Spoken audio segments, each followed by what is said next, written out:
by what's his name? The one You talking about W. Du Bois, but this is the question. not W. Du Bois invited him. What's the other one? But here's the question, right? But what Just stop you talking about? that question. Yeah, because you answered. You answered already. You told Philip Randolph, right? See, I know the names, but anyway. So let's go further. Let's go further. Now he was invited, but the question was, how did he get over here, legally or illegally? It wasn't illegal at the time. At the time, to get over, you need to be invited by a citizen. So he was invited. No. All right. Hey, Stoopies. I'm here. All right, so let's get to it. So how did Garvey get here? Did he get here legally or illegally to this country? He was invited by by what's his name? The one you talking about W. Du Bois, but this is the question. Not W. Du Bois invited him. What's the other one? But here's the question, right? But just stop that question.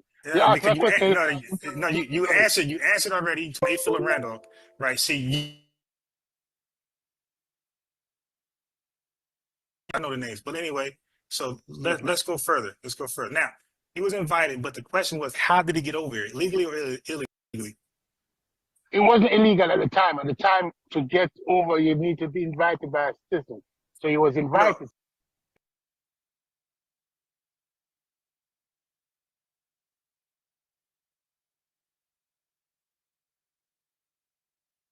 So it was not illegal. He was not illegal. He was invited. He got an invitational letter. So he got an invitational letter. Yo, he just made that up. That's why I just want one honest conversation with somebody from the continent of Africa or the Caribbean, or even the white supremacists. I just want one honest conversation about history. Let's just be honest. So he said an invitation alone can get an immigrant over here. So did he get a visa? Did he get a visa? Like, how did? There was no visa requirement at the time. More than the invitation and letter, and then you came. Okay, one more time. He said there was no visa requirement at the time. Okay. There was no visa requirement at the time. More than the invitation and letter, and then you came. No. Listen, bro. We're talking about Europeans. Southern Europe, Eastern Europe, and Western Europe. All of them came over here. They got checked for diseases. They took a literacy test. They got examined like hell before they was invited to this country. Nobody got in this country without screening.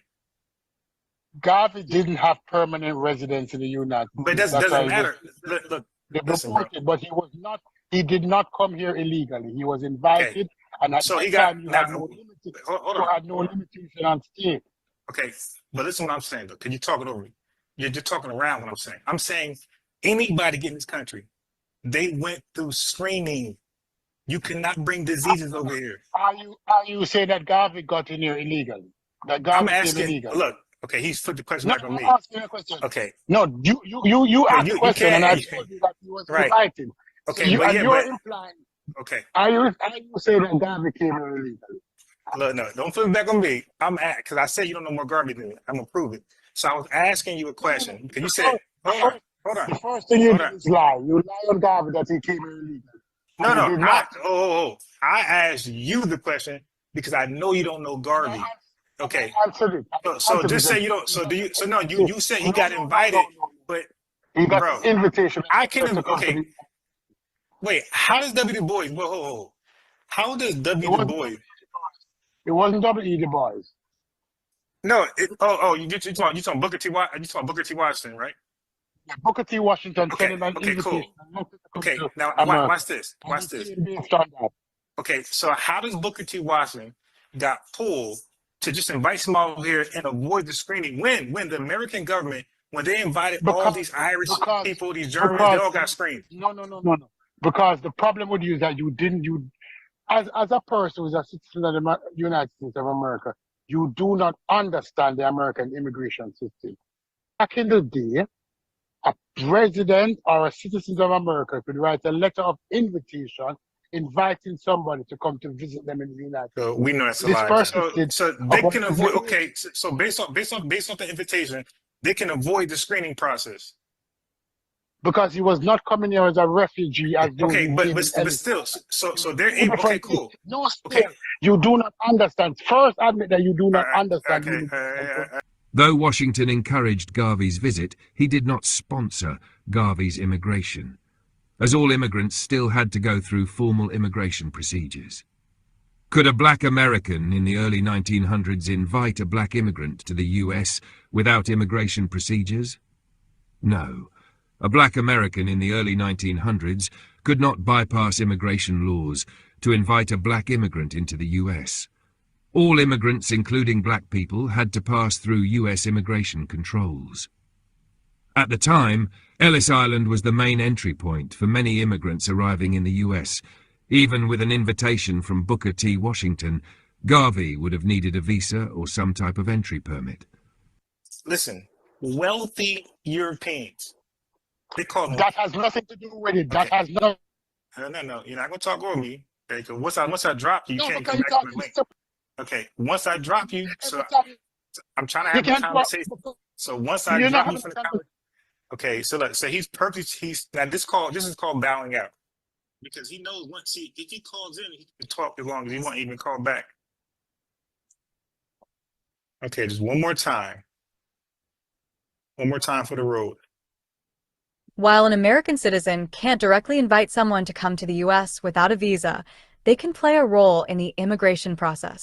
There you go. Cannot do it, Stupides. You're lying again. Like you're being known as a liar across these YouTube spaces. Like you're killing your credibility, my boy. But if you click the link and I kick you off, you cannot click the link back again until the stream No, is over. I'm not. Okay, so first of all, we're not equal here.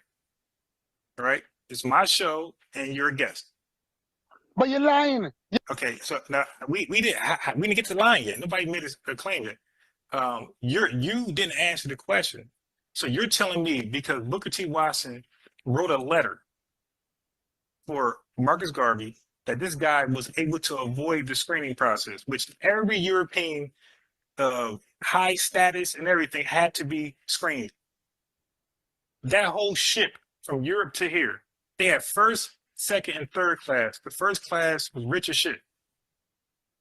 And they came over here, they got screened. But Marcus Garvey, he's going to avoid the screening process. All right, but go ahead, finish. I give you 20 seconds. 20 seconds. Not all Europeans came over on Ellis Island. Would you agree or disagree on that? That's 5 seconds. That's the question. The answer to that question is no. That people came here outside of Ellis Island. Ellis Island was for those people who were refugees, who were seeking asylum. No. No, stop talking. I'm a 20 seconds. No, you can't tell me to stop talking on my damn show.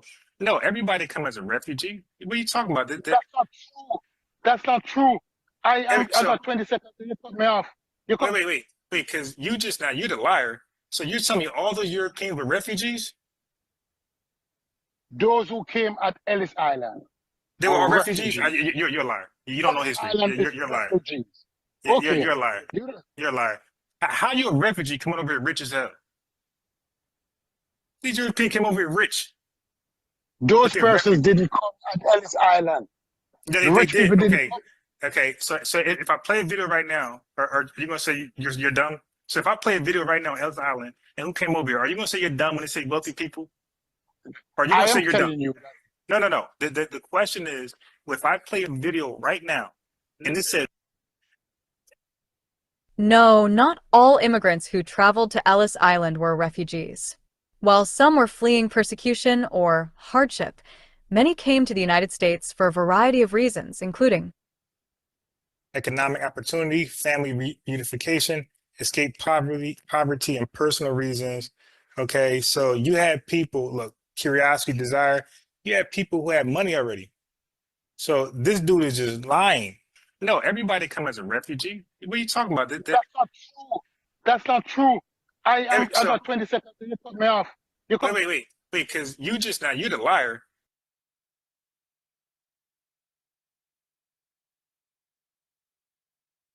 As wealthy people were first class, because they had first class, second class, and third class. If the video says that there were first class wealthy people on the boat, on the ship, are you going to say you're dumb? Okay, let me ask you a question. That's Did the you British asked me a people? question back. No, I can't ask you a question. Let me ask you a question first. You didn't Before you answer answer that mine. question. All immigrants come through Ellis Island. Are you saying No, that all no, persons no, no. related to Now, when did I ever? I'm giving you a come to time. Ellis Island? I'm giving you a Did time Garvey? stamp. Okay. Did Ga- So he keeps talking. The reason why I'm giving you Ellis Island because that's around the time Garvey came over here. I'm not talking about what the white boy But talked he about did earlier. not come through Ellis Island. I know he didn't. I'm giving you a time reference. I know he came. He came when they had the restrictive laws. Do you know about the restrictive laws, by the way? You can mute yourself. Do you know about the restrictive laws? Hello? No, Mute yourself. before No. No. We're not doing that because you've been are on we doing the the 20 second? okay. Well, we can't because Are you've we been doing here.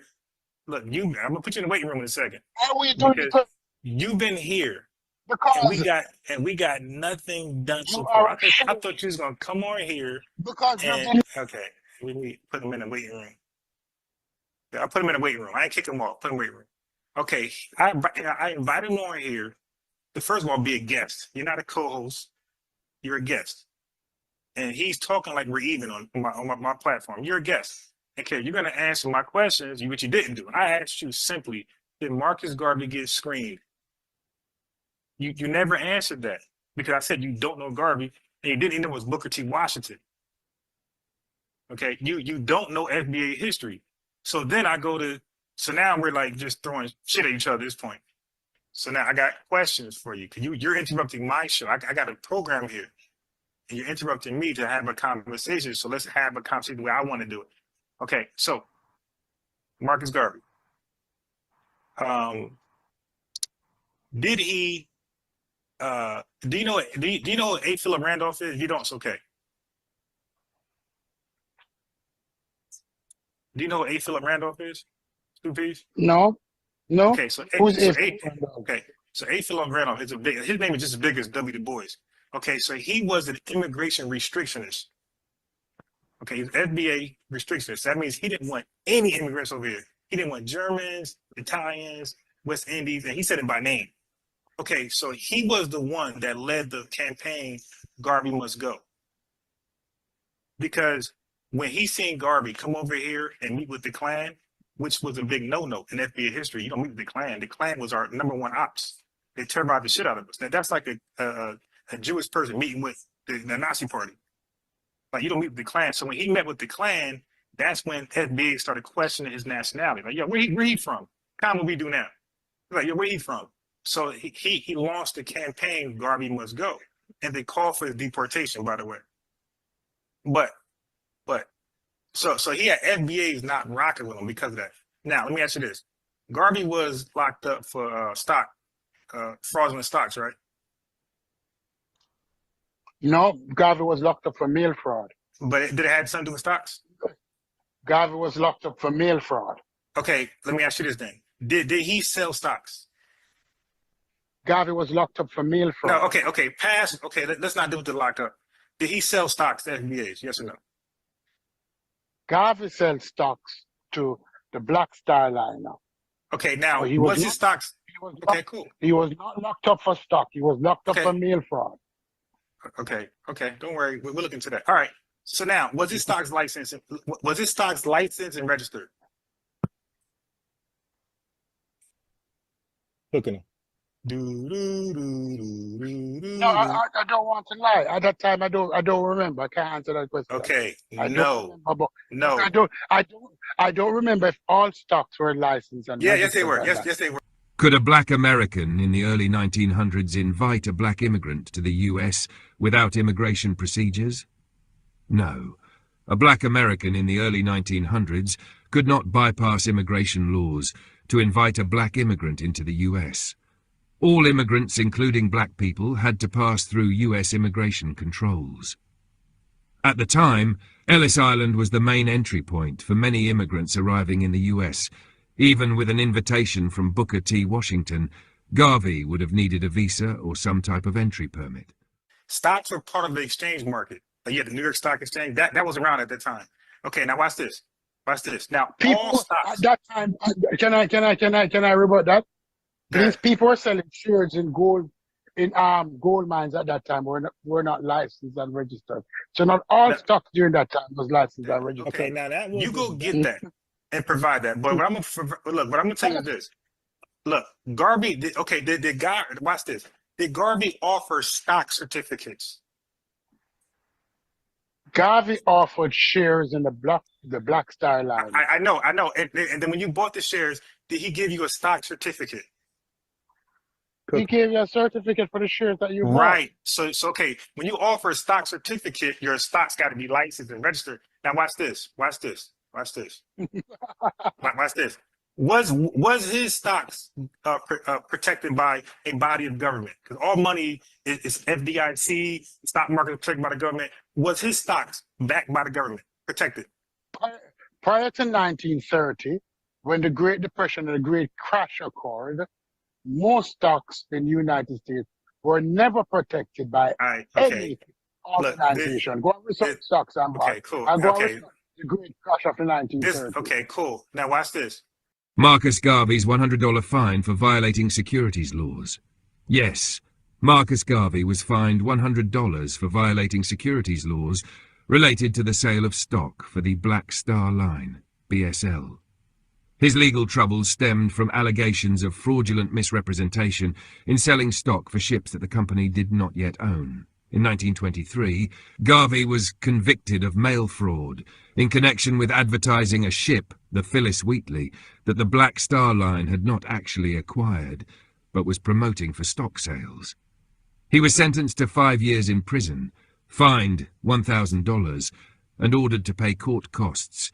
But some records also mention a $100 fine as part of the legal penalties he faced before his final imprisonment. Now you said he sold stocks for the Black Star Line shit, right? He sells shares in the Black Star Line. It's the same. Stocks and shares, the same thing, bro. It's the same You thing. can call them anything you want to call them. No. Mhm. Listen, bro. This is financial. This is finances 101. All right. Investopedia. Can you use stocks and shares interchangeably? Units of stock are called shares. Yo, this guy, I'm just the wrong guy. I'm like Thanos, man. I've researched too much. I know about stocks. I know about this. I know history. I know about science. I know just too much, man.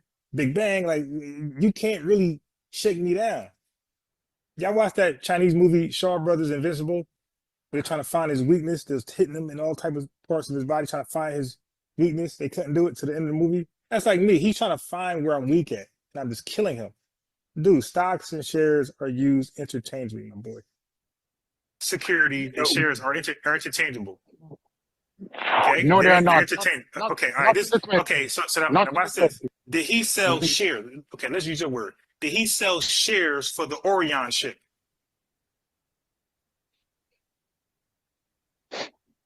I don't know. Educate me. I said educate me. Yes, Because you're he jumping did. all over the Okay. place. No.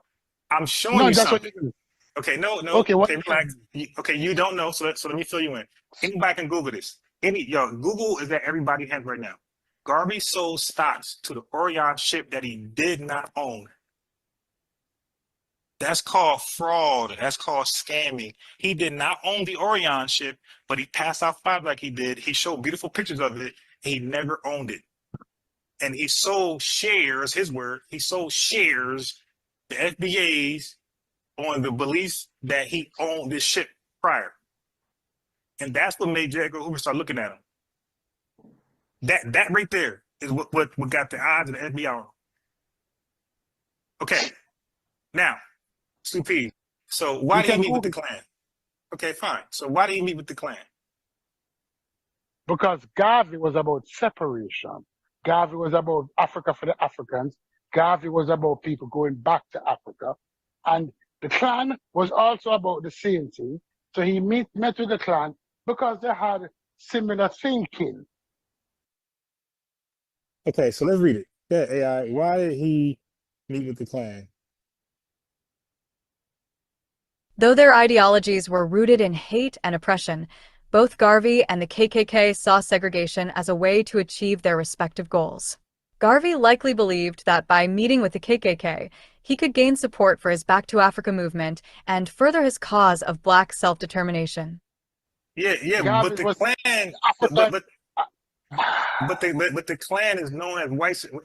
That's the white society trash. Like they're the dumbest amongst white society. They have less resources. They have no political pull. Like they are the most barbaric. So why would you not go with the intellectual to get something done? Why would you go with the worst people who have no political pull, no strength, no nothing? They're actually the garbage can of white society. Why would you go there In to the, get something done? in the 1920s, the Ku Klux Klan was the biggest white organization in America. Go and research the Ku Klux Klan. No. It had I more don't than need 3 to. million members. Okay, cool, No, you cool. said they had no power. Yeah, You they don't said have you no. just They said they had okay. no power. I And did that's say an that. I did say that. organization with Okay, so 3 let me million help you out. people So let me tell had you why no I said power. that. Okay, so let me tell you why I said that.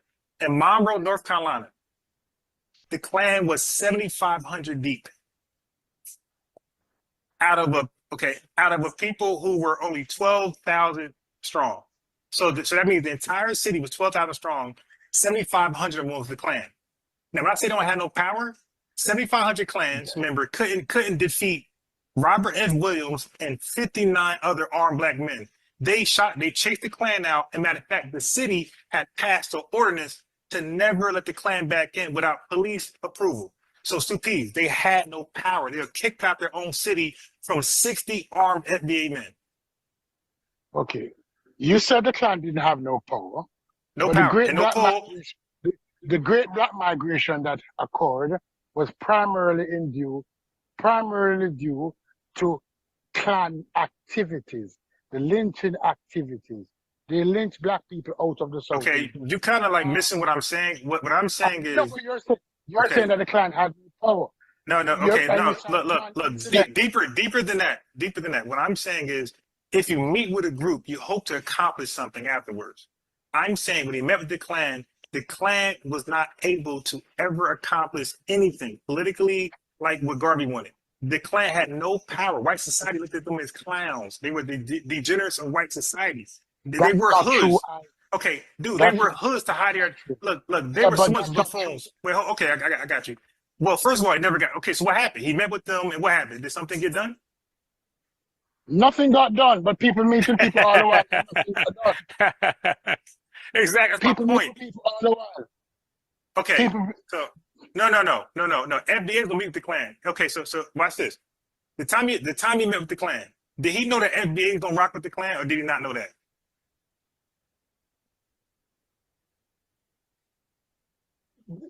Who's Hello? FBA? In 1920s, who was FBA?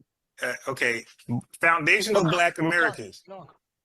Garvey had a movement that was over 1 million strong in 1920s. He had his movement who was rocking with him. Did the movement continue to rock with Garvey after he met with the Klan? The answer is yes. So he was about his movement. Yeah, yes, no, the answer yes to what? What was the question? What you mean yes? Yes to what? The question is that his movement with his more than 1 million strong members continue to rock with him. No, I was asking about what got done. So, for example, let me help you out. So, Philip A. Randolph and W. Du Bois, they were civil rights activists. That means that they were fighting for equality in America. Matter of fact, every FBA person in the country was fighting for equality. Not one person, well, maybe one. Wait, hold on. Just let me finish. The bulk, because I'm gonna say I'm not gonna be absolute, but the bulk of FBAs, high percentage FBAs where we do not know that. That's an assumption. Okay, cool. I got you. But I know one thing we're not doing. We were not looking towards Africa as a safe haven. Okay, so when Garvey came over at Stupid, why didn't Garvey first? That's not true either. Okay, that's not true either. Cool. Because okay, during that time. So no, we're gonna tackle that in 1 second. We're gonna tackle that in 1 second. Just hold on. No, yeah, because the American that was the American government idea. Okay, watch this. That was listen, bro. That was the American government idea. That was not our idea. But now watch this. Why did Garvey come to America to link up with Africa? Why did he link up the Jamaicans with Africa first? No, as I said, you're jumping all over the place. No, I'm on task. I'm on task. You're not on task. Why didn't? Okay. We don't come to. All right, let's go back to the beginning. No. Let's go because I have a few questions for you. then you can rock out for 5 minutes. Hold on. Because what I do is I talk about Garvey. And I talk about how irrelevant he was, and he was a fleer. He fled Jamaica. Stupid. Let me ask you this. When Marcus Garvey came over here to America, right? So the first question was this. The first question was, why did he try to link us to Africa? Why did he try to link Jamaicans to Africa? That's the first question. Garvey always linked black people who were descendants of the slave ship to Africans. Even when he was in Jamaica before his popularity exploded, he has always linked black people who are descendants of the slave ship to Africa. So it is nothing new. My question was this. So Pete, that's not my question. My question was, hey bro, you gotta address my question. My question is, why did he first link Jamaicans to Africa to show a proof of concept and then come over here and say, hey, look what I did over there. Hey, I'm gonna do the same thing with you guys. I'm gonna link you guys to Africa. So why did he first link? Yeah. I just answered the question and you're not listening to me. I said that Garvey did not gain popularity in Jamaica, but his teachings was always his teaching. From he was in Jamaica on King Street, teaching the same thing. Okay, so basically, okay, but he was not as popular. Okay, so now watch this. So now he came up to America to help solve the black issue over here, right? With white people, right? He came to America because he was invited. No. Look. I'm saying the overall movement. No. Listen to the question. See, look, you're not speaking to the question. I'm getting past that. I'm saying the UNIA. I'm talking about the UNIA, a million followers. I'm saying, wasn't his mission to resolve the black issue amongst us and white folks, white supremacy, right? No, that was not his teachings. That was not Garvey's teachings. So why did he want to? So why did he want to go to Africa with a couple of FBAs? Garvey's teaching was Garvey wanted to take every black person in the Western but he's right, but no, we're focused on where he's at though. He couldn't do it. You just said in Jamaica he couldn't do it. So now we're focusing on America. Look, dude, I'm saying I did not say that. You're not listening to me. Look, okay, listen, you're not listening to me. Listen, no, I'm getting past that. See, look, this dude just wants to argue. He's not listening because he don't have answers. I'm speaking about his mission with FBAs. Didn't he want to save us and bring us to Africa? He wanted to save us from white supremacy and bring us to Africa. Is that wrong or right?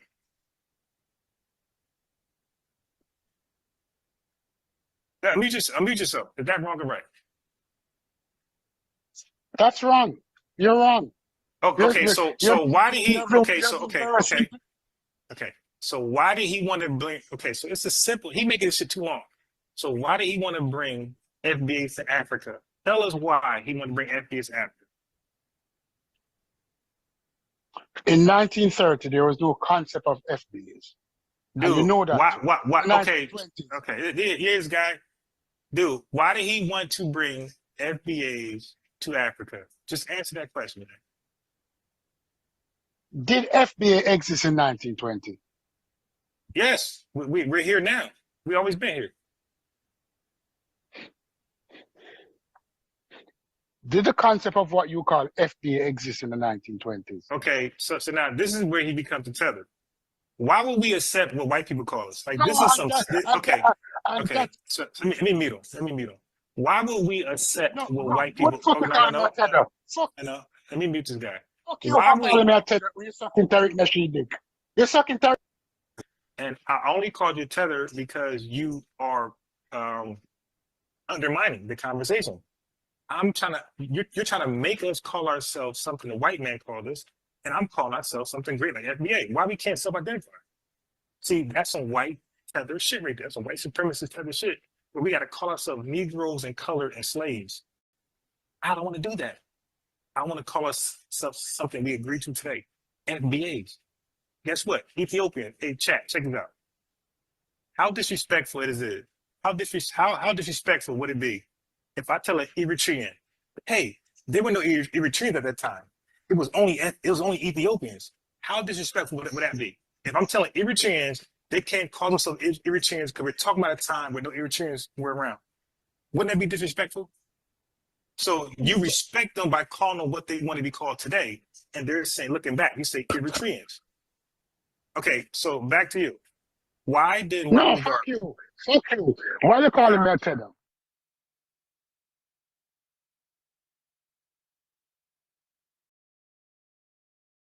Ideological differences that led to a bitter rivalry.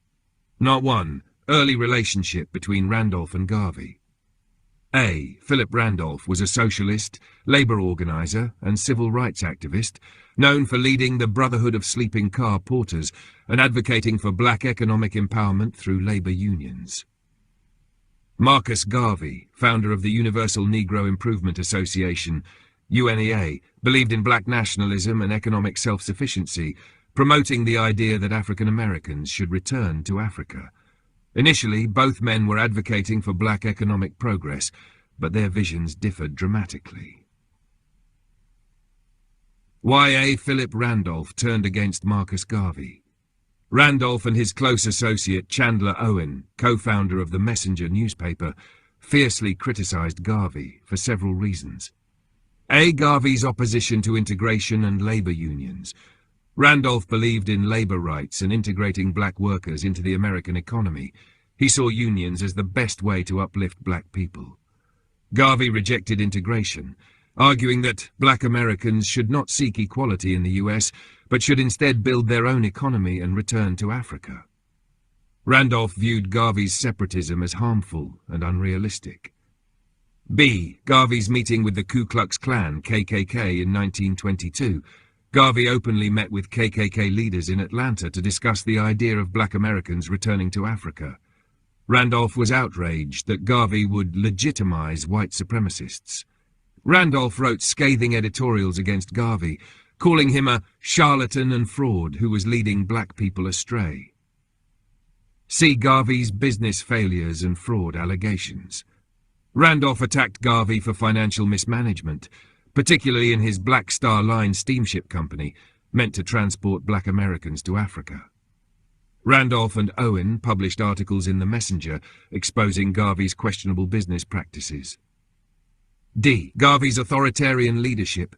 Randolph believed Garvey was too dictatorial and did not allow criticism within the UNEA.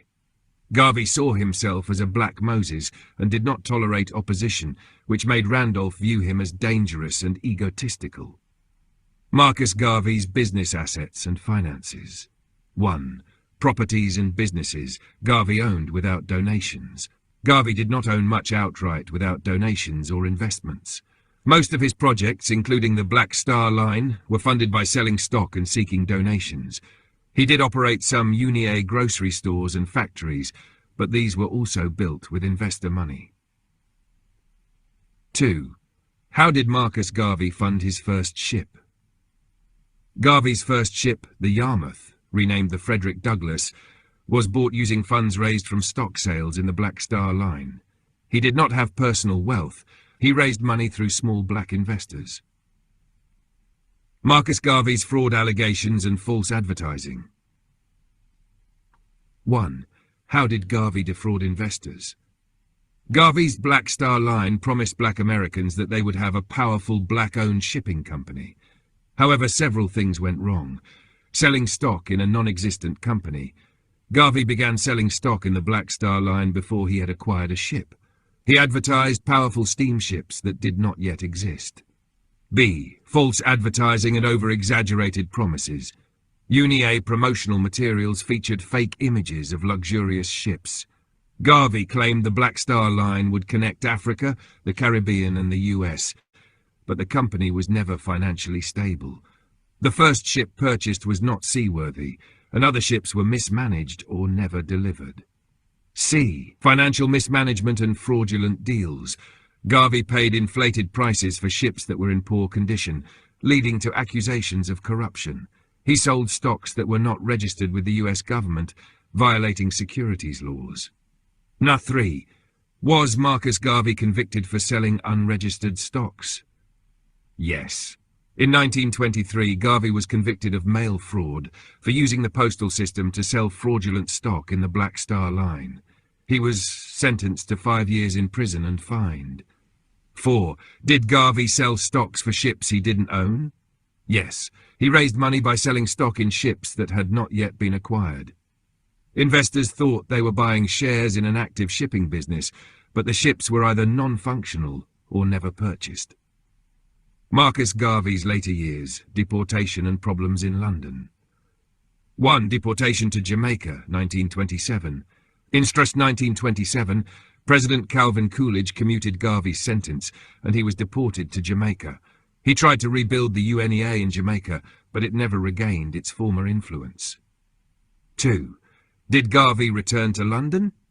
In 1935, he moved to London after struggling to regain power in Jamaica. In London, he had issues with reporters and declining influence. The British press did not take him seriously, and many viewed him as a failure.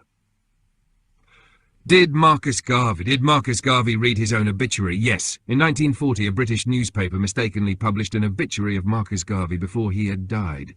Garvey read it and reportedly suffered a stroke shortly after. He died soon after on June 10th in London. Final analysis, Garvey versus Randolph. Ishe Philip Randolph's view, Marcus Garvey's view. Race and economy. Integrate into US labor unions, create a separate black economy. Return to Africa? Opposed. Wanted equality in US, supported Africa was the future. Dealing with white supremacists, rejected KKK, met with KKK. Black Star Line called it a scam, promoted it as the black economy's future. Leadership style, democratic, union-based, authoritarian, self-centered. Conclusion. Marcus Garvey was a visionary who inspired black pride and economic independence, but his business failures and authoritarian leadership led to scandal and legal trouble. A. Philip Randolph saw Garvey as a fraud who distracted black workers from real economic progress through labor unions.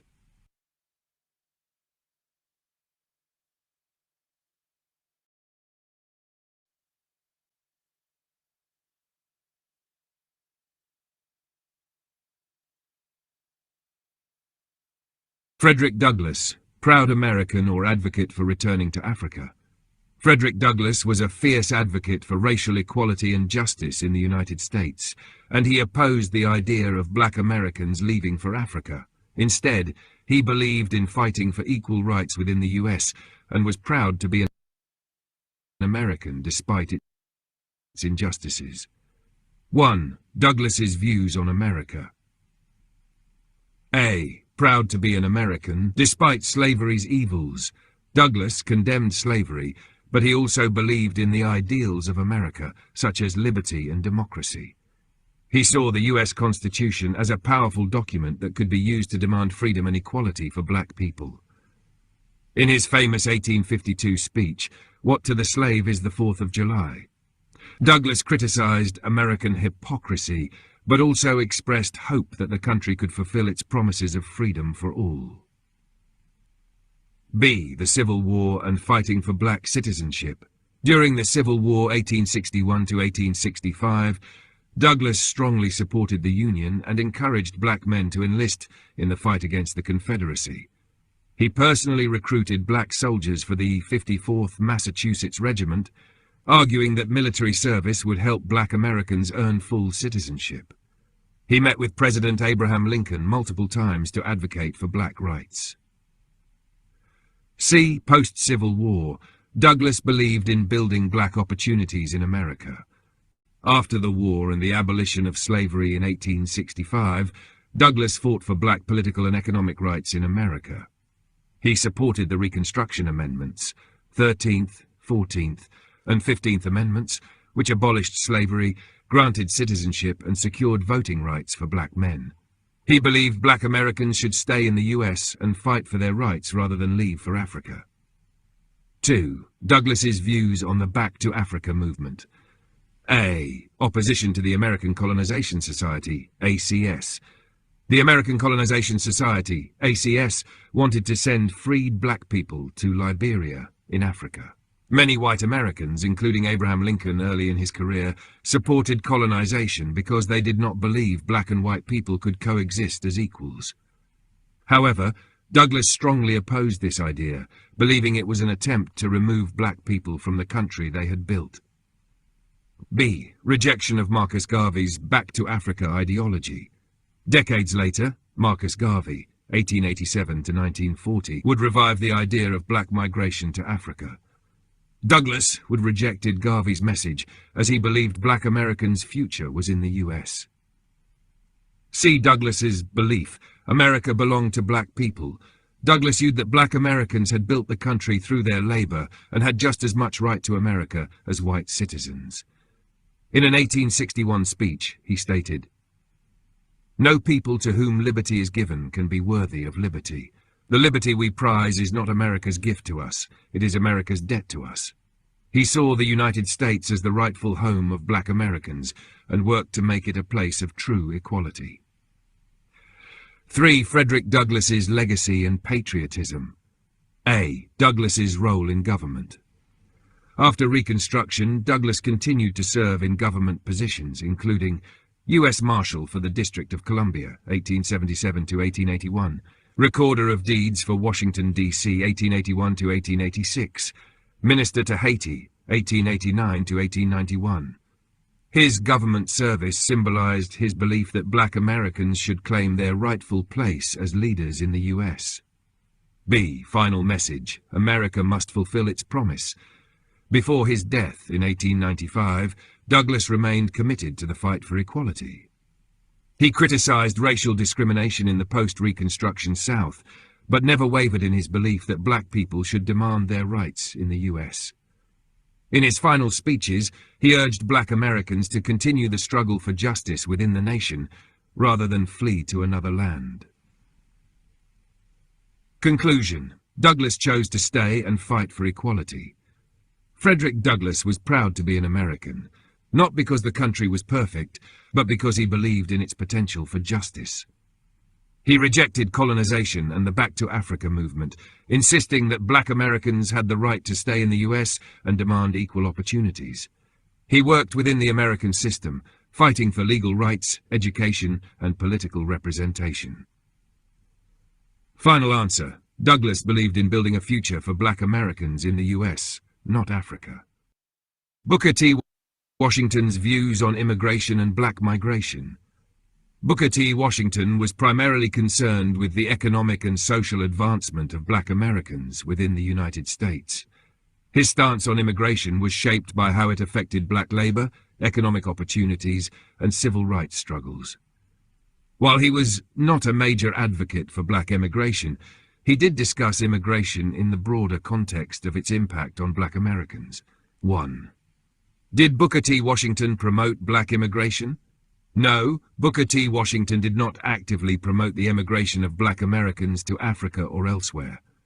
Unlike leaders such as Marcus Garvey, Washington believed that black Americans should focus on improving their conditions within the United States through education, economic self-sufficiency, and industrial skills. However, he did not outright oppose black migration in every case. Instead, he recognized that some black Americans considered emigrating due to racial violence and lack of opportunities in the U.S. But he did not endorse mass migration as a solution, arguing instead that black Americans could gain equality through hard work, economic strength, and cooperation with white society. 2. Booker T. Washington's views on general immigration. Booker T. Washington had mixed views on immigration, particularly regarding European and Asian laborers coming into the United States. His primary concern was how immigration impacted black laborers, particularly in the South. A. Concerns about European immigration. Washington was critical of large waves of European immigrants, particularly in the late 19th and early 20th centuries. He believed that immigrants took jobs that could have gone to black workers, and often contributed to the economic struggles of freedmen. He saw how European immigrants were often given preference over black laborers in industrial and agricultural work, despite black workers having more experience in those industries. B. Views on Asian immigration, especially Chinese and Japanese. Washington admired the work ethic of Chinese and Japanese laborers, but feared that Asian immigration would further limit opportunities for black workers. He opposed discriminatory laws against Asian immigrants because he saw parallels between their struggles and those of black Americans. However, he did not see Asian laborers as allies in the black freedom struggle. Instead, he viewed them as economic competitors for jobs in agriculture and industry. 3. Immigration and its impact on black civil rights. Washington believed that immigration made the struggle for black civil rights harder because, 1. Immigrants were given opportunities that black Americans were denied. Many white employers preferred hiring European immigrants over freedmen. 2. White politicians focused more on immigrant issues than on black civil rights. Black Americans, despite being in the US for generations, were often overlooked. 3. Immigrants were sometimes used to reinforce racial hierarchy. Some European immigrants sought to assimilate into white American society by supporting racist policies. Washington believed that black Americans should focus on economic progress rather than mass political activism. This was part of his broader philosophy, known as the Atlanta Compromise, where he emphasized vocational education, self-reliance, and economic development over direct challenges to segregation. 4. Did Booker T. Washington support black colonization or Back to Africa movements? No. Washington did not support movements such as the Back to Africa movement promoted by leaders like Marcus Garvey. While he recognized the frustrations of black Americans facing racism, he firmly believed that black people had a future in America and should build their strength there rather than leave. 5. Conclusion. Booker T. Washington's final views on immigration. He did not support black emigration to Africa and believed black Americans should stay in the US to build economic power. He was wary of mass European immigration because it reduced job opportunities for black Americans. He respected Asian immigrants' work ethic, but feared they would compete for jobs with black workers. He believed immigration distracted from black Americans' civil rights struggle, as it shifted attention away from their fight for economic and political equality. Ultimately, Washington's philosophy was centered on self-improvement, economic independence, and vocational education as the keys to black advancement in America. A. Philip Randolph was not a supporter of black emigration, colonization, or Back to Africa movements. Instead, he strongly believed in fighting for civil rights, economic justice, and full integration within American society. Below is a detailed explanation of his stance. 1. Opposition to emigration and colonization. Randolph did not believe that black Americans should leave the United States in search of a better life elsewhere. Unlike figures such as Marcus Garvey, who promoted the idea of returning to Africa through the Universal Negro Improvement Association, UNIA, Randolph rejected the notion that black Americans would be better off elsewhere. He believed that African Americans had a rightful claim to full citizenship, economic opportunities, and political power in the United States. 2. Advocacy for integration and civil rights. Randolph's philosophy was rooted in socialism and labor activism, and he saw black progress as dependent on achieving equality within the existing American system rather than seeking solutions abroad. He focused on labor rights, economic empowerment, and dismantling segregation through political and social activism. Some key aspects of his activism included the Brotherhood of Sleeping Car Porters, BSCP. Randolph fought for fair wages and better working conditions for black workers, particularly the Pullman porters. The March on Washington movement, 1941, he pressured President Franklin D. Roosevelt to desegregate the defense industry, which led to Executive Order 88802, banning racial discrimination in federal employment. Civil rights advocacy, 1963 March on Washington. He played a key role in organizing the historic March on Washington for Jobs and Freedom, where Martin Luther King Jr. delivered his famous "I Have a Dream" speech. 3. Criticism of Marcus Garvey and Back to Africa ideology. Randolph was an outspoken critic of Marcus Garvey and his Back to Africa movement. He viewed Garvey's ideas as unrealistic and counterproductive, arguing that black Americans should focus on gaining political and economic power within the US, rather than abandoning the country. He also condemned Garvey's leadership and financial practices, supporting investigations into the UNIA's business dealings. 4. Belief in economic and political struggles in America. Randolph believed that true freedom for black Americans could only be achieved through labor unions, fair wages, and legal protections. He worked closely with both black and white labor leaders to advocate for policies that would benefit all working-class Americans, rather than seeking separate solutions for black people outside the US. Conclusion: A.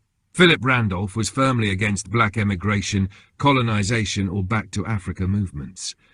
He believed that black Americans should claim their rights and opportunities within the US, rather than seeking refuge elsewhere.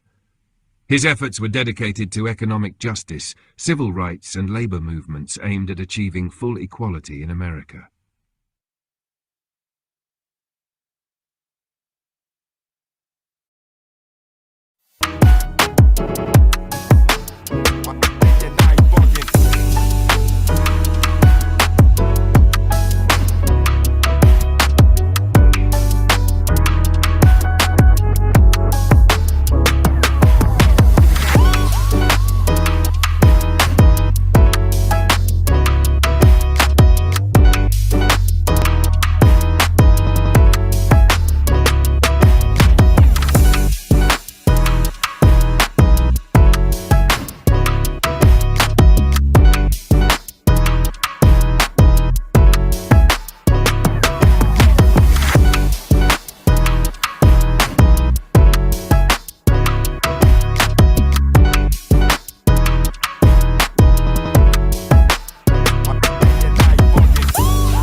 I was comfortable in my area, then I had to shut everything down and move around.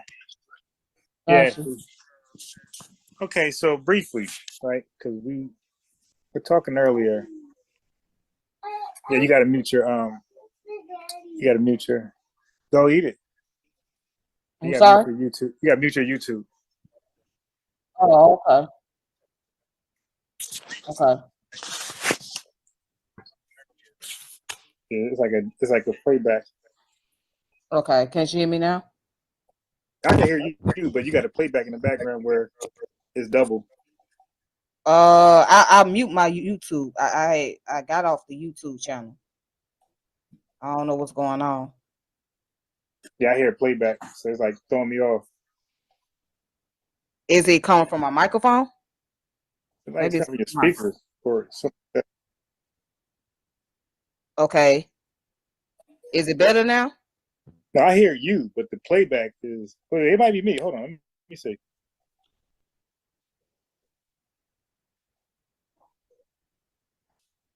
I'm believing you. It might be me. Yeah, it might have been me. Okay, can you hear me now? Okay. Oh yeah. I think that was me. My fault. Okay. So anyway, so because you're back, right? We had like a little brief meeting. Do you mind just giving background of yourself again? Okay, so the background me, like I said, I am a YouTube content creator, if that's what you like to call it. I have my own channel, which is called Tiffany 89, which I deal with a lot of history, particularly African American history and African history in general. And also I talk a little bit about psychology and sociology type of stuff as well, or also look at current events. I subscribe as an African American. Okay. Because people wanted to know from last time, were you FBA or what we call FBA? No, I'm gonna say this for the public. I am not an FBA. I don't identify with FBA. I don't identify with ADOS. Okay. No, it's not that. No, it's not that. Okay, so let me just say, when we say FBA, because think about it. You said you're Black American, right? I am African American. I say I don't identify with the FBA movement. Okay. No. It's okay. That's no, anyway. I don't identify with that. Yeah, but there's no. See, the thing is with people. Okay, so just imagine like there's a white group, like a white nationalist group, that's like radical. You don't blame the entire white race by this radical group, or like the Taliban. You don't blame the entire population because of the Taliban. So what Tariq and Yvette and these guys did simply was re-identify us, right? Because you are African American and so am I. But before that, we were slaves, and after that, we were Negro. We were enslaved Africans. Right. We were enslaved Africans. Right. Well, right. our ancestors were enslaved Africans. Right. I get the terminology, but the Emancipation Proclamation freed who? It freed the Americans, the Africans that were enslaved. Right. So when you're enslaved, the system itself is called, like right now, we're in white supremacy. But if you're enslaved, you're in the system of slavery. But anyway, the point is, when we got here, we were enslaved. You're right about that. Right. But we were called something. White people called us something. It wasn't nothing nice. Oh, it was the N word. The no NIGGER word, yeah. Wait, before that, like when they took us off the boat, right, and they put us right in chains right away. They called us slaves. No, they called us slaves. Yes, they called us slaves, yes, right. And colored and niggers. Right. Yeah. Right. So that's why I was drawing a pattern. So they've been naming us as much as they can, right? They called us slaves. We were, like you said, we're not slaves, we're enslaved. So they called us slaves, they call us colored, or they call us Negroes first, they call us colored, right? All the way up until Jesse Jackson made the term African American popular. Okay. So what Jesse Jackson did is the same thing Tariq Nasheed did, and what Yvette Cornell and also the Freedmen people did. All they did was just say, hey, we don't like the term African American because they don't believe it's all exclusive. For example, a person from Haiti is Haitian, so they're uniquely different from us. But when they immigrate to America, on the application they can put Black American, but they're Haitian and they're immigrant. So they could benefit from immigration status, and they could also benefit for things that were set aside for people who lineage date back to slavery, Jim Crow, those things. Haitians don't date back to Jim Crow. So if there was a set aside for us and the harm that was caused to us, all the hell we caught from the KKK, from the dogs biting on us, there was no Haitians around. So we don't want people. So if there's a set aside for us only, the same thing, a set aside was set for the Native Americans. A set aside was set for the Japanese when World War II happened. So everybody that was harmed by white people compensated them only. They didn't let other Asians join, right? Or other indigenous people. It's just the people they harmed. So we were the people they harmed exclusively. They didn't harm Haitians back in the slavery and Jim Crow days. So if something is set aside, we don't want people coming over here at the opportunity to take what's set for us. So, okay, hold on, sir. Can I stop you right there? Can I stop you right there? Sure, Let me stop you right there. You're incorrect. Okay, you act like those in the Caribbean weren't affected by slavery. Slavery was an international business. No, of course. It was an international business. It was not a United States of America business. It was a global commodity. Okay, so that those in the Caribbean, they dealt with the effects of slavery. Those in Latin America, who enslaved those in the Caribbean? Hold on. The Europeans enslaved those people in the Caribbean. But it wasn't the American Europeans, right? People that enslaved our ancestors also enslaved them as well, and no, also enslaved those in Latin America. No, I understand you, sis. But what I'm saying is, you have British, right? British people. You got white people that live in France. You got so basically you got Northern Europeans. You got Southern. You got Western. You got Eastern. All right. So now the UK Britons, they were responsible for our brothers in the Caribbean. They enslaved them. You're right, but that's a different white man than the white man that's in Russia. They also enslaved us here in America too. I know. I'm getting somewhere. But the people who enslaved us in America, they were British subjects. They was not the people in the UK who were enslaving the Caribbean. The people who came over here left and rebelled from UK, sought independence, and then they got us over here. Okay, and then they enslaved us. So the people who enslaved us were no longer in Britain. They was cut off. They fought for independence, and now they over here. And we built America, right? We did. So what I'm saying is, all of the black folks of the diaspora were all enslaved, but they were enslaved by different nations. So the Haitians were enslaved and treated badly by the French, pretty much. The Caribbean was enslaved by the British, and we were enslaved by who we call the Americans. So now, when the Caribbean can't have what's that called, chat? So the Caribbean already had the reparations claim, but guess what? We're not a part of it. They didn't include us because they're saying the UK, British, the English had enslaved us only. The Haitians' claim is against the French, not the Americans and not the Germans. Their claim is just with the French. So you got to be very specific of who it's all connected. It's all connected. This is the part that I keep telling you. How did you think the French got Louisiana? They were fighting against the British people to take over fighting against the Spanish people. Did you know Louisiana was a Spanish colony before it became a French colony? Yeah. They were fighting each other, okay? Right. And after they got done fighting each other, right, then that's when the British took over, all right? So, yes, what makes you think that there was that the French did not have anything to do with slaves here in America? That's what makes you think that the French did not have anything to do with slaves here in America? Okay. The Spanish and the Portuguese were one of the first Europeans to go over there to Africa and grab slaves and bring them here to the Atlantic. As a matter of fact, you can look up the history about South Carolina. You know, the Spanish brought Africans from the Congo area to the area that we know today as South Carolina. Back in the 1500s. Right. And there was no America then. All right. So and there's no Jamaican then. So listen. So I'm gonna say something. I'm gonna ask you a question. So you're right. When the Africans were dropped off, right, different areas, they were all African. But at some point, the Africans in Haiti were called Haitians. The Africans in Jamaica were called Jamaicans.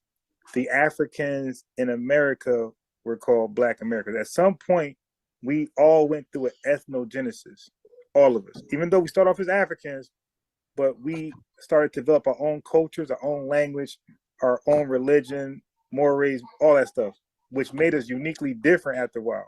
Definition of ethnogenesis. Ethnogenesis is the process by which a distinct ethnic group is formed over time, often through shared historical experiences, cultural blending, and adaptation to new environments. This process can occur due to migration, conquest, forced displacement, or cultural evolution. Ethnogenesis typically involves the development of a unique identity, language, traditions, and social structures that differentiate the new group from its ancestral origins. Yes, the transformation of enslaved Africans in America into a distinct Black American ethnic group is a prime example of ethnogenesis. While their ancestors came from diverse African cultures, over the centuries they formed a new and unique identity separate from those in Africa.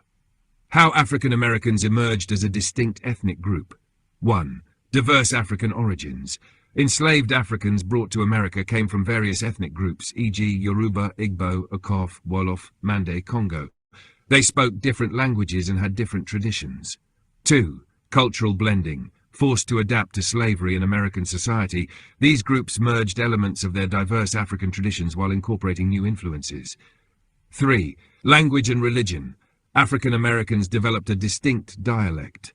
AAVE, or African American Vernacular English, new spiritual traditions, Black Christianity with African influences, and cultural expressions, gospel, blues, jazz, rap. 4.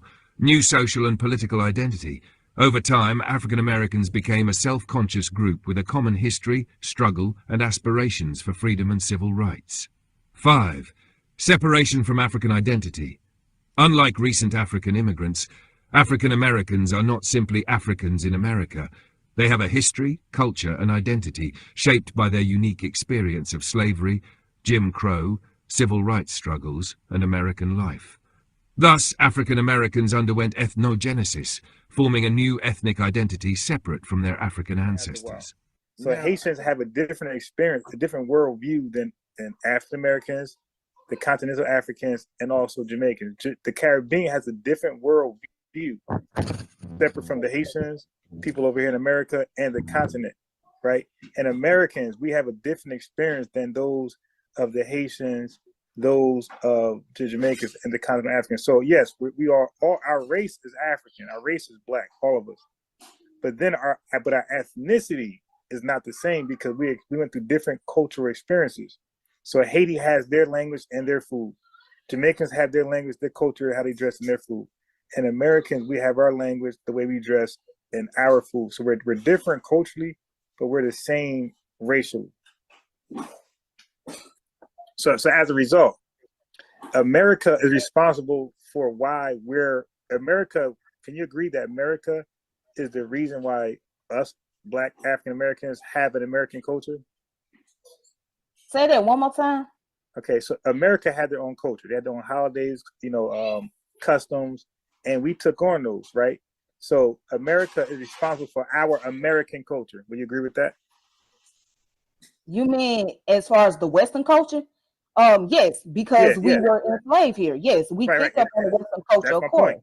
And so also the Caribbean picked up on the Western culture too. No, wait. No. Yes. Look, yes, okay, if you said yes. Do Black Americans do Carnival? Yes, Mardi Gras. What you think Mardi Gras is? Wait, no, that's not Carnival. No, that's not Carnival.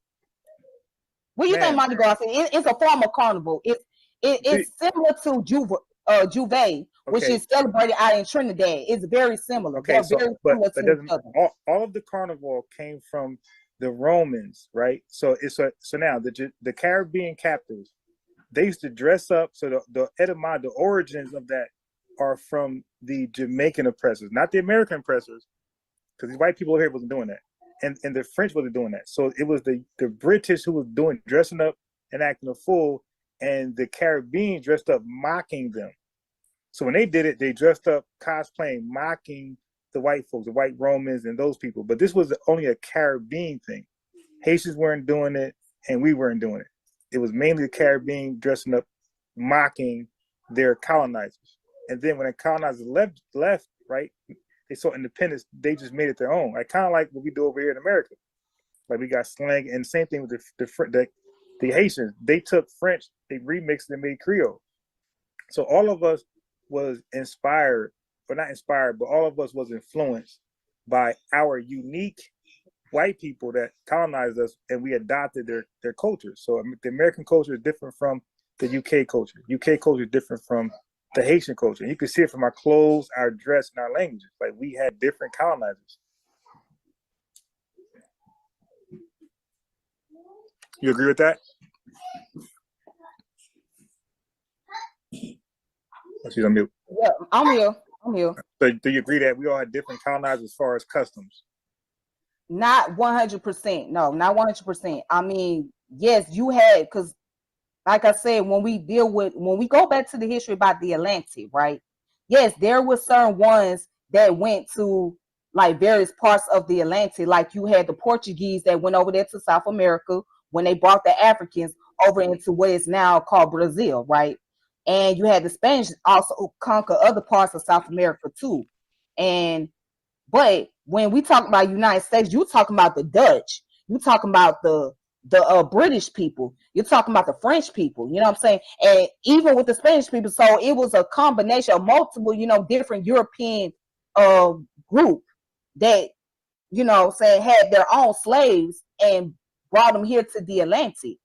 So the same people, and not to mention the British also had land in the Caribbean. They had multiple lands in the Caribbean. Okay, so the same people that took our African ancestors and brought them over here to America also brought them over to the Caribbean and also brought them to Latin America. So what we gonna see that there we are very connected in more ways than we think. We have a lot in common with those in the Caribbean and those in Central West Africa more than what we think because of our bloodline. So no matter what we identify ourselves, no matter if you want to say FBA, ADOS, whatever, your DNA does not change. It's not going to change because it's going to go back to that root where you come from, your ancestry roots, which is Central West African roots. Same with the Jamaican people. Their roots going to go back to Central West Africa. Same with those over there in Brazil, Central West Africa. Same with the blacks in Latin America, Central West Africa. So we have a lot in common. Now, is there differences in how we practice our culture? Absolutely. Is there differences in our language? Yes, but there's also similarities as well. And also what you will learn, like if you look up the history with Miami, for example, right? The Miami, not only black people play a pivotal role in Miami, but also the Bahamian people. The blacks from the Bahamas, they also played a role in Miami. When we look at the history of South Carolina, you know when they speak Gullah Geechee, right? You will think that they're speaking the Caribbean language. Right, it sounds very similar to those in Jamaica. It sounds very similar to those in Barbados. As a matter of fact, the people from Barbados, right, also played a pivotal role in South Carolina as well. See, a lot of people don't know that. So there was always a relationship between African Americans and the Afro-Caribbean people. And when you going back to what you said about the fact that there was no Haitian people that was affected during civil rights movement, or no Caribbean people that was going through the situation here in America. There were people who fought in the civil rights movement. We can name some few, like Kwame and what's his name? Kwame Ture, yes. Stokely Carmichael. Yes, he was originally from Trinidad. Okay, we can go into details about Sidney Poitier. Sidney Poitier, who was born in Florida, but his parents was from the Caribbean. Okay, Harry Belafonte, who was also a civil rights activist, his parents was from Jamaica. You know what I'm saying? But he was affected by Jim Crow. They were affected by racism. All right. So they didn't look at them and say, well, okay, these people are Jamaican, they are Haitian, so we're gonna treat them differently. We're gonna give them a slap on the wrist. We're gonna treat them fairly or whatnot. No, they didn't look at them like that. They looked at them as, hey, you all are black, you all are Negroes at the end of the day. So if that was the case, a lot of them wouldn't even end up in the hood. They wouldn't end up in the project. They wouldn't end up, you know what I'm saying, living in poverty.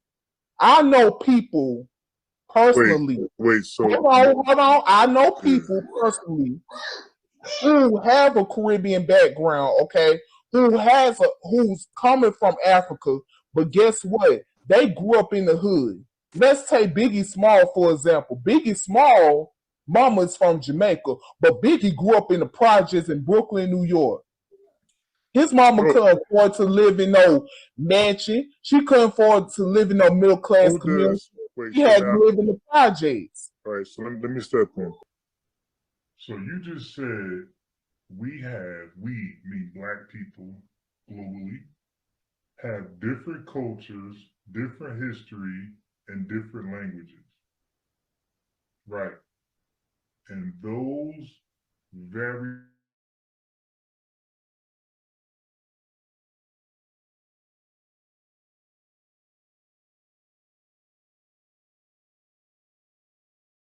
your screen. Can't you see my projects. So that's how they got to the projects, man. They got to the projects not because they want to move there. They got to the projects because they had nowhere else to go, and housing set them up over there. They were not going to set them up in white America. They put them in projects near us. What's going on? Like, No. like you just stuck on Jamaica. Like it says, if you listen to my words and don't watch this. Hold on. It says in the 1920s, West Indian Americans were a growing population in the United States, experiencing a significant wave of immigrants. Share your screen. Can't you see my screen? You can't see my screen. No, I'm looking at you. Okay, hold on. And your hoop earrings. Your Queen Latifah earrings. That's what I'm looking at. Well, these ain't Queen Latifah earrings at all. All right, well, Moni in the middle, all right? Yeah. All right, so in 1920, right? Okay, and you can look this up on AI if you got AI. Nah, I'm looking at your screen. Okay. Okay. But I'm just saying, just for future reference. Go back to the top. We're gonna read all. We're gonna read all that. Let me read it to you, okay? Okay, go ahead. All right, in 1920, West Indian Americans were a growing population in the United States, experiencing a significant wave of immigration from the British West Indies, particularly during the first 3 decades of the 20th century, with the peak occurring in the early 1920s. Most of these immigrants were laborers who found work in areas like New York, South Florida, and Massachusetts, often working in manual labor jobs due to limited opportunity available to them. Okay, go ahead. Large influx. Go ahead. Okay, now over here it says the United States and the Caribbean, 1877 to 1920. There's another article over here. No, yeah, but we're not finished with the first article. Let's finish there first. Okay, good. Wait, where's the AI at? It's right here. Yeah, I want the AI article. Okay, so wait. So the first major wave of West Indian immigration to the United States occurred between 1881 and 1915, with many working on the Panama Canal before migrating further north. Stop right there. Many means most. Yes, of course, duh. Okay, right. So now check this out. So that's my point. I'm saying when they came over here, they came over to do a job. They came over here to build the canal, and that's what they did. Now, maybe a few stuck around, but that's okay. So now most of them are in the canal. All right, so now let's keep reading. Go ahead. Okay. All right, so notice she said, Most of these immigrants were laborers who found work in areas like New York, South Florida, and Massachusetts, often working in manual labor jobs due to limited opportunity available to them. West Indians primarily lived in New York, Florida, and Massachusetts, okay? Looking at my chart, you can see that the clan were the most numbered. They did not number in large numbers in those 3 states as she just read off, proving my point. They were safe. It's not that they didn't experience any racism, but they were not in harm's way like we were. Now look at that. They were large numbers in Tennessee, so were we. Georgia, that's where we were. Alabama, we were there. Mississippi, we were there in large numbers. And South Carolina, okay? None of those states were the West Indians population large at. So what I was just explaining to RBG Queen Tiffany, Queen, that when they came over here, they went to the safest states possible. And why wouldn't they? Who will voluntarily go to the worst states when you come to a new country? Okay, if I fled to Africa, let's say Nigeria, I would go to the most safest parts of Nigeria. So I'm just establishing a fact with her. But as you can see, she was very, very belligerent. She just wanted to argue. Okay. It says major source countries. The majority of the West Indian immigrants in this period came from British colonies and checkmate British colonies. Right. Okay. But no. Let's go back to earlier when you was talking about slaves and all of that, and saying that the British did not. Yeah. So that's the I said the British. So look, I'm saying their reparations is going to come from the British, not American reparation, not Haitian reparation. Their reparations come from the British.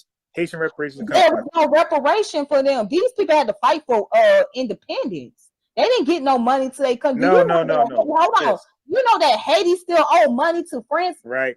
It says they all got reparations claims. They ain't get no reparation. If you listen, you don't get no reparation. Sis, listen, hold on. The Haitian fought for independence. Wait, just listen for a second. Slow down. I'm not even debating you. Because you're wrong. There was no reparation. Look, I did not say that. I said reparation claim. If I got an insurance claim, if I got a lawsuit claim, I didn't win yet. It's a claim to be won later. So how long is it going to take for the Haitians to win their claim against the French people if they owe money to French? All right, look, let's finish reading first, and then we'll talk about that. Let's finish reading. I want you to ponder on that for a moment, please. Thank you. All right. So The majority of the West Indian immigrants in this period came from British colonies like Jamaica, Trinidad, and Barbados. All right. And the labor market, right? These immigrants often took on low-wage jobs in agriculture, construction, and domestic work. And then down here where it says the urban concentration, while dispersed across the country, a significant number of West Indian Americans settled in major cities like New York City, where they contribute to the cultural fabric, especially in Harlem. Now, despite their growing numbers, West Indian immigrants faced discrimination. Hold on. Faced discrimination and limited opportunities due to racial prejudice. Now, Jim Crow laws and racial discrimination varied significantly across different regions of the United States, affecting Black Americans and West Indian immigrants differently based on location. Below is a breakdown of how racial discrimination and violence were different. Massachusetts, New York, and Florida, where many West Indians resided, compared to the southern states, where most Black Americans lived. 1. The South, Jim Crow strongholds. Southern states, particularly those in the Deep South, had explicit legally enforced segregation under Jim Crow laws. These laws dictated nearly every aspect of Black life, including segregated schools, transportation, public spaces, and housing. Voting suppression via literacy tests, poll taxes, and grandfather clauses. Employment discrimination that limited Black Americans to low-paying menial jobs. Extreme racial violence, including lynchings and race massacres. The South had the highest number of recorded lynchings, with states like Mississippi, Georgia, and Alabama being particularly violent. 2. Massachusetts and New York, northern states with West Indian presence. No legalized segregation, but de facto segregation was common. Employment discrimination. Many employers denied jobs to Black workers, both American and West Indian, pushing them into service jobs. Housing discrimination. Redlining and racist real estate practices prevented Black people from living in white neighborhoods, limiting economic mobility. Social bias against West Indians and Black Americans. West Indians sometimes faced different stereotypes than Black Americans. Many were perceived as hard-working, but they also encountered discrimination similar to Black Americans. However, compared to the South, racial violence was less common in these states. While northern cities had race riots, such as the 1900 NYC race riot, they did not experience the widespread organized lynching seen in the South. Hajjada 3. Florida, a southern state with a West Indian population, Florida had strict Jim Crow laws similar to the rest of the South. However, due to its proximity to the Caribbean, West Indians had a larger presence in cities like Miami and Tampa. Violence. Florida had a high rate of lynchings and race riots. The Rosewood Massacre 1923 is one of the most infamous examples. Occupational discrimination. Many West Indians in Florida worked in agriculture, construction, or as laborers, much like Black Americans. Key differences between regions. The South, Black American majority. Massachusetts/New York, West Indian and Black American population. Florida, West Indian and Black American population. Intimidations. Segregation. Strict Jim Crow laws. Legal. No legal segregation, but social segregation. Strict Jim Crow laws. Voting rights. Poll taxes, literacy tests, intimidation. Fewer restrictions, but discrimination existed. Poll taxes, literacy tests, intimidation. Employment. Limited to menial jobs. More opportunities, but still discrimination. Limited to menial jobs.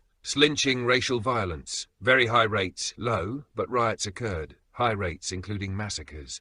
In summary, while racial discrimination existed across the U.S., Jim Crow laws were strictly enforced in the South, including Florida, while Massachusetts and New York had racial bias and systemic barriers, but no official segregation laws.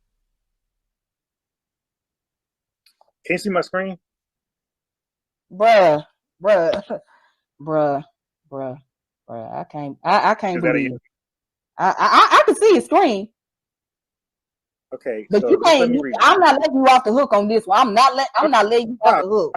I'm not letting you off the hook. Woosah. Nah, that's crazy though. That's disrespectful, man. That's just downright disrespectful. What you just said. That's downright disrespectful. I'm gonna read this right here. I'll let you read it. Okay, thank you, sis. It says, how much do Britain owe Jamaica? It doesn't say America. It doesn't say Haiti. It says, how much do Britain owe Jamaica? It says, what is the Caribbean Reparations Commission? Okay, not the Haitian, not the Black American, the Caribbean Reparations Commission.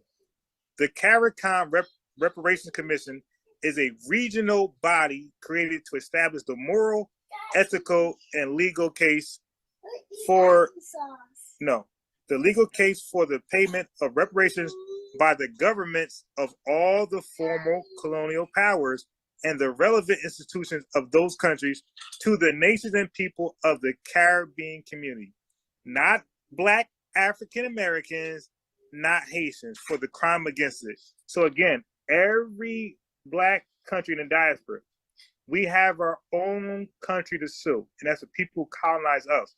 So Jamaicans are going to sue Britain. The Haitians are going to have a claim against the French. And African Americans, our claim is with America. We all have our separate claims. So what Jamaicans are owed, Black Americans has nothing to do with that. We're not tied to that. It says the Caribbeans only. Haitians can't go to Britain and say, hey, I want some of that Jamaican money. That's not going to happen.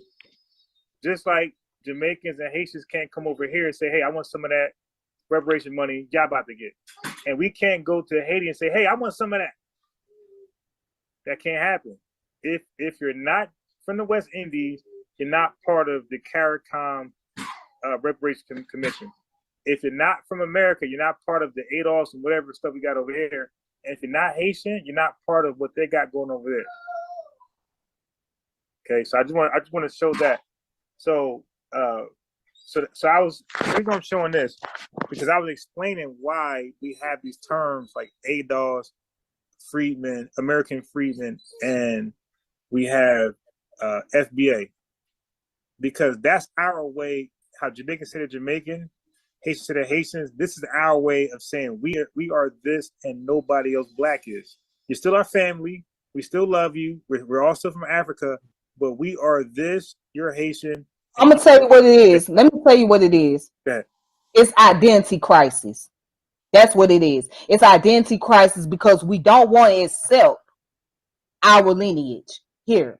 A lot of us do not want to accept. A lot of Black people do not want to accept the fact that they come from African descended bloodline. They don't want to accept that. But we're called African American. Hold on. They don't want to accept that they also got some Caribbean in their bloodline. I can show you my DNA I got test. no Caribbean. I can show you my DNA test. I got no Caribbean in me at all. Zero. I do. I got some Caribbean in me. Okay, well, there you go. Okay. No. I can show you my DNA test. You might have a CARICOM claim. I can show you my DNA test. I can show you I got, a lot of African. All right, let me unshare. I can show you. I can show you my genetics. I can go to Ancestry. I want to see. Wait, then you better get your money. You better get your money in Jamaica then. Nah, I mean, it ain't about that, but again, it's all connected. That's the part that you fail to understand. It's not okay, it was just a Jamaican business, it was just a United States business, or it was just Haitian. No, this was. I forgot. So after you show that, I forgot to ask you about. You said you're RBG, right?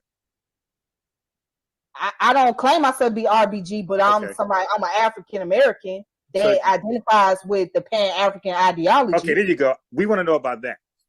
After when you get a chance, we want to know about the Pan-African ideology.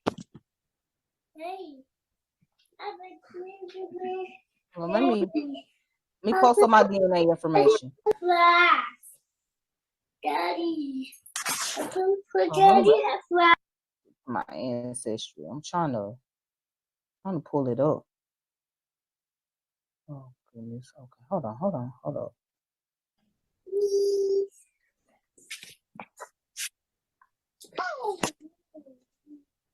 Okay. I don't know if you can see my screen. Can't you see my screen? Yes, I see it right now. Okay. So this is my ancestry DNA. Okay. Now, right here it says 30% Nigerian. Okay. 17% Benin and Togo, 13% Mali, 7% Ivory Coast and Ghana, 6% Nigerian woodlands. All right, and then you're gonna see where it says the Cameroon, 6%.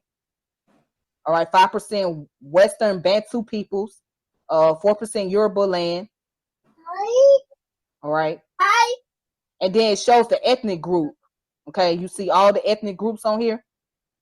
Yes, ma'am. Right. Well, where's the Caribbean? All right, let me go down to here. You went down. I seen it. I seen white man, but I ain't seen no Caribbean. It's on here. I have to. No, it's not. I'm looking right there. No, I'm trying to find it. Maybe it's on. But you ain't got to look no further. It's not there. But you have Scottish, France. Yes, and I do have some Caribbean. That's on my. Okay, I have to go on my 23andMe. That's why I have to go on, cause see. No, stay right here. No, don't try to just chase. Stay right here. No, cause it's pretty much similar. And you see a lot of stuff like Ancestry don't show as much as 23andMe does. So it's like they have to catch on with what 23andMe is doing. So let me see. Yo, Hazard, yo, you are crazy, yo. I mean, that's another thing. Y'all don't believe in no DNA test either. Oh, no, yes, we do. No, we y'all don't. Y'all don't. Y'all don't believe in no DNA test. Ma'am, if you look at my channel, I got chemistry videos. I'm explaining, sharing chemistry. So no, I'm definitely pro science. Well, maybe I gotta go with the origins. Okay. I'm chemistry literate as far as the basics. Okay. All right. So I gotta go back to origins. We don't believe this. DNA test. You crazy? I'm telling you, a lot of FBAs don't believe in DNA tests. Yeah, they be capping because once that test says you are 99.9 not the father, you're gonna get up and start dancing. So he believes in DNA. Okay. Well, wait a minute. I think I seen something. You did see something, but it wasn't West Indies. You seen France? No, but Nigerian. Hold on. It's okay. You don't share. Yes, I do share. I can go on my 23. You might share the carnival costume. That's about it, but you don't share. Shy, you disrespectful, bro. That's what you're a disrespectful dude. You call that disrespectful? I know that about you. You just straight disrespect. You just low key dissing and all that, like, bro. That's called dissing you. No, I'm just saying you just dissing. You might as well be dissing Black history altogether, because that's what you're doing. But anyways, okay. So since it's not showing on here, it doesn't show nowhere. You're not West Indian. Okay, but I can go to 23andMe. I got some, like I said, I got some Caribbean in me. I can go to my 23andMe. Nah. It's just that yes, I can. I can do that. The only Caribbean you got to use the oxtails you ate. That's it. Hey, Shai, stop being disrespectful, because I can go there. I'm trying not to go there, because you're going to make me get off and be real disrespectful to you. I'm trying not to go there. That was a joke. I'm trying not to go there. Let's keep it civilized. Let's keep it respectful, because I don't want to do that. I don't want to look like a bad guy because I done went there with you. Oh, my God. Because you already sound crazy as shit right now, to be honest. You do sound crazy. All right, so here's the other part of the diaspora, all right, which is the early Alabama and Georgia African American. Okay, so that's my other half. Right, FBA. I mean, Black American. No, it's African American. I mean, you can have the FBA stuff. Okay, African American, FBA, same thing. Not really, because y'all on some other crap. Y'all on some other crap, but okay, but I'm gonna let you live with that. So, but just to show you, right here where it says my connection, right? Mm-hmm. Let me see. I should, yeah. It says no results found.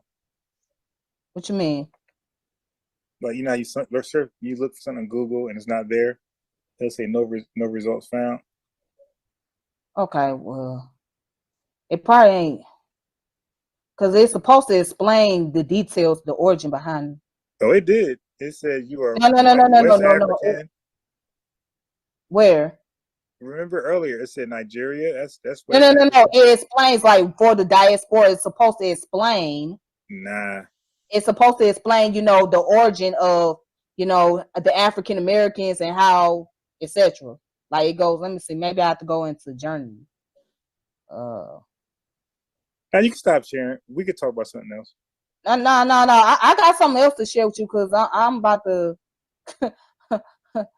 Okay, so yeah, see, yeah, I should have did 23andMe. I mean, it's pretty much, the result is pretty much similar. It's very similar, but it's just that ancestry is not as upgraded as 23andMe, and they have to be upgraded. So let me go on my 23andMe page. No. Yes, I am. I'm going to take you there because it's like I said, my result is very similar. It's just they have to. The only thing is not really upgraded on ancestry is the Caribbean part. I don't know why. I don't know why they don't have a lot of stuff updated like 23andMe does. Hold on. Okay. Hey sis, do you know you could be FBA and Pan-Africanist at the same time? No, they don't work with me. They don't work with me. A lot of FBAs have a problem with those who identify as Pan-African. Yeah, you see that? You see that? They to call people tither or whatever that term is. Yeah, well, yeah, because we're called a kata, we're called Yankee, so we have our own term. A Yankee by who? Who calls you a Yankee? The West Indies.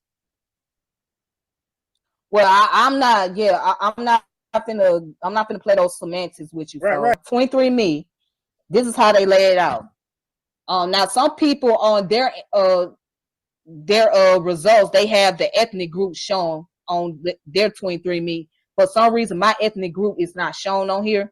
Mm-hmm. But this is what, as you can see, is 100%. Of course, that's me. 90.6% sub-Saharan African, which is. How much was this test? I did this some years ago. This part was like $50, somewhere like that. That's it. Oh, so what you have to do? $55, somewhere like that. I can't exactly remember. So what you do? A swab and just send it back? Yes, you have to spit in the tube and send it back. Yes. Okay, I'm gonna do that. Yes. I encourage you to do it. I know I got no West Indian in me at all. Okay, so watch just this. like you. Okay, so watch this. West African, right? Mm-hmm. That's 78.7%. That's a lot. What? Nigerian, 42.2%, and that's very common with the African Americans. A lot of have more Nigerian ancestry than any other West African group. Okay, now we go down here to the you country. Wait. What state you in? I think I just told you before. You ain't hear me when I say Georgia. Oh, then you way more country. You must be like Southern Georgia or something. No, I'm in Georgia. You ain't near the city. I'm in the city. Wow. Well, that's not where you're originally from. Okay. Now down here where it says African Diaspora, which is very accurate and very correct. Yes, ma'am. Going back to also what Ancestry put on there. See. But I don't see no West Indies though. Oh no, it's on there. I'm just gonna pull it. I'm about to pull it up. But see, yeah, I'm about to put my glasses on since I look for this one right here. Okay, it's right here. It's right down here at the bottom. It says 0. It's right here. Do you see where it says Caribbean? That's the West Indies. What you call 0. it? No, it doesn't say 0. Okay, so it says what? Jamaica. Okay, now watch this. It says Jamaica has 14 administrative regions.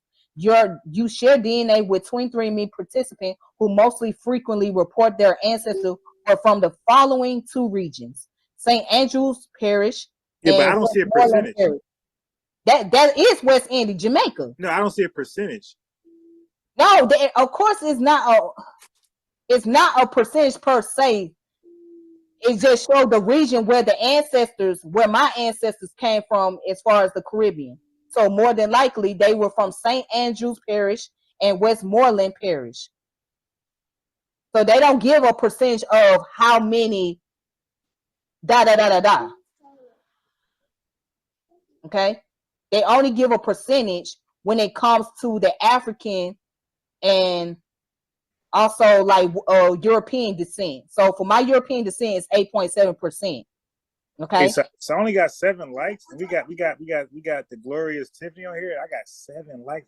God damn, y'all hating on me. And right here, it's got 90.6%. Okay.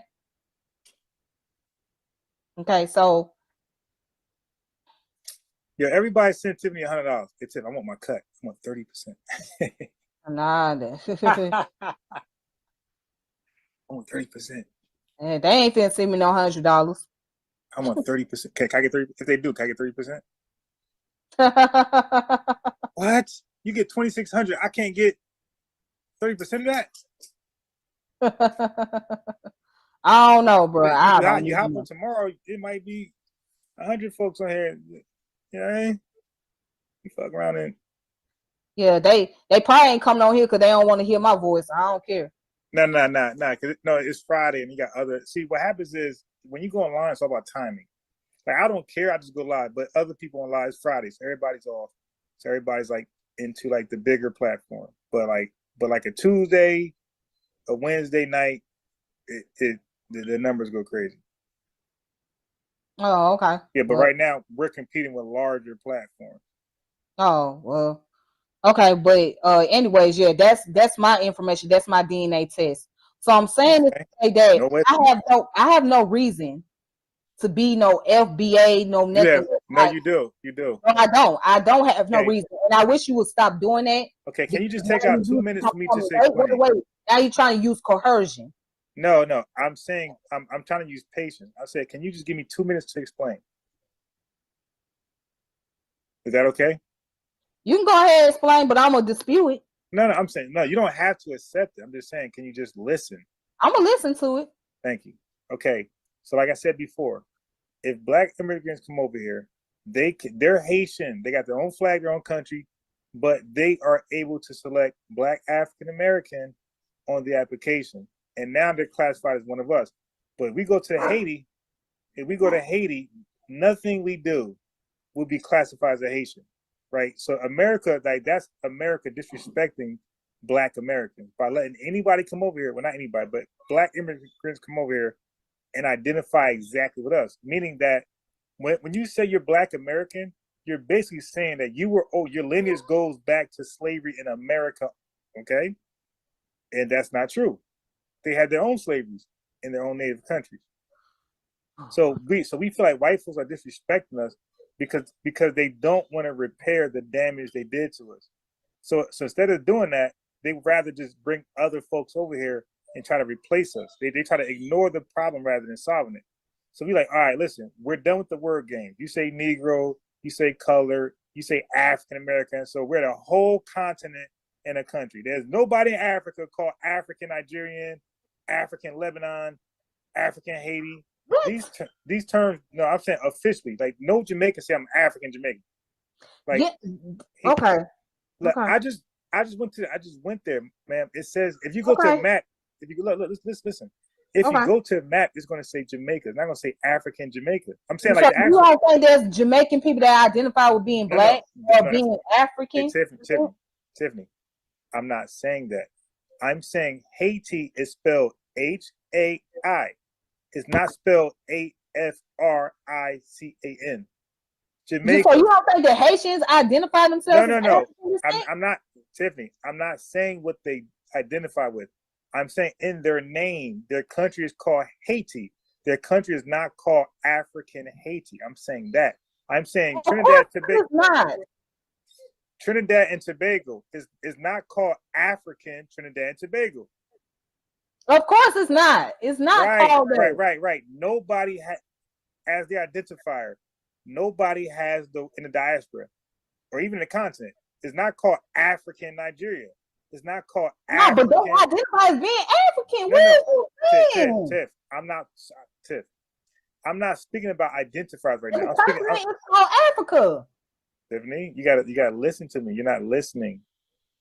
I'm trying, but you is all over the place. Oh my God. Because you're not listening. I'm trying to listen to you, but it's like you just bouncing off the wall. You gotta be parallel. So look, okay, watch this. Look at my screen. I'm gonna show you something. Okay. But I'm gonna tell you this: they do identify as being African. I'm not speaking about identifying. They identify being black. So of course, yeah, but Africa is a continent. Right. And nobody, again, if you ask a man from Ghana, what is he? He's going to say Ghana. He's not going to say I'm African Ghana. He's going to say he's African. If he's in America, he's going to say I'm from Ghana, but he's going to say I'm an African. No, Tiff, listen what I'm saying to you. Listen. And do you know they have Pan-Africanism over there in Africa? No problem. Listen what I'm saying right now. See, look, you're going somewhere else. You're over the place. I'm saying no, you are all over the place. You say they don't identify as being African. Tiff, when they come here, they'll tell you they from. They're gonna tell you what country they from. They're gonna say they African. Right? No, Tiff. We're not. No, that's a continent. If we ask him what country he's from, he's gonna say Ghana. Okay. If we ask the guy where he's from, he's gonna say Rwanda. He's not gonna say. Yes, but he's gonna also tell you he's African. No. Listen. What I'm saying is, when you ask him where he's from and what he is, he's gonna say, "I'm from Ghana. I'm Ghanaian." If you ask another guy where he's from, he's gonna say, "I'm from." Let's say, I don't know. Just give me a country. Liberia. Zimbabwe. Look, Liberia, and I'm a Liberian. He's not gonna say, okay, Tiff, listen what I'm saying. And then you ask them, well, where is those places? No. Africa. But I'm not asking about the continent. I want to know who he is. They're gonna say, I am African, but I am from Liberia. No. Hey, Tiff, when you ask somebody like a Spanish person, where you from? He's gonna say Venezuela. He's not gonna say South America. Some of them do say South America. No. If I say De Donde, he's gonna understand. I'm specifically asking him, where do you live? What country? Not what continent. Yeah, they gonna tell you what country. Yeah, what country? Right. Exactly. So when you ask a white person overseas in Europe, let's say West Europe, where you from? If they're from France, listen, they're not gonna say I'm from European France. They're gonna say I'm from France. If I ask an Indian where you're from, he's not gonna say Asia, India. He's gonna say I'm from India. Goodness. So back to the African. If I ask a Liberian where he's from, he's going to say Liberia. And I say, okay, well, what are you? He's going to say Liberian. The word Africa is not going to come up unless I say what continent are you from? And then he'll say Africa. But with us, why are we the only black people that list a continent with our? Because of our, you know what? I'll tell you what.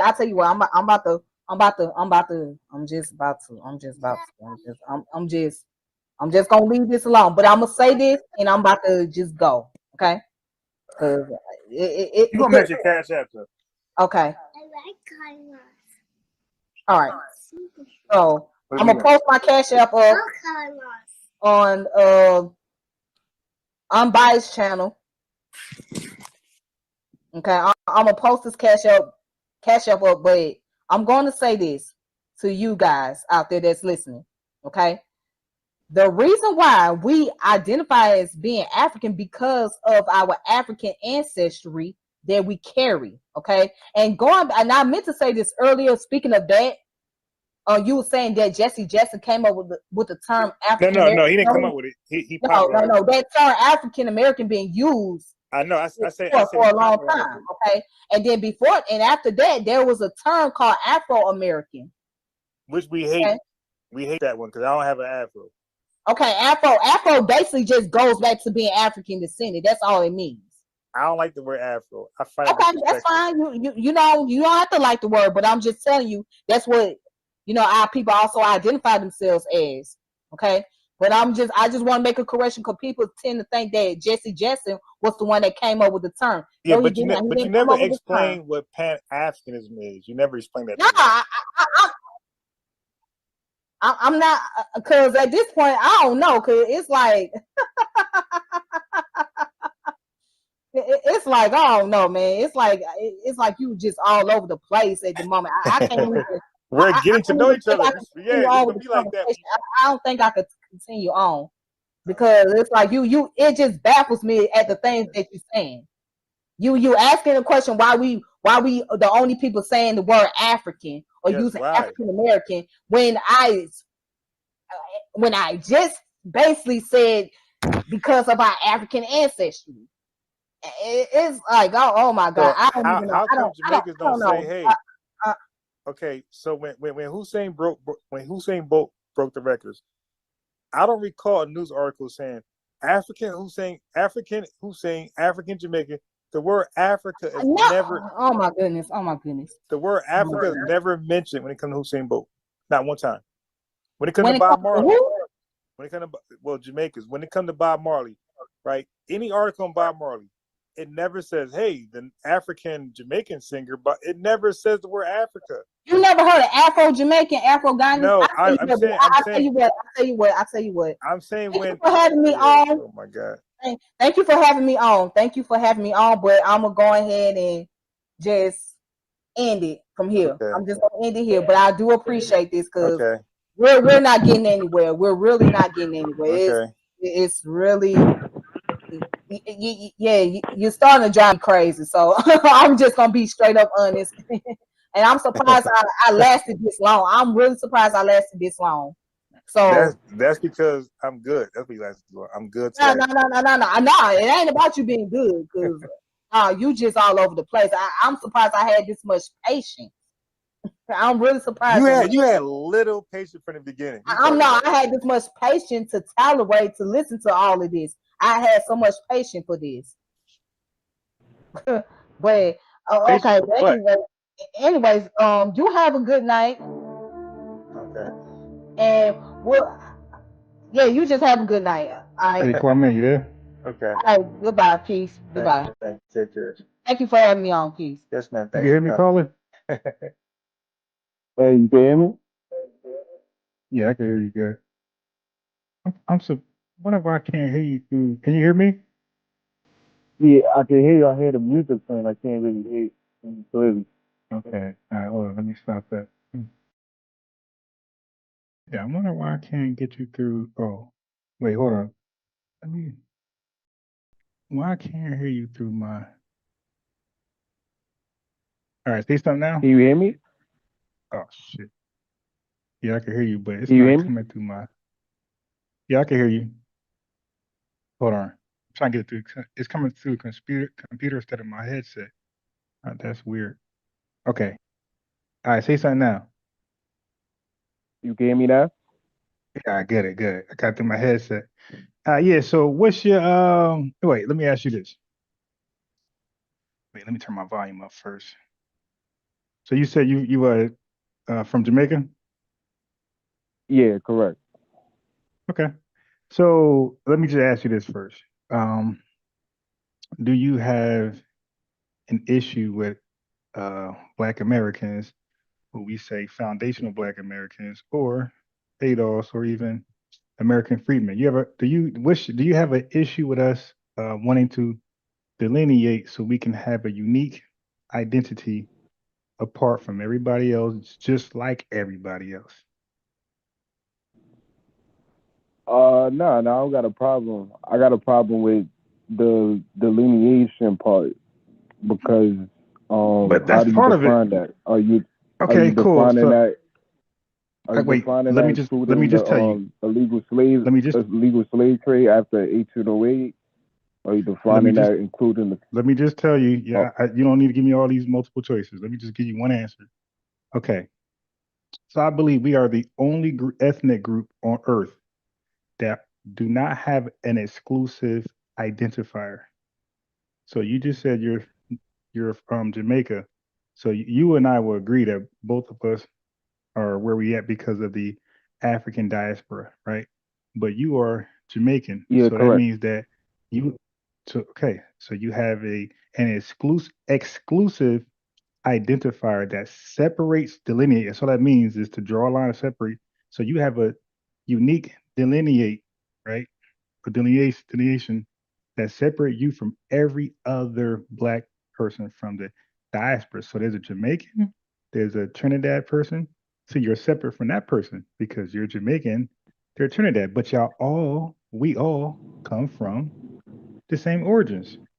But even with that, we still have unique identifiers because we're still different, even though we're quote unquote the same or come from the same origin. So does that make a little I more think sense?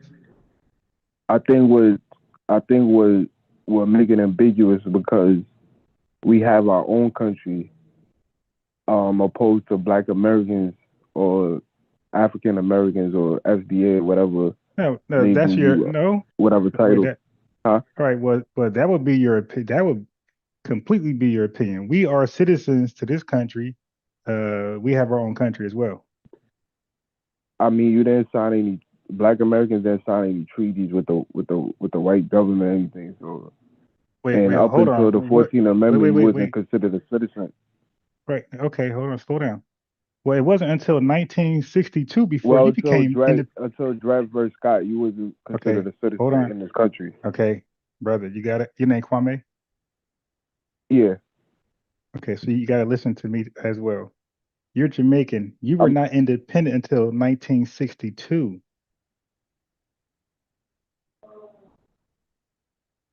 yeah, from the British government, correct? Yeah. Right. So both of us were seen less than, and then both of us got our identification, and we got our No, citizenship. but you don't Yeah. have So now, you don't have a country though. okay, So it's we do have different. a country.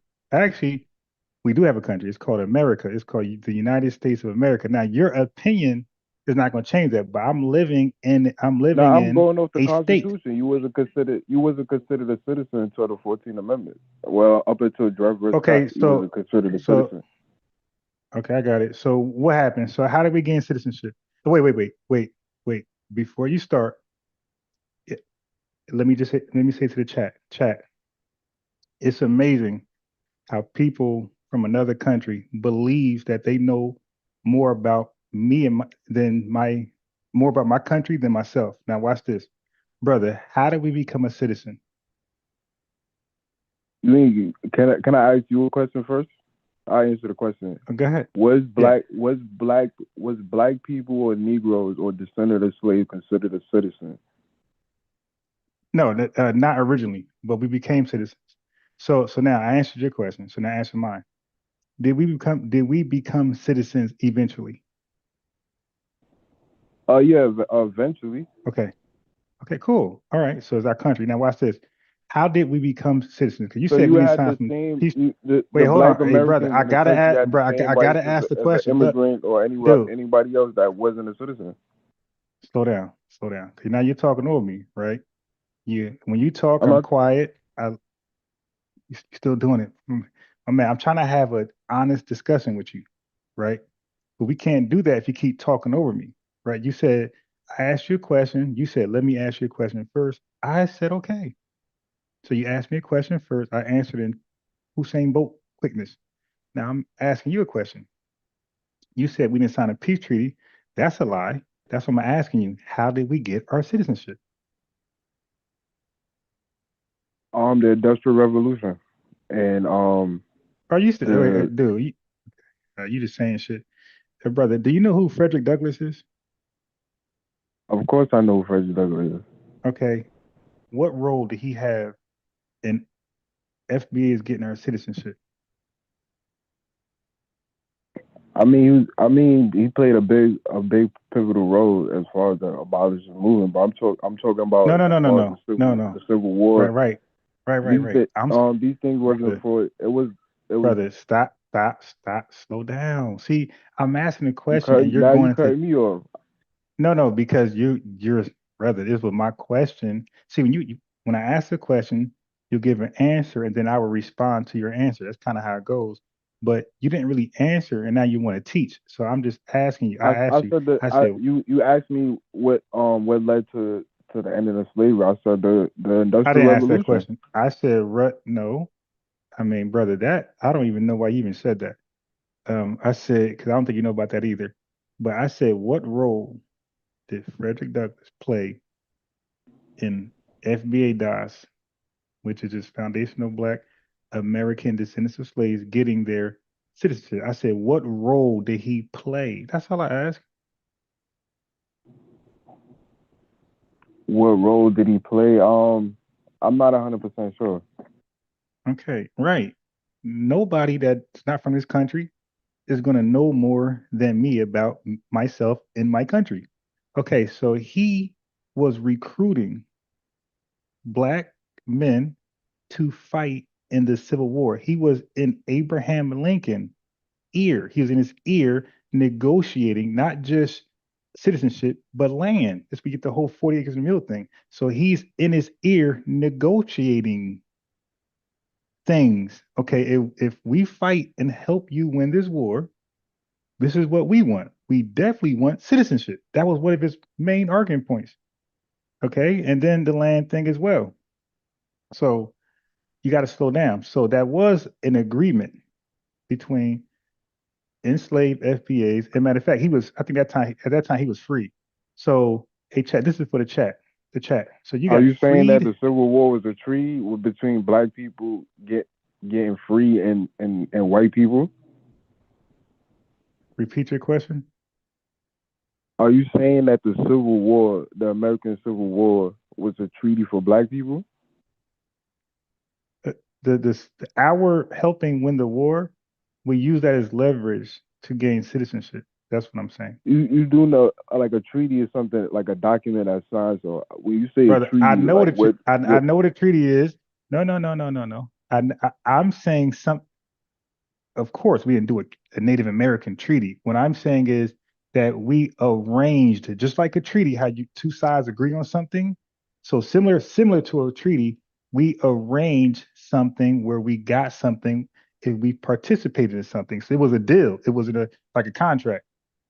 Okay. it was So it was no contract signed. There was no treaty signed. So I don't know how you you try to ever heard of define a that as a okay, treaty. I got you. So is Like there a such how thing as a like how the wait, Maroons hold on, and the wait. Brit Okay, you said how like how the you said you didn't Maroons know. signed treaties Okay, with the hey, British hold on. government. I got it. You in this treaty shit. But what you okay, forget about it. Let's do this. Did Frederick Douglass and other Would you agree that's FBAs? a faulty premise? No, because you keep babbling over myself talking. We're establishing something. We're establishing that we did get citizenship because so for some reason you said we got it a certain way. I disagreed, right? And I'm telling you how we got it. And now you want to go babble about some treaty shit. I'm just saying that we negotiated our citizenship as if we fight in the war and help Abe Lincoln win. What do you disagree with that? Did did the Black Americans also negotiate to be 3/5 of a human, or Brother, that wasn't a negotiation either? there's no such language that black men were 3/5 of a human. You made that up. So it wasn't signed that slaves was counted at 3/5 as a citizen. I mean, Oh, no, you got that wrong. Again, none of y'all know more black history than I do, or American history. You got that wrong. That has nothing to do with that, bro. That was can you explain that? Can you explain okay. that language to me? The three Got fifths of a human. got it. Yes, because they were voting. It was the South, the Southerners, and the Northerners voting. And the Southerners, they wanted to count each of their enslaved person as one vote. The Northerners said, no, you can't do that. So they compromised. It's called the 3/5 compromise. You see how you name stuff, and I just can explain it on the fly. It's called the 3/5 compromise. So they said, okay, we won't do one enslaved person, one vote. What we'll do is out of five enslaved persons, we will count three as a vote. So that had everything to do with voting, not your actual status or your humanity. So out of 5 black people, two couldn't vote. No, they couldn't. No, they couldn't vote at all. So what happens is that white people were counting them against their will as a vote for a Southern project or whatever, a Southern official, whatever they had going on. They were using 3 out of 5 FBA enslaved FBAs as a vote for the South, for one vote. So 3 FBAs in voting only, not in their humanity. 3 in voting, 3 FBAs were counted as one white man, you could Was say, the FBA voting. did the FBA negotiate that too? Like how you said the Civil War? No. The FBA were this was before the They Civil was War. excluded from that negotiation. Yeah, the compromise. Yeah, So essentially, they had no power. At some point, yes.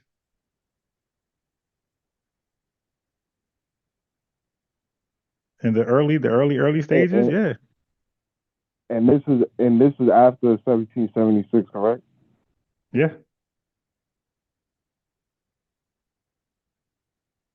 Um, I asked you about the illegal slave trade because I wanted to know what exactly is the FBA. Are you counting the people that arrive here after the abolishment of slavery, or when do you count the lineage part? Yeah, it's real simple. But because the ones that came after 1808, they was enslaved too. So are they foundational Black Americans, or are they Where did they go? Did they stay here or did they go somewhere else? They stayed here. You had some arriving from the Haitian Revolution Okay, well, brother, if they that was enslaved that arrived in the Louisiana and those areas. So are those people considered teeters, or are they foundational Black Americans? okay. Now, do you know what okay?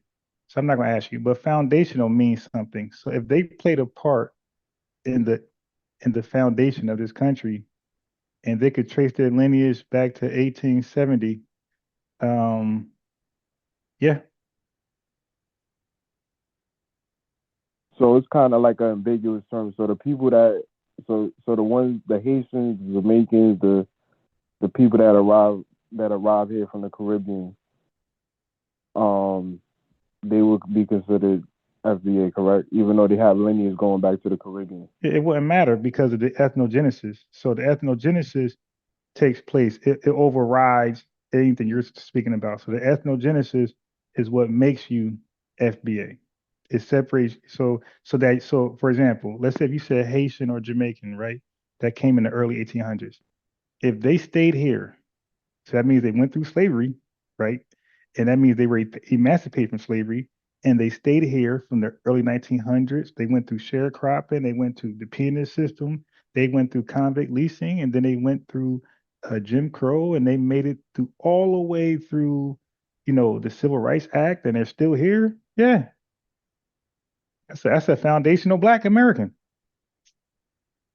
They went through the ethnogenesis, and now they are uniquely different than what they were before. Even though they could trace their lineage back to Jamaica or Haiti or whatever, Their or whatever lineage would slave be plantation they came from. well. How long would they be? Wait, how long would they be? How long were they in Jamaica prior before they hypothetically? Because we're speaking of hypothetics. So, how long were they Nah, we in? not we speaking we're speaking in facts. We speaking we No, could well, you prove gotta. that Well, no. Okay, after you can. So you can prove that. 1808 people, huh? You can prove. Can you give me a name of somebody? I mean, I'm quite sure it's people in Oh, Louisiana you that could quite trace their sure. lineage back to Haiti. Well, then okay, then you gotta let them speak for themselves. And see, you're giving me some random hypothetical situation where I didn't mind entertaining, and I gave you the answer. So you could say if they trace their lineage back, it doesn't matter. They went through So ethnogenesis. They became are you foundational to saying this country, are you and saying and, that and are now you they're saying that American. Black people wasn't transported from Haiti, Jamaica, and the Caribbean islands after 1808? Okay, so I So already see how this discussion going. So I just talk, you ignore, and then you come back no, and I'm asking you because you okay, there you go again. So I, I'm I asking talk. you a question. I talk, he ignores, and then he come back with, so are you saying, brother, you don't got to ask me what I'm saying. I'm saying what I'm saying. All right. So how about this? Let's just go back because we started right at the 14th. Well, you did at the 14th Amendment, and you had a problem with that. So let's just wrap that up before we just go down too many rabbit holes. So let's wrap it up. So you agree that we established citizenship right after the Civil War, correct? United States of American citizenship. You agree? That's simple, right? Yeah. Okay, it's our country, right? So we actually fought. To. We actually fought for this country. We fought so the Union can win and we could be part of that country. So before the Union, the country was different. It was split, Southern and Northern. So it was like really half and half, and the government is like really, really little. So what we did was we fought with the Union to defeat the South, and now America just changed. America was no longer the country it was before because the South had just as much power as the North, and the federal government had really no power. But once we helped the Union defeat the South, now the North and the federal government have all the power, and the states took a backseat. So when we helped the Union win, this country literally changed, and we're citizens of that country going forward. A Union ran country where the South has little to no power. So yes, so we became citizens of that new America. So America had their own ethnogenesis. Yeah. Was Dred versus Scott after the Civil War? Dred versus Scott. What's that? I don't think so. What's that? 1854? I don't remember off the top of my head, but I don't think that was before the Civil War. I'm not sure, but we do know that Jim Crow. So let's say if it was after, it wouldn't matter because we know, well, some of us know the history, what happened in the South. Once the Union soldiers left the South, they pretty much let the South put us back in slavery again. Through different means. So like that's not really a gotcha moment. Like we know that we went under a system of Jim Crow where we were pretty much in slavery all over again. So essentially after the Civil War, FBAs wasn't technically a citizen or granted every liberty a citizen was granted. No, we were. See, you ever heard of Black Reconstruction? Yeah. So what's that? Talk to me. What happened? I think that was a movement in the early 1900s. You mean late 1800s going into the early 1900s, right? Yeah. Okay. So were they citizens? Were they able to like get in citizen like mayors and governors and sheriffs like a citizen will be allowed to do? Did they experience those citizen rights? Yeah. Oh, yeah. So what happens was when the Klan rose up, they just violated. So we were always citizens. Our citizenship was just violated. Like today, you got people citizenship being violated, but that don't mean you're not a citizen. So what was the cause of the civil rights movement then? Which one? The 1960s. What was the cause? Yeah, if you had liberty to all, if you was a citizen. Well, I just told you. I just told you our citizenship was being violated. So we were fighting. By the Klan? No, it was by damn near all whites.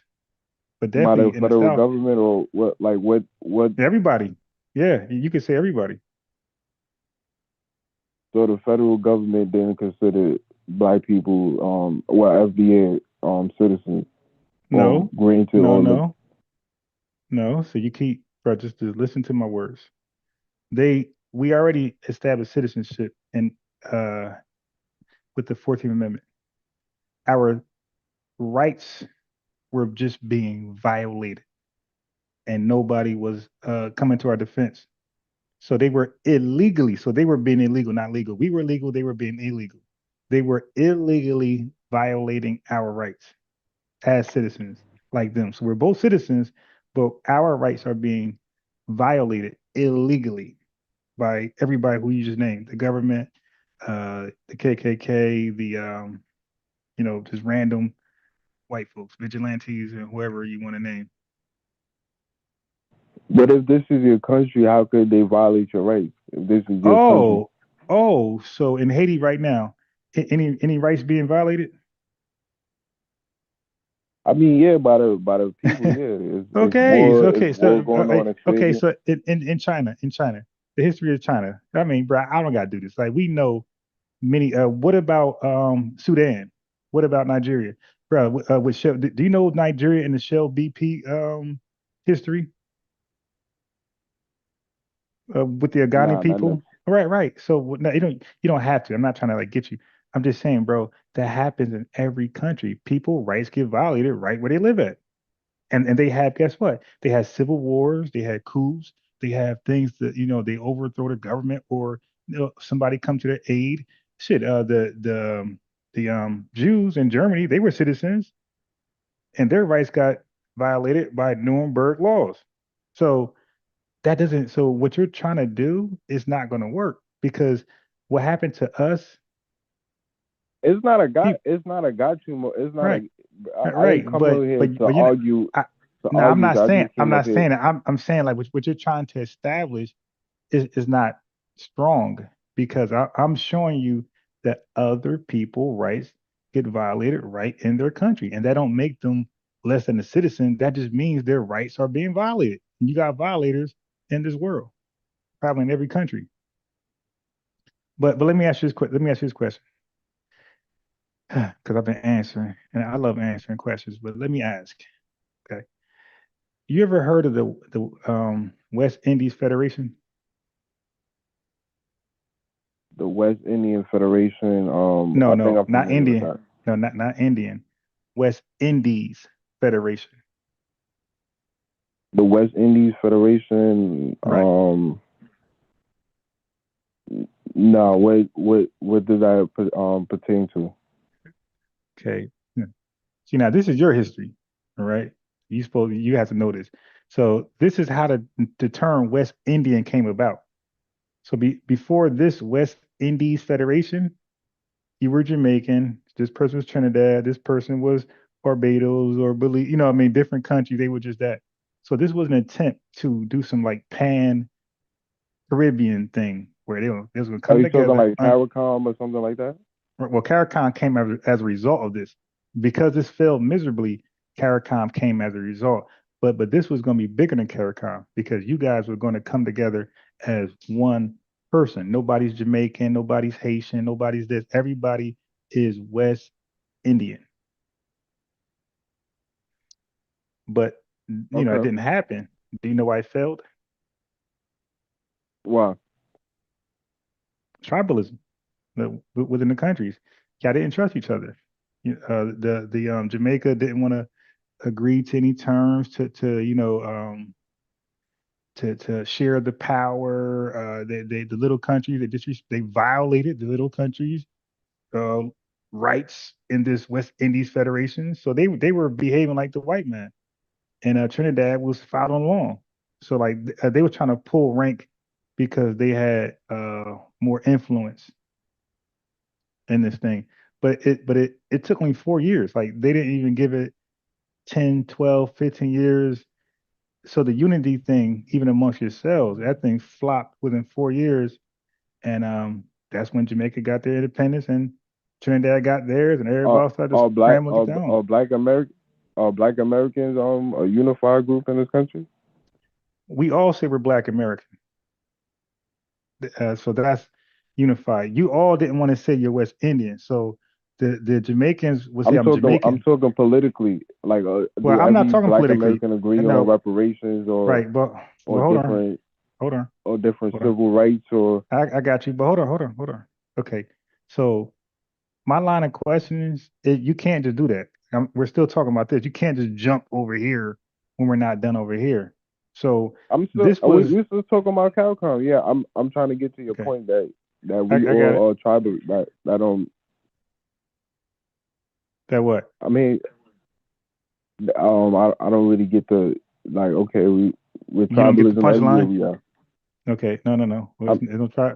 No, because you don't have. I don't know of any tribalism in Jamaica. I'm saying it was country tribalism. Now, I'm not saying the people. I'm not saying the Trinidad. The Trinidadians are tribal in their. I'm not saying. I'm saying the countries became tribal. They didn't want to share the power. They didn't want to share the wealth and things like that. It was like everybody for themselves, and they all didn't buy into the West Indian thing as a unified terminology. Like they said, nah, I'm Jamaican first. So I'm gonna give an example. India. In India, there's everybody they're Indian. Like that's the national term for everybody. But if you ask, like it's like Nigeria, but if you ask them what they are, they're Yoruba, Igbo. But India, the same thing. India, if you ask them what they are, they can say, I'm Gujarati, I'm this, I'm that. But they'll say they're Indian because that's the national term. So that's what the West Indies Federation is trying to do. They're trying to give themselves a national term, and then you peel that onion. We're all still Jamaican. He's Trinidad, but you guys. Are you okay, Paul? Are you trying to equate that to like America? No, I'm just no. I no. See, here's your thing. You're trying to do a tit for tat. I just said, let me ask you a question. So this was just separate from what you asked me. I was just asking you, are you familiar with the West Indies? Oh no, I was familiar with Carrick. I wasn't familiar with the formal organization prior to that. Right, that's important though, because that's how CARICOM came to be. Because when that failed, and then it inspired a CARICOM to come about.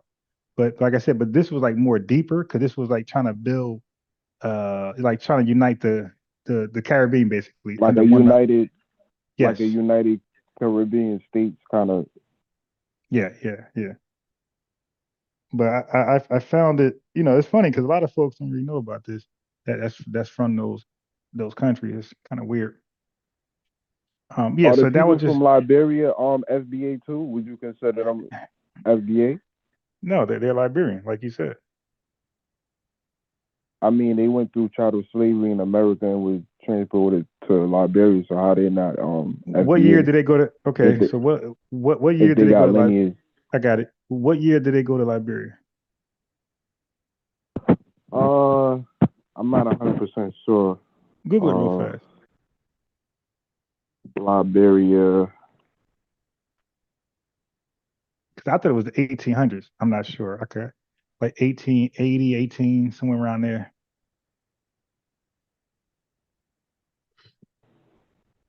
I'm not at my computer because I want my son to go to sleep. And I'm like loud. All right, Yeah, around 1857. Dang. 18. Wait, so they left before the Civil War? Okay, so do you know what organization had shipped them out? Had Well, helped ship them? between 1822 and 1861. God, yeah. So damn, bro, that's before the Civil War. All right, so do you know what Well, organization that's helped? done. That's I got it. well Listen. until 1861. Yes, that's before the Civil War. So like that's it. Like they're Liberian. Like they didn't experience what we experienced. They didn't fight for this country. They didn't fight for their right to partay. They left. So they're Liberian. But you said if they went through chattel slavery in America, right? Okay, brother, what you gotta do, right, is subscribe to my channel and play this back what I said. I said when I said the Haitians, right, and the Jamaicans, I said, brother, if they went through chattel slavery, and then I kept going. I said, and then I said all the way to now. I said, yeah, I'm convinced they're FBA. I said all the way to now. That's why I asked you, did they ever leave? That's the question I asked you. I said, did they ever leave? And you said no. I said, okay, yeah. If they went through all of that and they're still here, yeah, in my mind, they're FBA. But you said these folks right here been leaving first chance they got. Shit, Garvey came too late. So essentially, they can't be FBA because they didn't go through Jim Crow or any of those things. Well, they can't be FBA because they're Liberian. All right. So now let me just tell you this. So when West Africa and Central Africa, right, had sold us, you and I, and everybody in the diaspora, when we got sold from West and Central Africa, as far as I'm concerned, we were no longer that then. So once you leave voluntarily, or these people don't want you and kick you out, to me, you're no longer part of that ethnic group. Of course, DNA is still there, biology, but I'm saying like the label. When somebody kick you out of their homeland, which I'm not saying that folks here got kicked out. They left voluntarily, but I'm giving like a little example of when you leave voluntarily and don't turn back, and you take citizenship somewhere else. Wait, you saying that we left Africa voluntarily? Oh my God, bro! I'm comparing the Liberian movement to chattel slavery, the triangle slave trade. So that's why I keep. Oh my God, this guy, dude.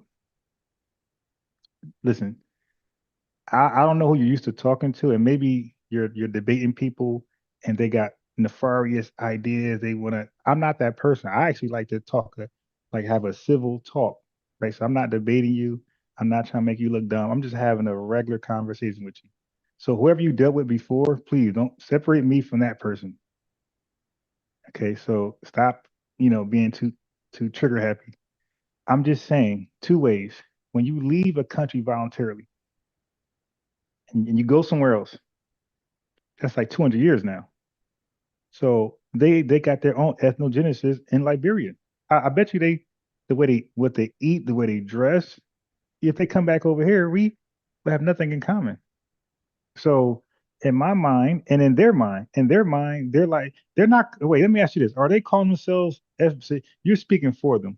Are they calling themselves FBA over there in Liberia?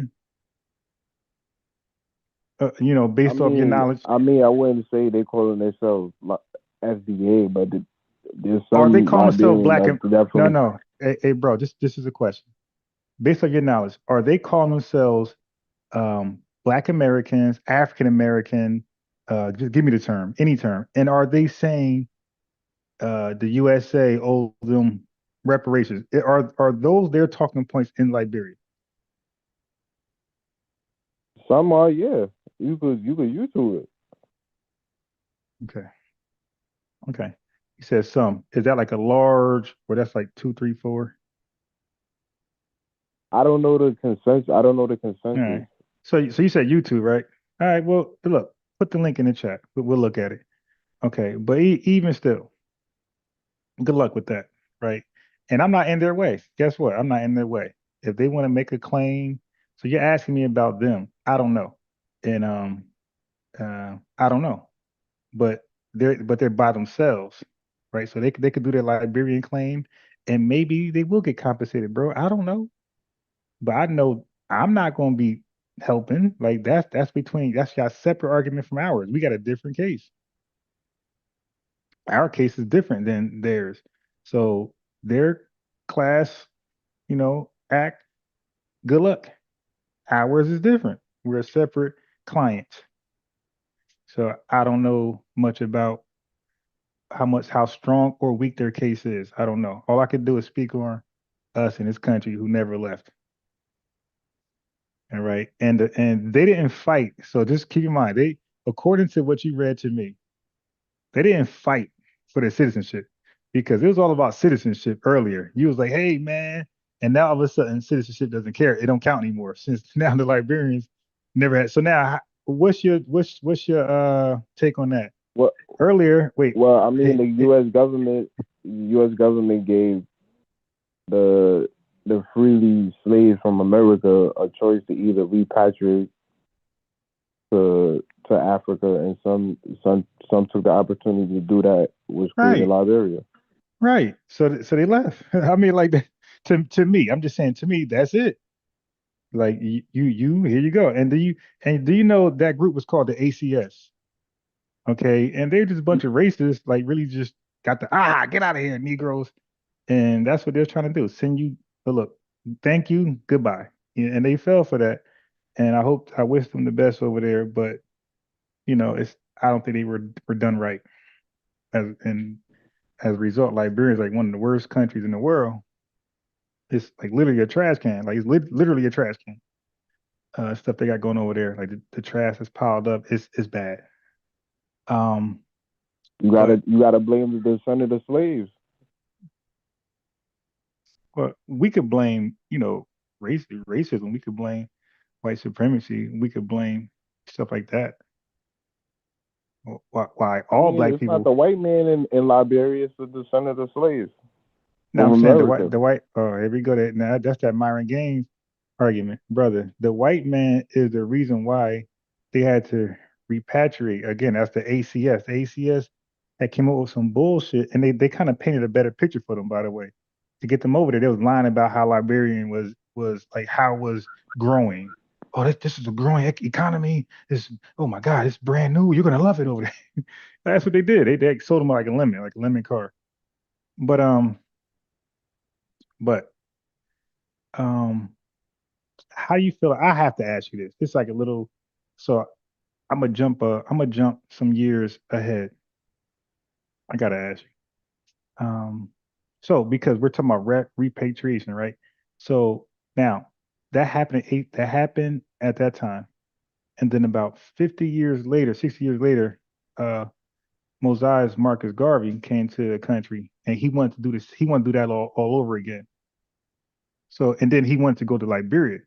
So do you believe that he thought that was a successful endeavor, and he felt like this new wave of people going back over there will do better? They could like help, get the economy boost and everything. Yeah, maybe you could think it's optimistic because Liberia is one of the first African nations that was free. I don't think it was no Ghana, no Nigeria, no Senegal, or none of these nations that exist at the time. So, Yeah, but of why did he course, have to? Go ahead. go ahead. No, I was gonna say, he, he met with the Klan. Why would he meet with the Klan? Like that was some shady stuff. I mean, they had similar ideology. The Yeah, but Klan they had wanted no. to Yeah, but segregate, no, and but Marcus the Garvey Klan. wanted to segregate. No, the Klan went. No, that wasn't. But the Klan hated black people. They have a history of terrorizing and murdering black people. So how do you share? But I don't would know you how. agree that the Klan wanted to keep segregation? They wanted to segregate from black people, correct? Yeah, but they didn't want us to go out the country. They want to stay here. So they keep bullying us. But listen, what I'm saying is Did Marcus Garvey wanted to segregate from white people? Marcus. I don't know. No, he wanted to lead a country. That a form of segregation? Bro, that's a form of picking up and going, right? That segregation is you stay over there, I stay over here. Like So leaving you is saying that the leaving. Klan? Are you saying that the Klan wanted black people to stay in America but segregated? So the Klan wasn't Brother, telling black people to go okay, back to Africa? look what I'm saying. I'm saying the Klan had zero power either way. Politically, they were terrible. They had no money, they had no nothing. So when Garvey went to meet with them, that was a nothing burger. Like he had a better chance meeting with the mayor, the governor, like people who really could pull strings, and even the president. To meet with the Klan was 100% nothing burger. So I don't know why he felt like the Klan had that type of power where they can like So help are fund. you saying there was no Klansmen in political offices or government officials, Well, like they had as a far as sheriffs or government officials? well, they had a This hood. is right. Hold on. The Klan is So can I linked to answer your Edgar question? Hoover. So can I answer your question? Well, Edgar, that's funny because Edgar Hoover dismantled the Klan. So I don't know how you present that argument. The Klan doesn't exist because of J. Edgar Hoover. So good. So good luck with that argument. But the Klan, you said were they the sheriff? Well, we wouldn't know. Nobody knew because they were a hood. They were like Batman. Okay, so they were one person, on their job, and then at nighttime they wore the hood to disguise their identity. They was ashamed of what they were doing, so nobody knew who they were in these seats of power. But even still, even still, uh, it wasn't enough of them. As okay, so watch this. To be in those seats of power, you got to be in those seats in power as the Klan, not as individual Klanmen. Because remember, they can't say that the Klan in those seats. So this is just Bob Johnson. This is Ricky Smiley. This is just random white people with these radical ideas. But in order to get something popping, they have to come as the Klan So organization. in those seats. Can I ask you a question? Yeah. How many Jewish officials are in? Wait. in Hold on. Before we go there, I wasn't done on Garvey. because you using like a majority claim like Nah, that, and I'm not. because then I could use Nah, I'm APAC not. and I'm not. all the other lobby groups that So lobby let's for go. Israel. Okay, so all right. So now watch this. And Israel is the minority. I got you. Wait, before we do that, well, hold on. Before we do that, we're still on Garvey. Okay, so when Garvey met with the Klan, right? When he met with them, yeah, they had similar hold on, goals, just, and brother, slow down. they had similar goals. I'm not done with the question. Damn, bro. You're that ADD, man. Yeah, you guys do a consultation with Dr. Umar, get that shit fixed. Listen, what I was going to ask you was, when he met with the Klan, did something good come out of it? We don't know.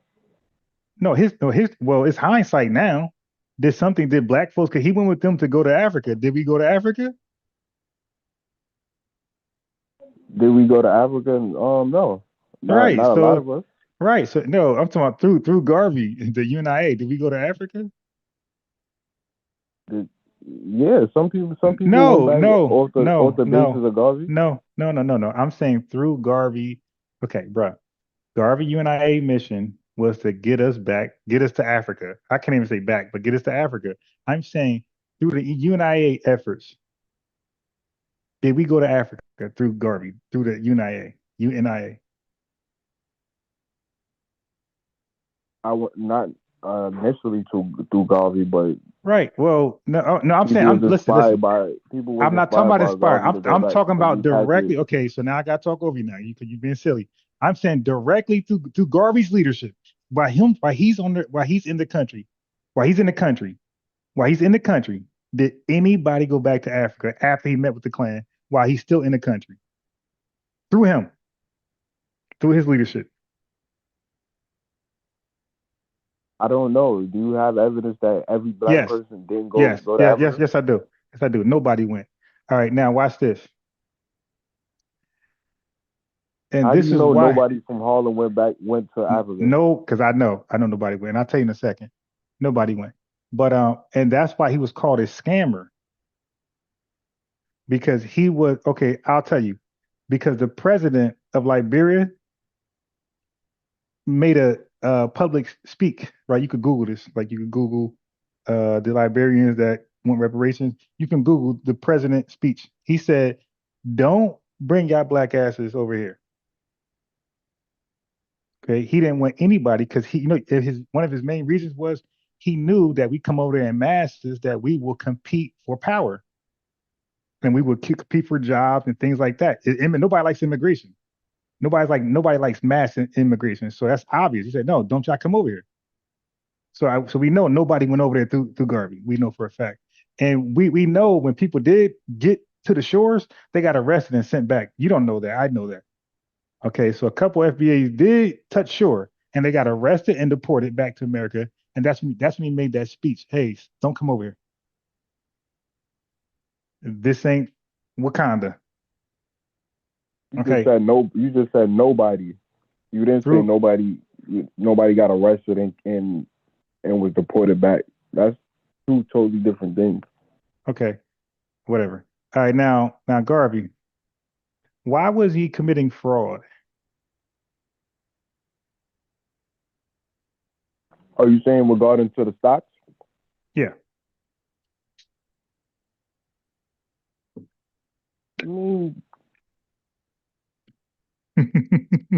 Take your time.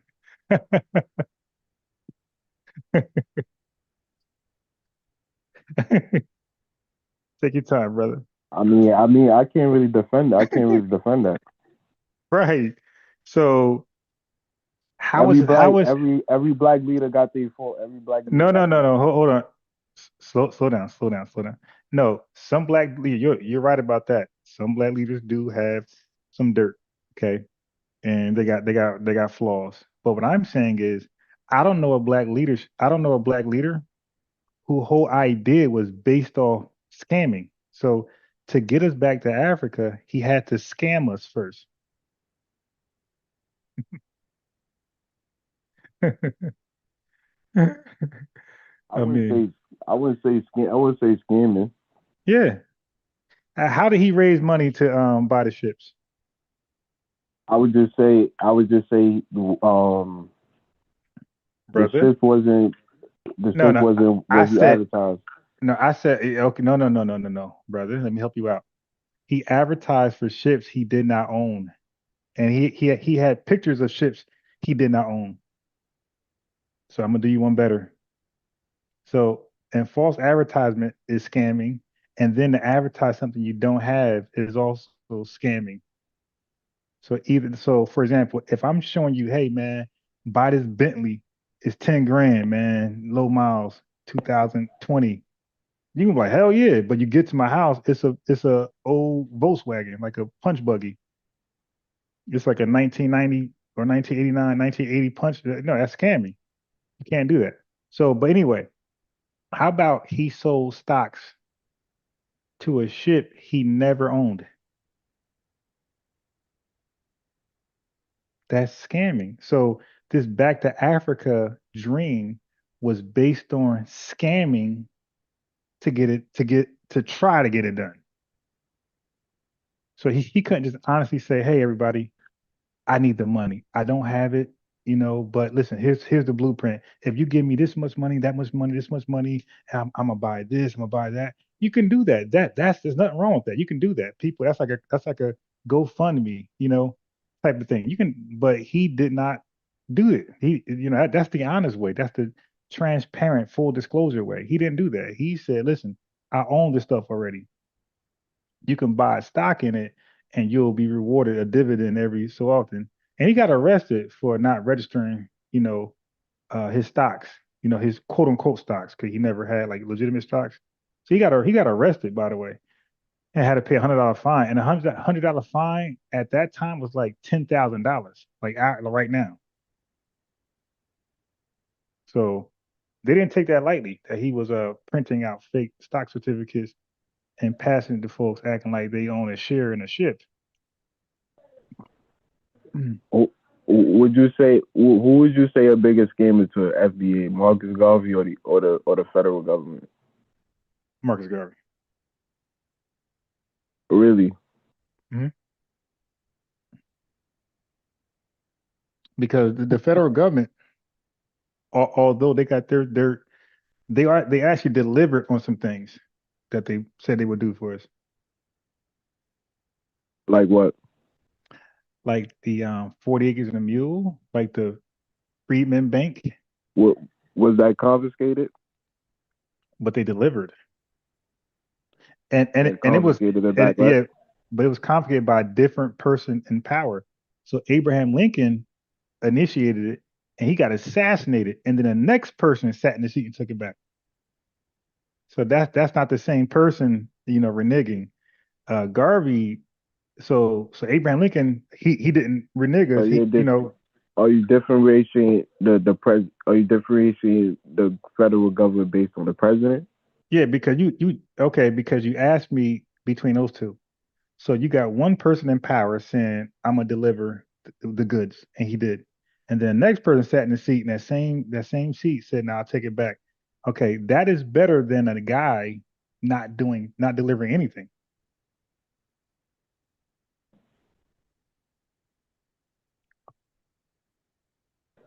That's what you think. That's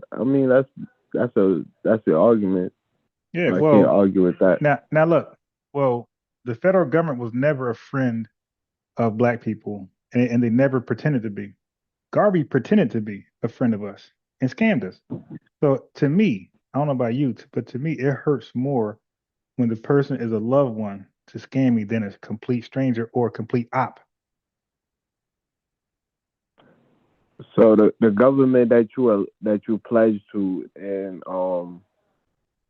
that you're quote unquote citizen of, you don't hold them to a higher We don't pledge to the government. Garvey higher to a higher esteem. Yeah, because we don't pledge to the government. We pledge to the country, to the United States of America. That's who we pledge to. We don't pledge to the government. We pledge to the land that we help create. Okay, so that's what Do we you pledge pledge to. to the state, or you pledge to the United States of America? Like, what? I don't understand what you're saying. All right, so understand this. When Garvey got deported and went to Jamaica, right? Because he first pitched the idea of this back to Africa stuff to the Jamaicans, and they said, "Bro, kick rocks." Okay, so he realized I can't be honest. I gotta lie.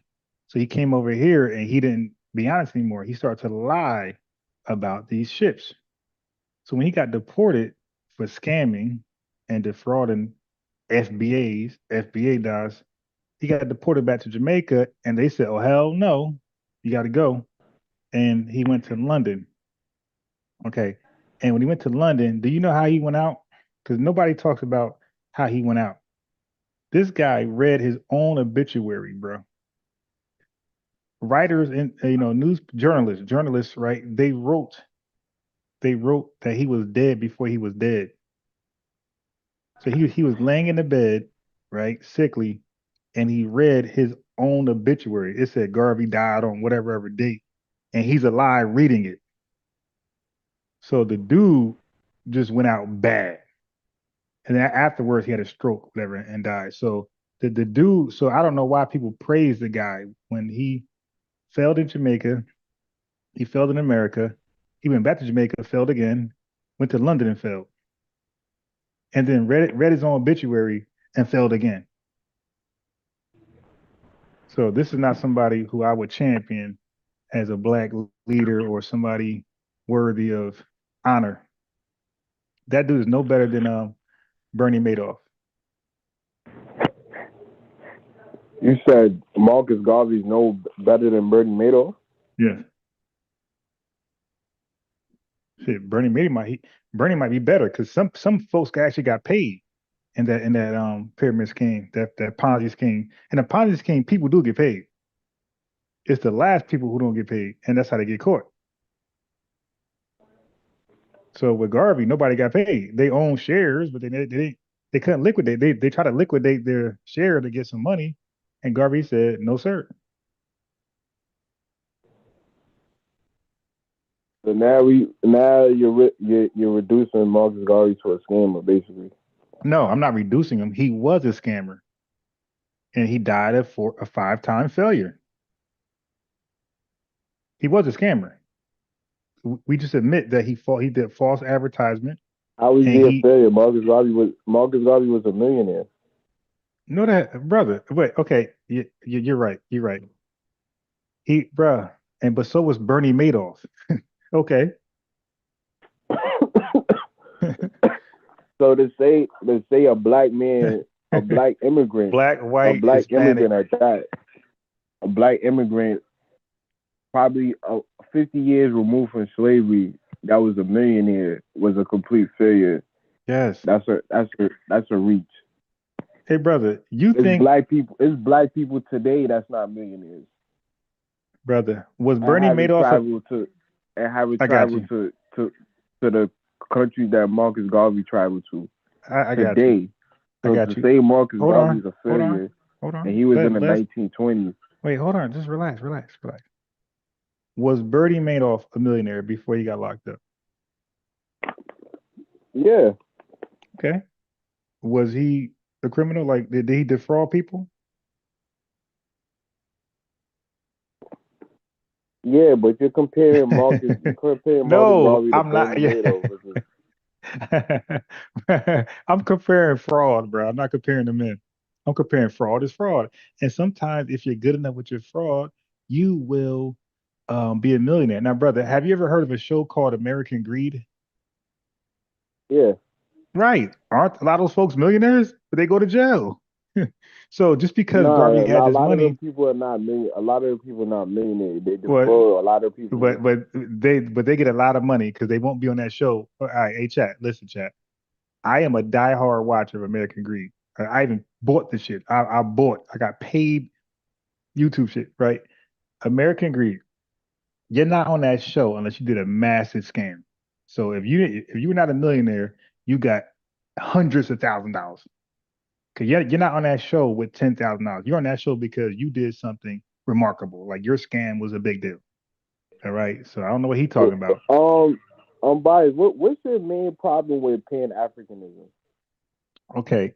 So the idea I have no problem with, right? The idea is a good one because you got pan-Euronism, right? You got a lot of white folks who get together under one umbrella to do something great. So the idea I have no issue with.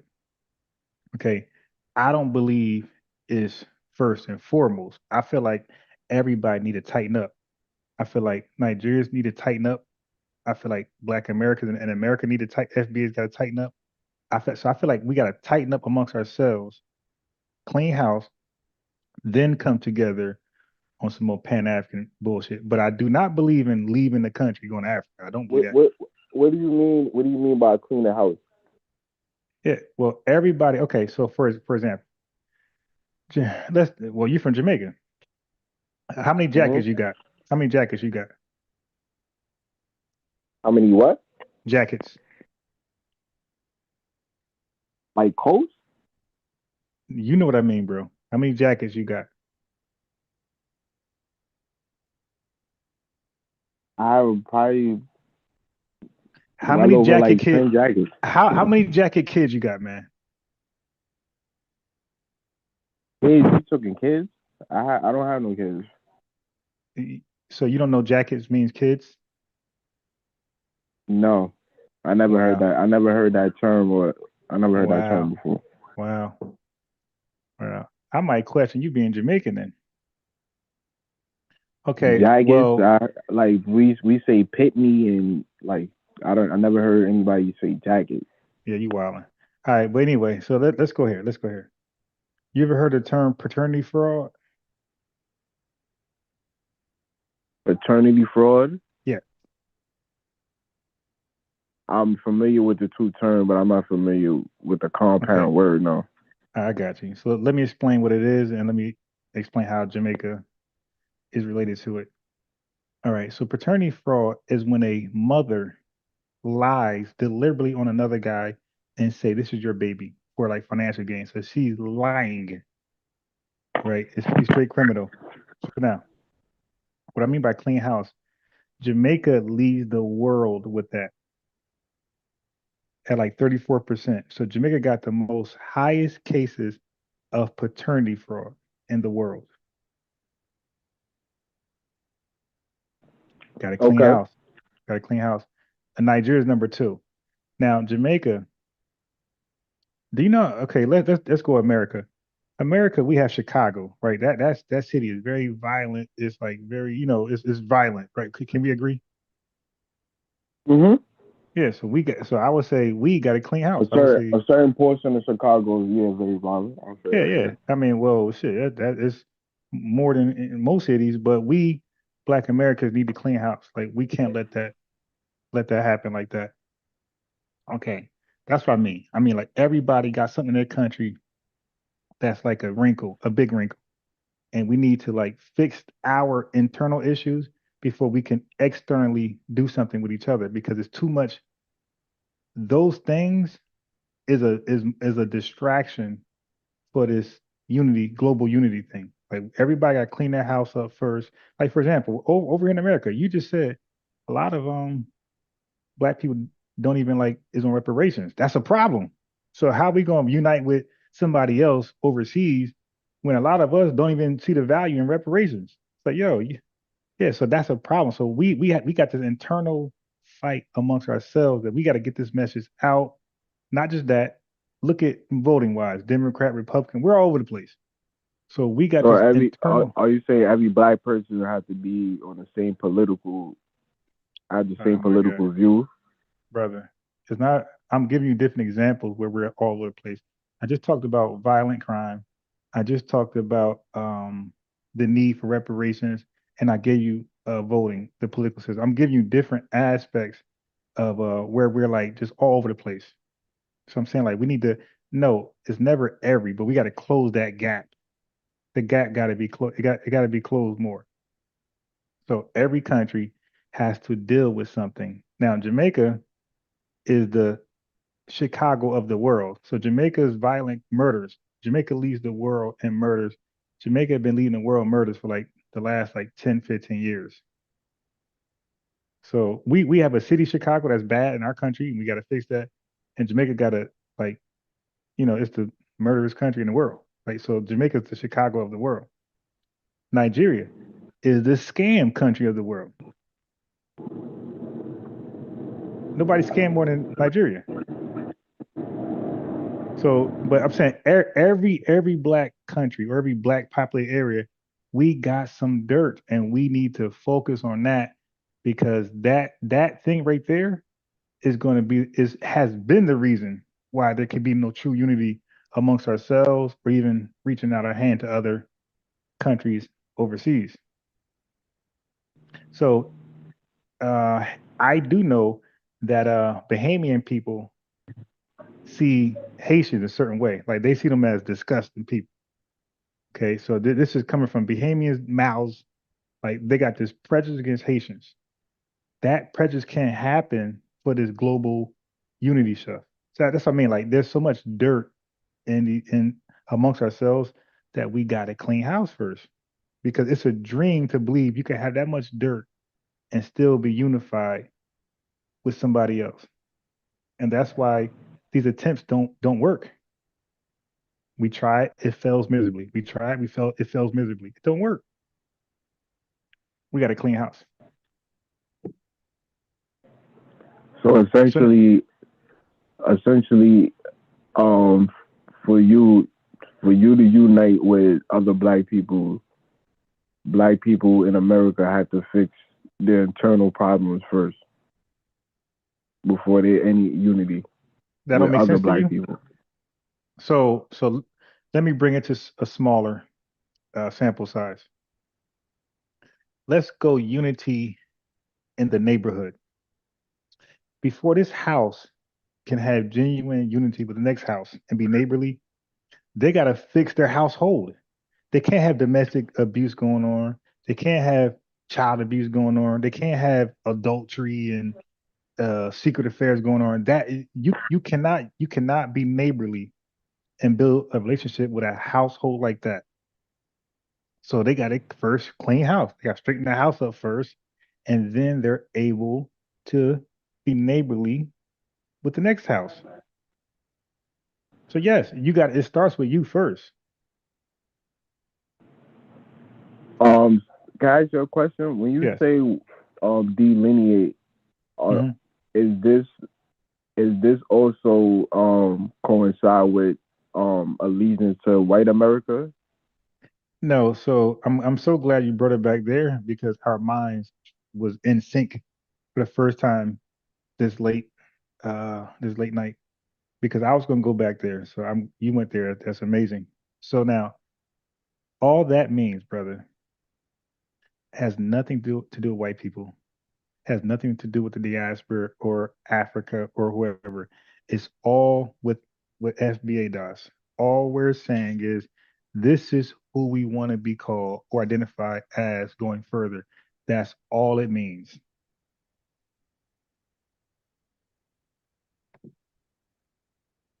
It's just what we want to be called. That's all that means. Okay, we're black. We get it. You're black.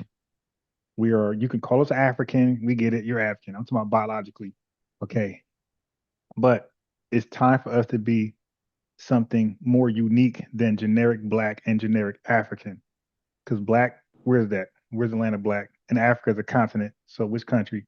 So we're saying, listen, this is who we are. So when you say this name right here or this term right here, you only think about this group of people. And we've been successful already. Because when you say FBA, you know who you're talking about. You're talking about us over here in America, right? Specifically and exclusively. So it's working. Not necessarily. When I say FBA, Mhm. I'm talking about the people that align with the Tariq Nasheed political and talking points. So what does okay, watch this. Do you so you agree black Americans they went through slavery in this country, right? Yeah. And you believe they got out of slavery, right? But you believe um when they got out of slavery, they got back into slavery under the peonage system, you know, or the 13th Amendment. They start to use vagrancy laws and bullshit laws to like justify locking up black people again, or sharecropping farmers, right? When they put us in another 100 years of slavery. You agree that happened, right? Mhm. Okay. So with that labor laid the foundation of this country, and it helped create the Industrial Revolution. That free and cheap labor helped create the Industrial Revolution. So we are foundational Black Americans. So it has nothing to do with Tariq. Now, because you don't know, and I don't expect you to know, How brother. does every Black American agree to that term? Hold on, brother. See, here's the thing. When something's a fact, it doesn't require everybody to agree for it to remain a fact. A fact is a fact. Now, watch this. If you explain to a Black American just that, they're not going to deny history. They're not going to deny they were in slavery or their ancestors were in slavery. They're not going to deny they got out of slavery and they got put back into slavery. They're not going to, and then they're not going to, because they have to. That is just why the Civil Rights Act happened, what got passed, because of that second stage of slavery. So it's not something they got to agree to. It's common knowledge. It's like, because they know what happened. They know Dr. King was fighting for something. They know Malcolm X was speaking out against something. It's taught everywhere in the country. So they don't have to agree to it. It's already an acknowledged fact. It's taught all throughout in history. I'm quite sure people that was denoted as slaves didn't agree to being called slaves, even though it was a common fact. Well, they were never called slaves. All right. They were called enslaved.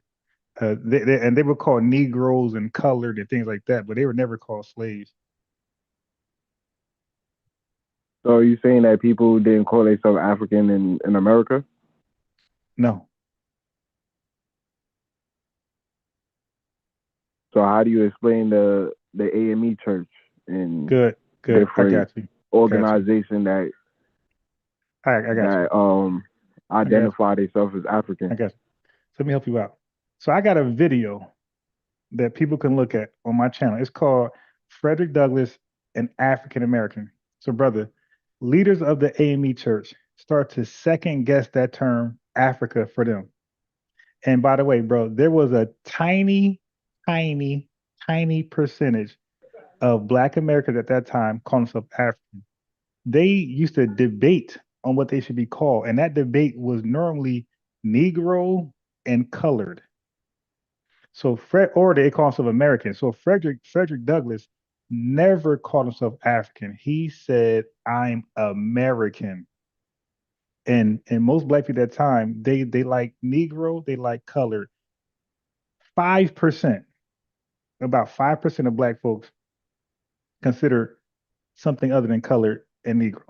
You know, so that word African, bro, it was not popping like that because they understood that you cannot be African and get American citizenship. You could only get African citizenship being an African. So that's why the war was so fought. Basically, the people, this guy basically is saying that Black. He don't want to learn. This is why I say we can't. I'm listening. Okay, hold on. Trying to get I got it, but hold on. But got it. No, but I don't need it right now. Just hold on 1 second. Then you can go. You can go. Right now, I want to talk to the chat. So, only very few. Matter of fact, I met only one Caribbean person. It's Tiger in the chat. Like, he's the only one that came up here and was honest. Okay, I have yet to meet an African. I met one person from the Caribbean who was totally honest and transparent and like, yo, it is what it is. History is history. So I go to talk. He doesn't say, okay, you're right. So when he said Marcus Garvey was a millionaire, I said, you're right. So I'm like, yo, you're right. When I talk, it's never, okay, interesting. All right, you got it. It's always a rebuttal. Like, hey, so he's not listening to anything I'm saying. Marcus Garvey was a scammer, and I agree with you. Okay, bro, that's obvious because you just said that he advertised falsely, so that's the scammer. But let's go back. So now you said, Pete, you said the AME Church, and I told you that leaders of AME Church start to second guess the word African as the name of the church. That's history. Okay, so people, and then even then, only a small, tiny percentage of the population use that word African. African. That word was taboo to them because they knew that you cannot get American citizenship calling yourself African. And then Frederick Douglass said, because he was an orator, he gave speeches, he wrote books and everything else. He said we're not African in culture wise.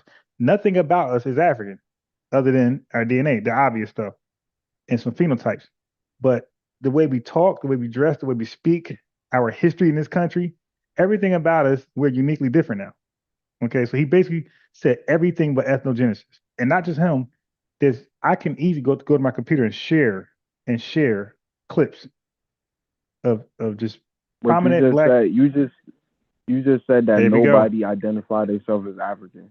Okay, And you heard this now guy. you said a small percentage. Now You you heard said the a guy? small percentage of people. Hey, dude.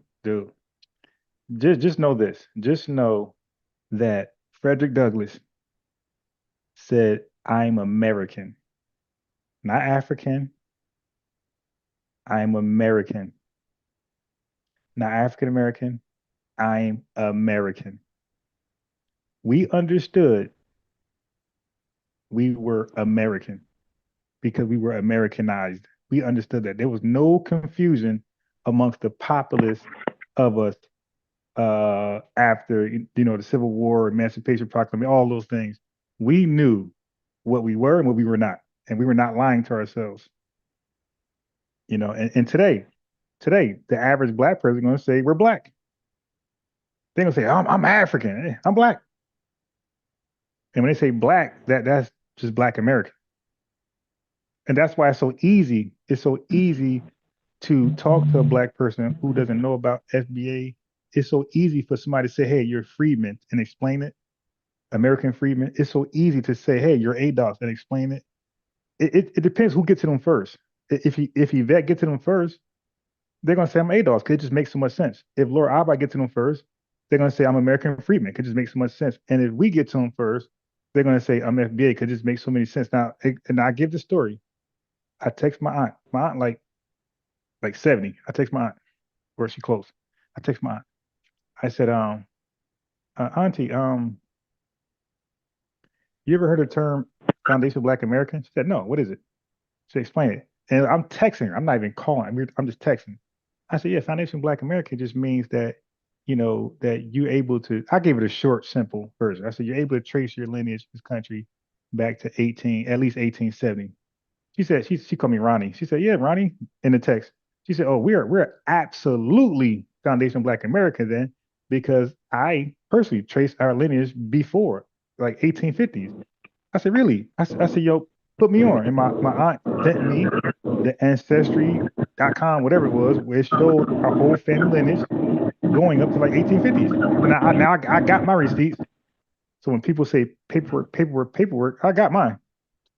So anyway, I got to establish that. So it depends how many people you can reach.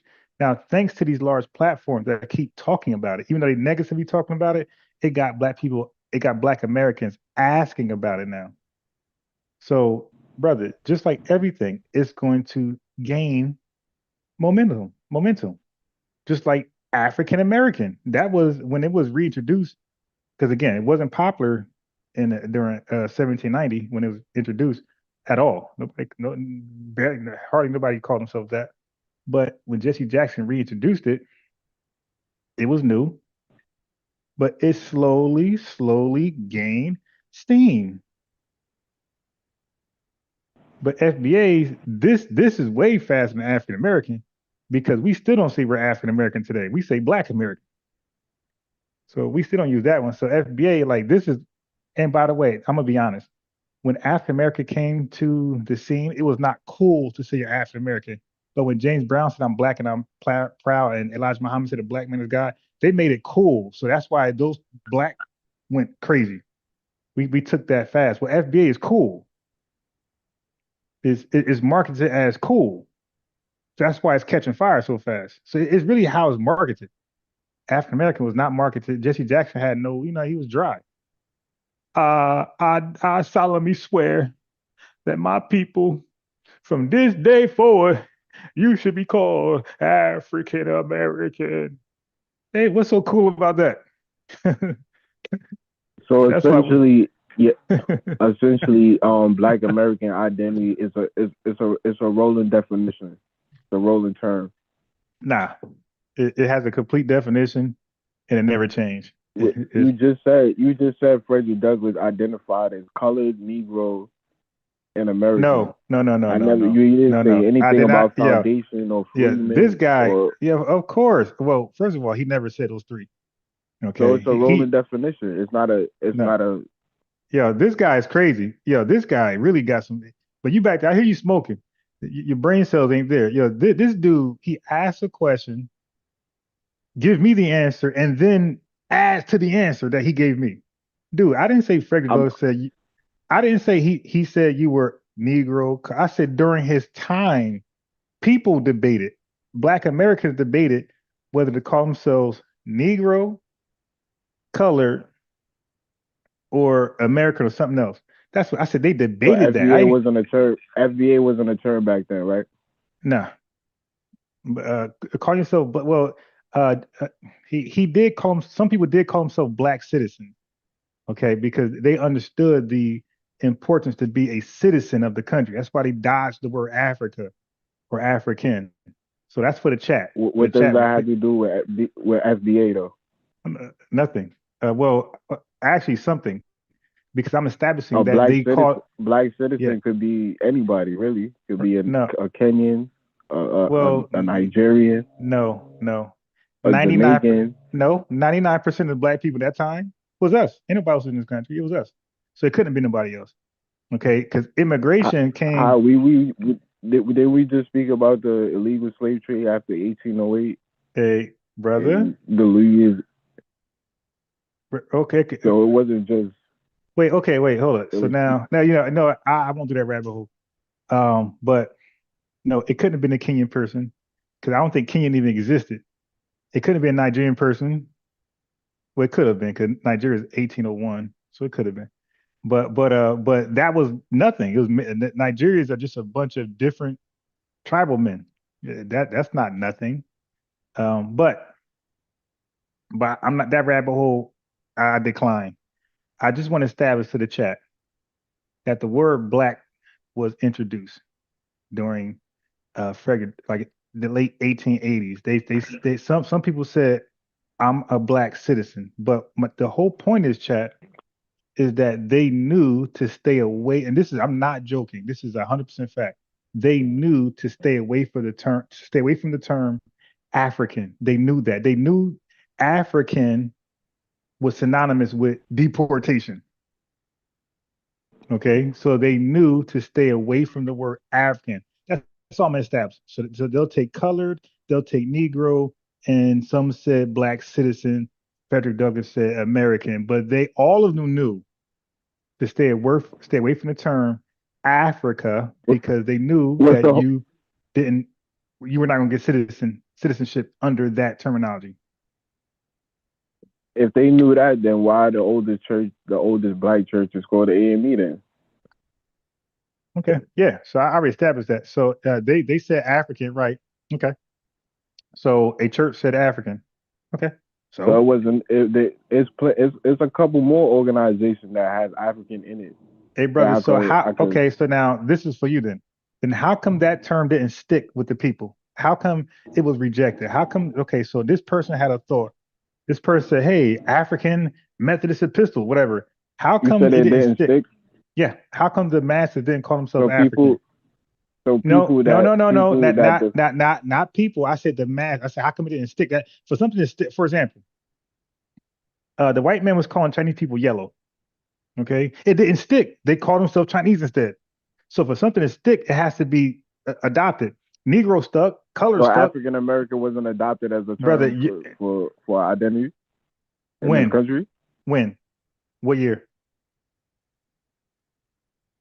I'm not quite sure the year, but are you saying that Okay, people don't identify as being African American? brother, I'm at 1880. Where are you? 1880. So it Yeah, that's where wasn't I'm at. people in 1880 identify as African. Okay, we just went over that, brother. It's like 1% of the 3% of the population call themselves African. Everybody, the majority of the population called themselves Negro or colored at that time. And another portion said they're American, but Negro and color dominated. So what I'm saying to you, because you said the oldest church and oldest this, I'm saying yeah, it was African. They said they introduced the idea of African. They did. They said, hey, we're African, and they have that right. Okay, so Okay, people wait, would wait, wait, wait, identify wait. as Hey, African in the dude, 1700s. dude, you got to stop cutting me off, man. You got to, because I don't want to mute you, but let me land the plane, because I'm being respectful. I'm not being so long-winded. I'm giving information that I'm landing the plane, but you got to stop jumping in because it's getting annoying at this point. All right. So he keeps saying people call themselves African. I'm saying yes, but it was a small, tiny percentage because most of the people, again, it's like the 10th time I'm saying this, most of the people did not like that terminology. They liked colored and Negro better. And that's why African didn't go anywhere. It stayed right there with that church. And the masses went with Negro and colored. Even Marcus Garvey said what? The Negro, it ain't called the FNIA, it's called it ain't called the UFIA, it's called or whatever. It ain't called a UANI. What you know what I mean? I don't that damn acronym, whatever that shit means. He don't have African there in place of Negro. Even Marcus Garvey said Negro is better than African. All right. What's so bad about the term African American opposed to FBA? Well, there's nothing bad about a term. Like, terms are terms, so I can't say bad. But what I will say is this: African American is not um exclusive. Okay. So, Why you say that? okay, do you live in this country right now? Mm-hmm.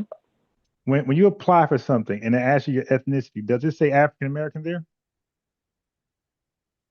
Yeah, it says African Okay, American, Black. exactly.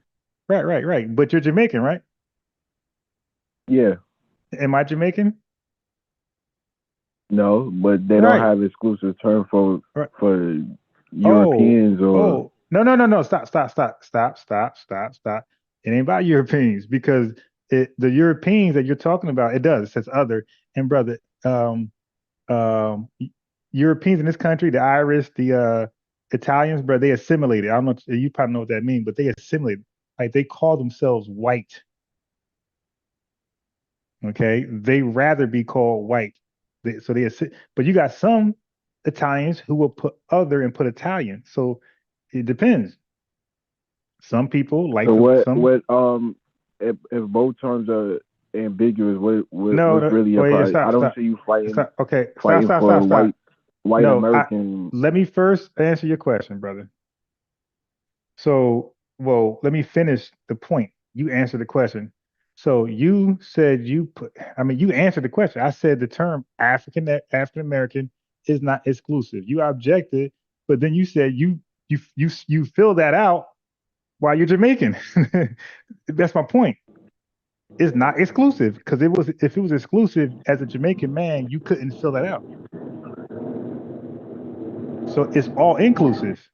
That's my point. So that's the difference between African American and FBA because FBA excludes the Caribbean and Africa. It does not include ADOS, American freedmen. Those terminologies, they exclude the Caribbean and Africa. But that's not a bad thing because the term Jamaica, it excludes Trinidad and Tobago, it excludes Barbados, it excludes Haiti, it excludes America, it excludes Africa. So everybody term that identifies them excludes everybody. So now we finally got one. I don't see the problem.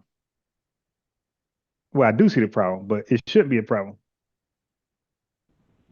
So what's the difference between FBA and Black Americans, if that's already a term, or Okay, so Black Black Americans?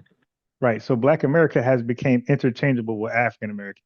So that same application that you filled out, sometimes it says Black American in place of African American. So it's still inclusive. It's not all exclusive. So essentially, you're saying Black is synonymous with African. Yeah. But even in your term, foundational Black America, it would be synonymous with foundational African American. Are you Black? Oh, colloquially, yeah. Colloquially speaking, yes. Are you African? Yeah, I have a direct lineage to Africa. Okay. So when we say Africa, so here's the confusion this could be honest confusion. So when we say African, we're not speaking about culture. We're speaking about DNA. So when I say I'm African, I'm saying I got African DNA. Like my DNA ties me to somewhere in Africa.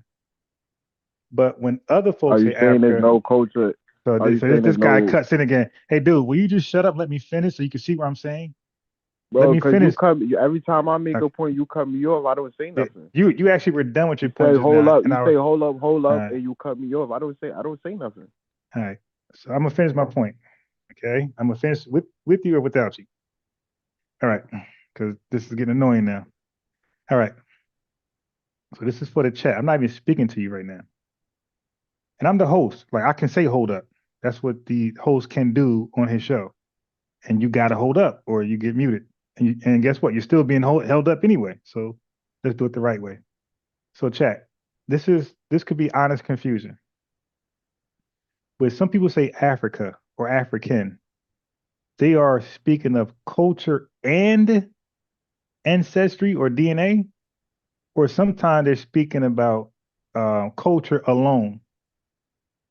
When FBAs, ADOS, American freedmen, when we say African or Africa, we're speaking DNA.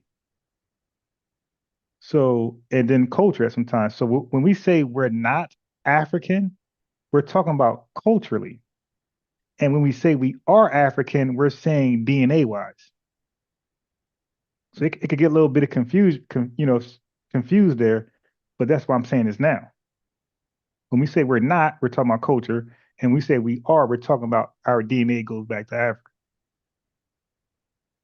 So foundational Black American, when we say Black, that Black is culture. That Black is what was created here in this country. Your Black was created in your country, but you even said colloquially you call yourself Black, but you really don't, and which is no problem. But again, that's why the word Black for us was exclusive. I don't, if my memory serves me right, we were the first people to like call a race of people Black. Nobody else really did that. Everybody else called themselves what country they came from. We said we use Black as a identifier. So even now, if like they'll say that Black man did it. That Black man won the championship. The first black. See, Black is the identifier. But as immigrants as immigrants from Africa and the diaspora came over here, they started to be lumped up with Black. So now Black has evolved, or you could say mutated, to be everybody who's from the diaspora or the continent. But at some point, you guys were here small numbers where you didn't affect or change the word Black. Black was still exclusive to Black Americans. But when you started to come over in the millions, yes, you started to get mislabeled as Black American through media.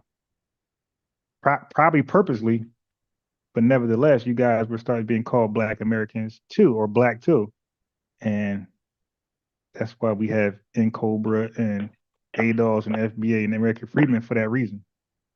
And again, like these guys take it offensively, and they shouldn't. We're just saying, look, he knows he's Jamaican. He knows I'm not, and he doesn't find that offensive, and neither do I. And I'm saying, bro, you're Jamaican, right, brother Kwame? You're Jamaican, right? Yeah. What am I? Can I ask you a question? Wait. Not yet. You're Jamaican. What am I? African American. So aren't you African American? No, because So I'm not American. So why do you fill it out? Huh? Huh? The same reason Italian or German No, I'm asking you American is because gonna fill out white American. brother. Well, you don't know what they fill out, all right? But I know this. They You know fill what out you white fill out, American. brother. That's you're projecting. But what I do know is there's a word other there. There's a word other sitting right there at the bottom. That option is there. And you click in spite of that word other being there, because you can click other, but you click Black African American. So we both can't be Black African American if you're Jamaican. So what we're doing as a people, we're stepping aside and say, hey, you can have that selection. We want another box there that says FBA. Y'all can have the Black African American box. That's all y'all's. Eat it up. We want FBA for ourselves. Does that sound good or bad? I mean, we all got a right to self-determinate. If that's the ultimate goal, then so be it. I have no problem with that. Yeah, that's why we're confused when people have a problem with it. Like, yo, everybody else got their own self-identifier but us. Why we can't have ours? We're not saying get away from us. I think people have a problem with the delineating from Africa and brother. But you, brother. Well, stop right there. See, I stopped you because I know how to have a conversation. You made a point. Stop. Because I don't want to have different points. I ain't even finished my point. No, but you were actually go done. Ahead, you go said, ahead, okay, I got you, brother. I know how to converse. You said you didn't come here. Go ahead and finish. You didn't. This guy won't stop. Go ahead and finish.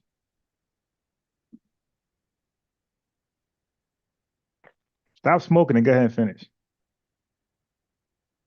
What state are you in? I'm in New York. Yeah, because you got like a New York accent. All right. I'm in New York. Okay. What was I just saying? Okay, so I think you kind of cut me off. I kind of lost. No, I didn't cut you off. I stopped your point, right? Because when you have a conversation and you make a point, you're supposed to stop. Like if you have a presentation, you have something called bullet points. You go over one bullet point one by one, but you're supposed to have a conversation, or you elaborate over one bullet point, and then you see if there's any questions with your audience. If there's no questions, you go to the next. So once you make a point, I stop you. Now I remember. I said I have no problem with people self-identifying or whatever they want to self-identify. I think people have a problem with the delineator or. Oh yeah, you said from Africa. I'm not right. African. Good. I'm not African. Okay, stop. So I already explained I'm not rhetoric. African. No, it's not rhetoric. I already explained what that means. When we say we're not African, we're talking about culturally. Right. So I just said we do it. Brother, you're talking to me, not some people. I'm saying and I know because I talk to more FBAs than you do. Okay, so I know when we say we're not African, we're talking about culturally. Right? We understand our DNA goes back to Africa, right? We understand that. But we're saying culturally, historically, and everything else besides DNA, we're literally not, and even living in the country, we're literally not African other than our DNA going back to that continent. That's the only thing African about us is our DNA. So now, brother, did you do a DNA test before? Not yet. Okay. You should do one because you will it's just let you know about you. Like it'll tell you where you are in certain places in Africa or wherever else, maybe Europe. It's kind of cool. I mean, But it's probably a high likely. It's probably a high likely Asante. yeah, well, yeah, but that don't mean nothing because if a white person got 3% a con, like what does that mean? Right? Yeah, Does that mean much? it If doesn't she mean got three, anything. right? So if you got 10%, what does that mean? That don't mean nothing. Yeah, so it's about percentages. Like you want to know how much of that in you. So you want to at least be 50%, at the very least, be half.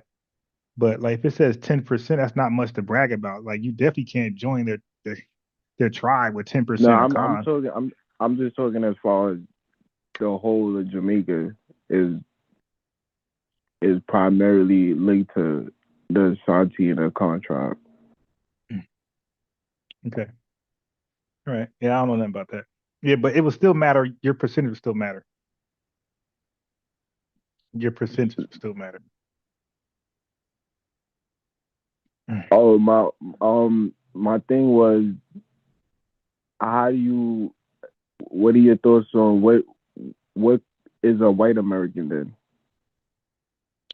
A white American, well, I know the history of, well, I know a good portion of American history. So a white American came a couple ways. Some naturalized, right? So they came from UK to work as indentured servants, and they naturalized. And then you got the early ones that came with George Washington. What they did was they pledged allegiance to the flag. That's how they became American or white American. And then I believe the first Europeans to become white Americans were Germans, right? And the Irish and the Italians, it took a little longer for them to be white Americans. So a white American is any European who assimilates to America. And what that simply means is that they no longer value their origins in Ireland anymore. They no longer value their origins in Italy anymore, or whatever else country, Nova Scotia, whatever they come from.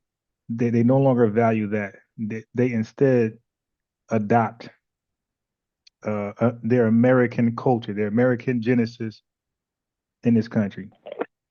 And that's what the Pledge of Allegiance was, by the way. So when they pledged allegiance to the flag, that was them saying, "I'm no longer British. Nothing about me other than DNA, but everything about me going forward is all American, United States of America." So that's what that was about. So to answer your question, to be white America is pretty much saying this is your new beginning. So This American experience. so basically a white American could be any white European that just pledged allegiance to the American flag. But on the other hand, you're saying let me simplify. to be a black Wait, American, you have to go through just slavery, Jim Crow. Let me just simplify it. A white person assimilates to the American custom and culture. Right. So now, bruh, the way they want to do their stuff is different than ours. You know, that's on them. Like that got nothing to do with us.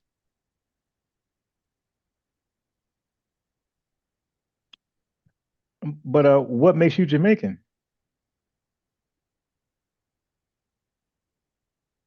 Well, I'm no longer a Jamaican citizen. I'm a citizen of this country, so I'm no longer a Jamaican citizen. I didn't ask you about citizenship. I'm asking about your ethnic identifier. Oh, what makes me? Well, that's the country I was born in. So if a okay um that's But I don't hold the Jamaican. I don't hold a Jamaican passport. I hold I'm a citizen of this Nah, country. nah. Yeah, but that don't mean anything. What I'm getting to is this. So if somebody just born in Jamaica, they're just Jamaican? You have different ethnic groups in Jamaica. You got Chinese Oh, Jamaican. You got right. So wouldn't a Irish. Chinese person be called Chinese You got Jamaican? you got Irish Jamaicans. What you Yeah, say? yeah. No, you said it. So they're Irish, but they're Jamaican by culture, right? Yeah, Or something close. Okay, cool. yeah, something along those lines. Yeah. Oh, similar to us, huh? Um. Yeah. I mean, yeah. I mean, they're Okay. not they're not indigenous to the country. Neither are we either. Um, who laid the foundation to Jamaica? Was it the Jamaicans or the British? Laid the found. I would say the Spanish. The Spanish laid the foundation. Then the Dutch and the British came, and So then let's the Africans on the island essentially kicked off the British and the Dutch. okay. But So who laid the foundation for Jamaica, I yeah, would say the Spanish. okay. So when the Jamaicans got there, what was in? I don't know. I don't know Jamaican history. So when the Spanish got there, what was in Jamaica? Uh, the indigenous people, I think the No, infrastructure. Taínos. No, infrastructure. What was in Jamaica? As far as infrastructure, I'm not Yeah. sure. I don't think it was any large cities Okay. or So roadways or things like that. all right. So then, but so whoever puts that there, whatever labor force put that there, they're foundational. So the Spanish would be foundational to Jamaica. That's what you're saying. I don't know. I don't know. I don't know your history. Well, So yeah, the what? Spanish So was the what first did to you guys? colonize Jamaica. Okay. So damn, bro. You about to make me. I hope you don't give me that much ammo. Let me find out y'all ain't do shit. So what did you guys do in Jamaica to make it Jamaican? To make it Jamaica? We talking about as far as slaves, the No. African slaves that came to Jamaica. Yeah, I'm saying like, what did you guys contribute to in that country where you could say, hey, we're responsible for this?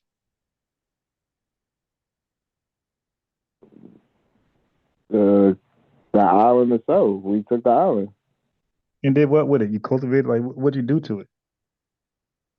Oh, we cultivated different sugarcane, No, I'm talking about the ackee. island. I'm talking about the island. Like, did you? You know what? I'll do it for you.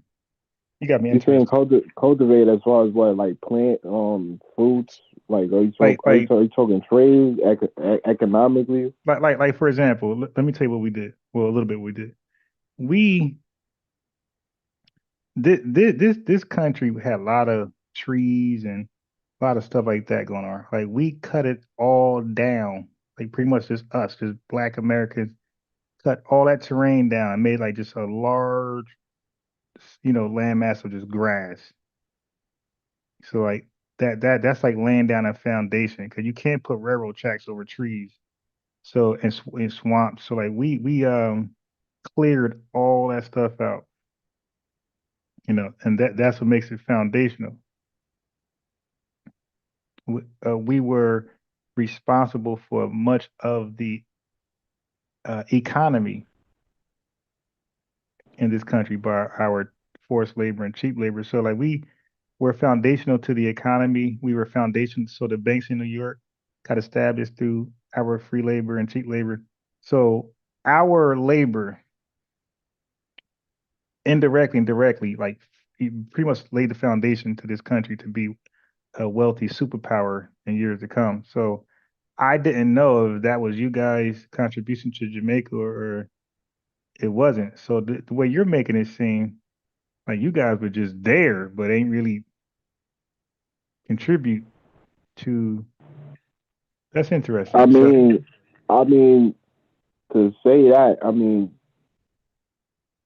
you do know sugarcane was the largest export in the slave trade, and that primarily came from the Caribbean. Well, that's what I'm trying to get you to tell me some stuff. But I'm saying like what you did. Like you kind of like didn't tell me anything. You just said, nah, the Spanish and this person did. So I'm thinking like, well, damn, what did you guys do? I mean, right. we was the ones cutting the sugar cane and making the rum and the molasses and stuff like that. So you guys help funnel the economy. You help the economy grow.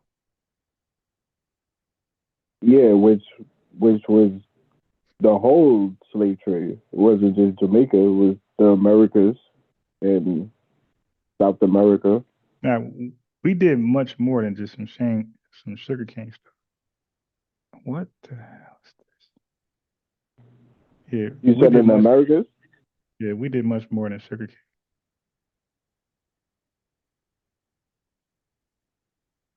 It was sugarcane plantation in America? Yeah, I wasn't aware of that. We did, yeah, we did sugarcane. We did sugarcane, tobacco, cotton, yeah, sugarcane. Yeah, well, yeah, that. It was one more. Tobacco is another thing in Jamaica. Yeah, it was a large export from Jamaica, Cuba, and the Caribbean islands. Yeah, so I'm helping you out. All right. So now, let me just go over with Are you familiar with the term ethnogenesis is? Yeah, I'm familiar. Yeah. Okay. Does it make sense to you? Yeah, somewhat. Yeah. Okay. I'm gonna read it for the chat. I think it's kind of problematic because the term makes sense though. Wait, so how's it problematic if it makes sense?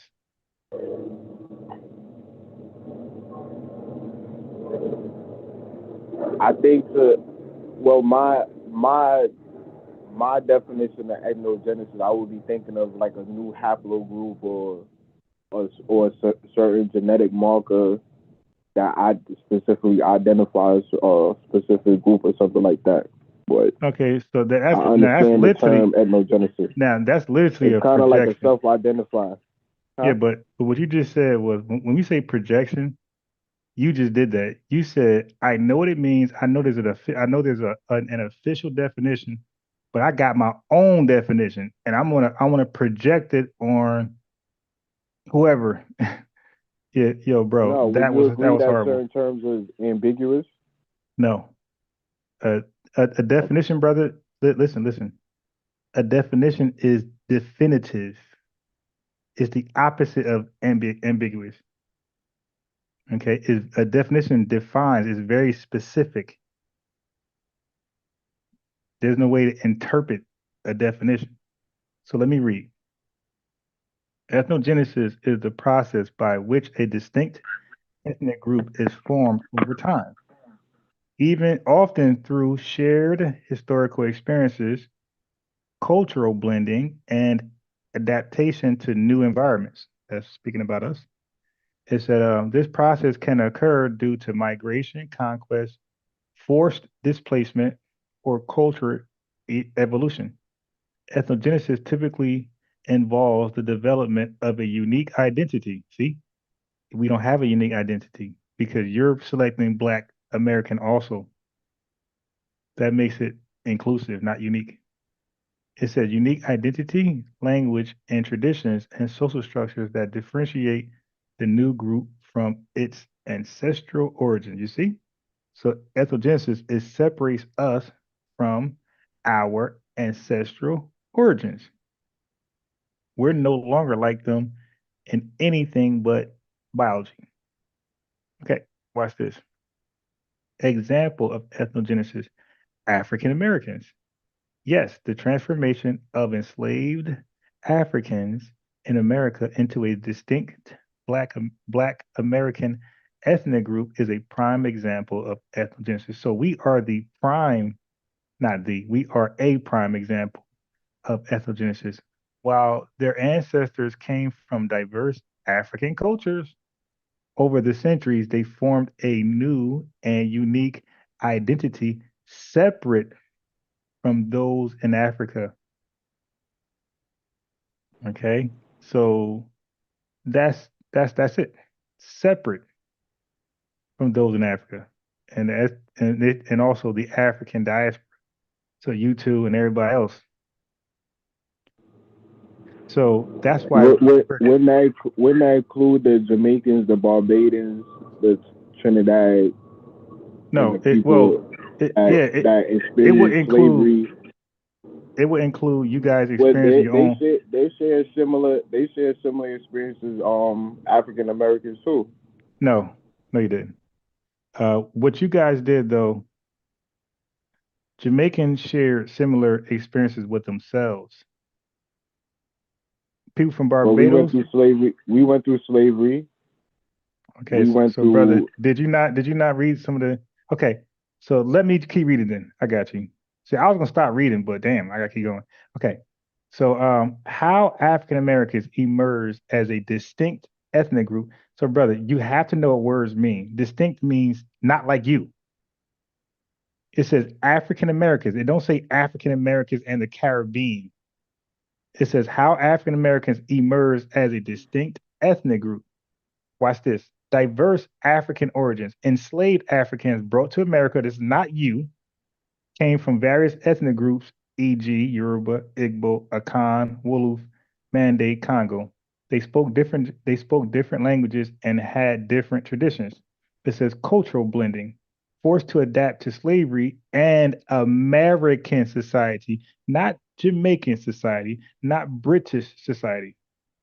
These groups merge elements of their diverse African traditions while incorporating new influences, language, and religion. We don't speak Patois. It says African Americans develop a distinct dialect, AAVE, or African American Vernacular English. New spiritual traditions, Black Christianity, with African influences, and cultural expressions, gospel, blues, jazz, rap. New social and political identity. Over time, African Americans became a self-conscious group with a common history, struggle, and aspirations for freedom and civil rights. You see, that's nothing you guys did over there. You guys didn't fight for civil rights. That's something we did, and I think only us.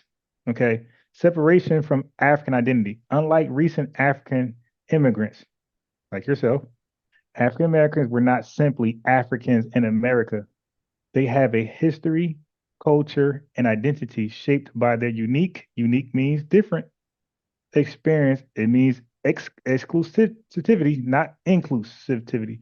Experience of slavery, you experienced that, but not Jim Crow, not civil rights, and struggles in American life. So you got one of the five. Thus, African Americans hold on, I'm not done. Thus, African Americans underwent ethnogenesis, forming a new ethnic identity separate from their African ancestors, like yourself. Okay. So that's what it is. We are who we are. You are who you are, what you are. So the black immigrants that came to the country that came to America between the 1920s and the 1960s, they didn't experience Jim Crow or segregation or redlining. Okay, so brother, what states they moved to?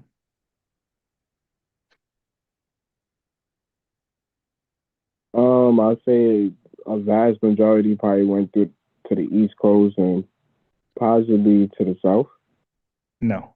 What states specifically did they go to? It's only three. What states?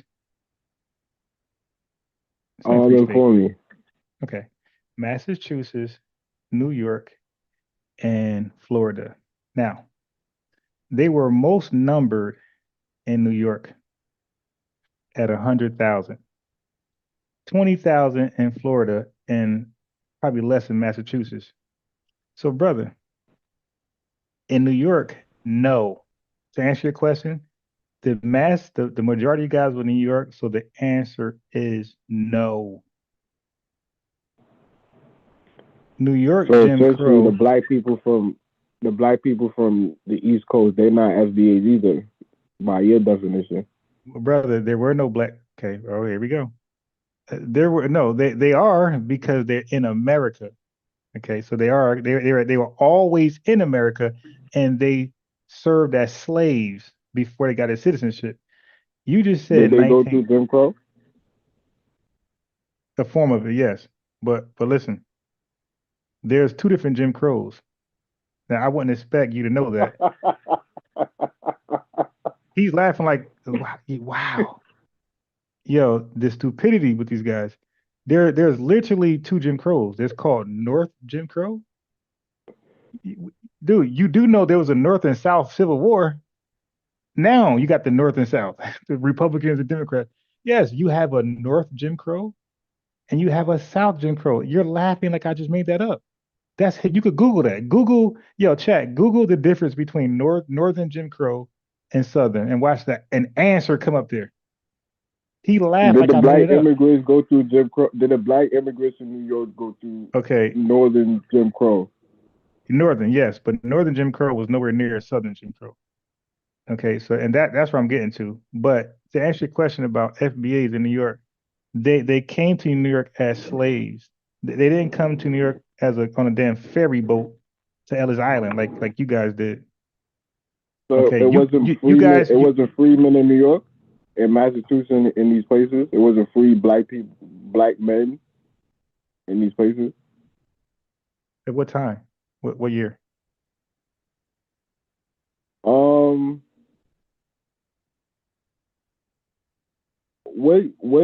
What's the time period with Dred Scott, the Dred Scott case? Then you just research. Oh my God, this guy. All right, dude. 97% of us was living in the South. Okay, so that's to answer your question. I think the other majority of us was in New York. Okay, and if we were anywhere else, we were in spots.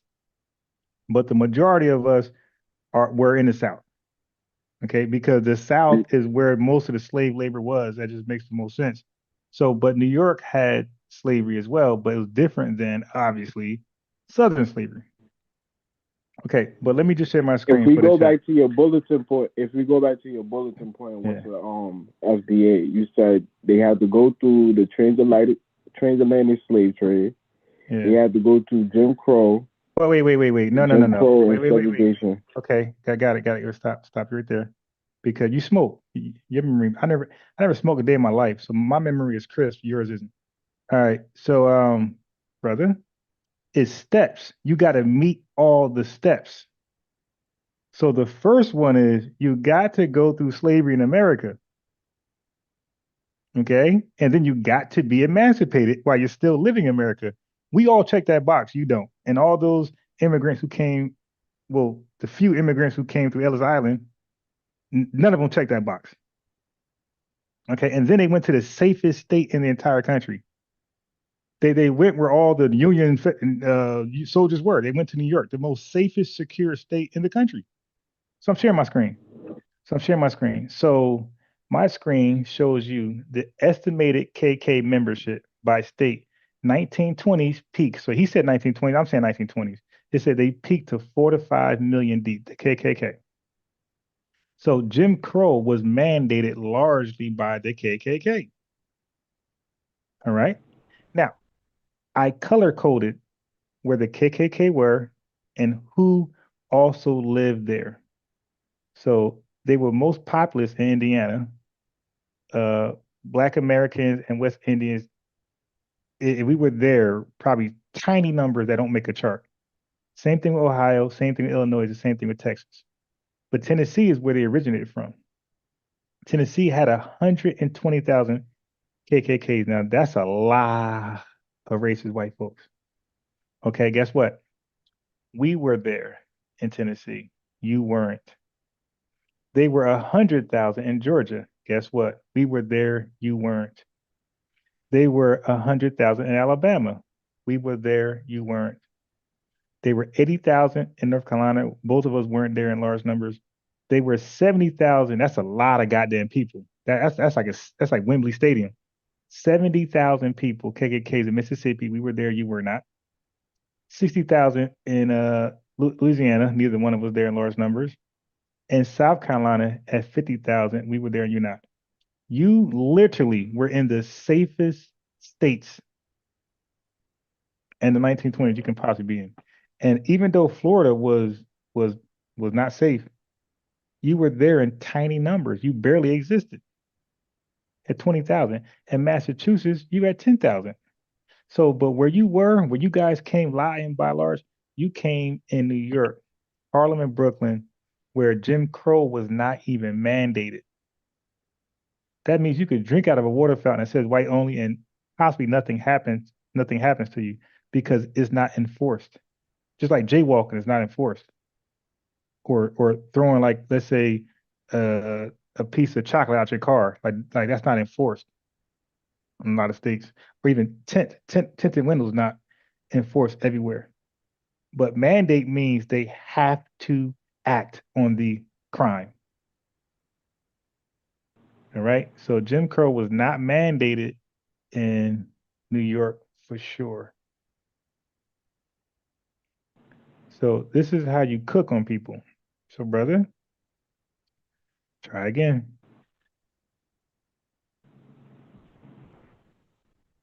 And I just keep making examples out of you. I don't know why you keep trying.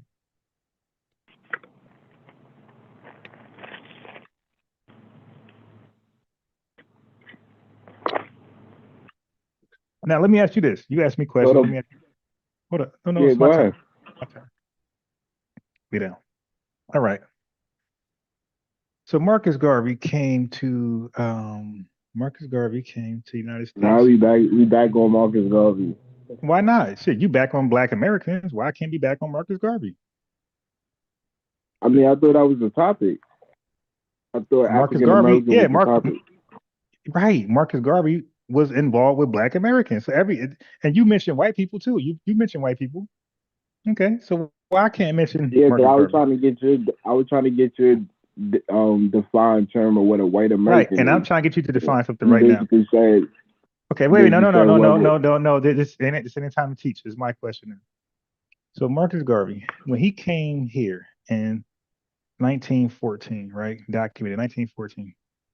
When he came here to liberate us and get us to flee as illegal immigrants in Liberia,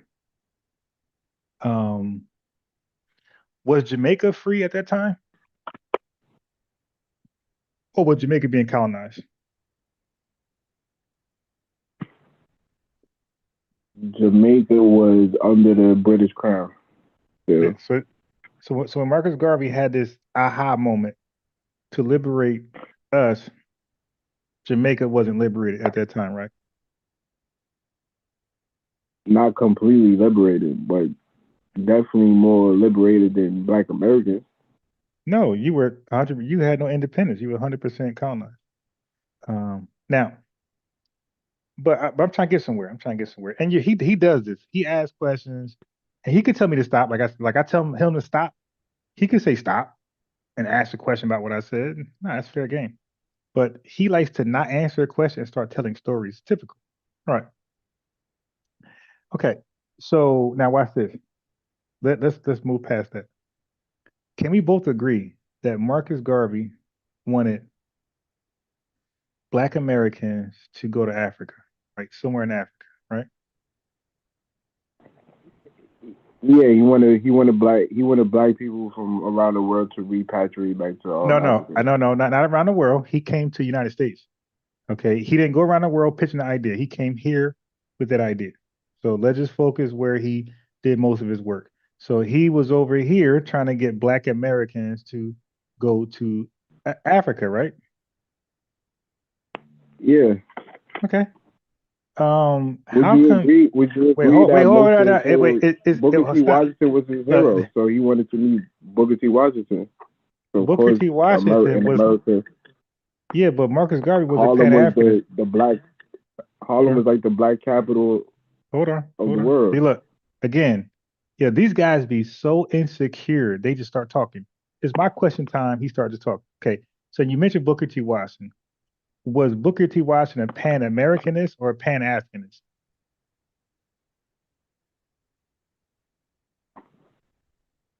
I think Booker T. Washington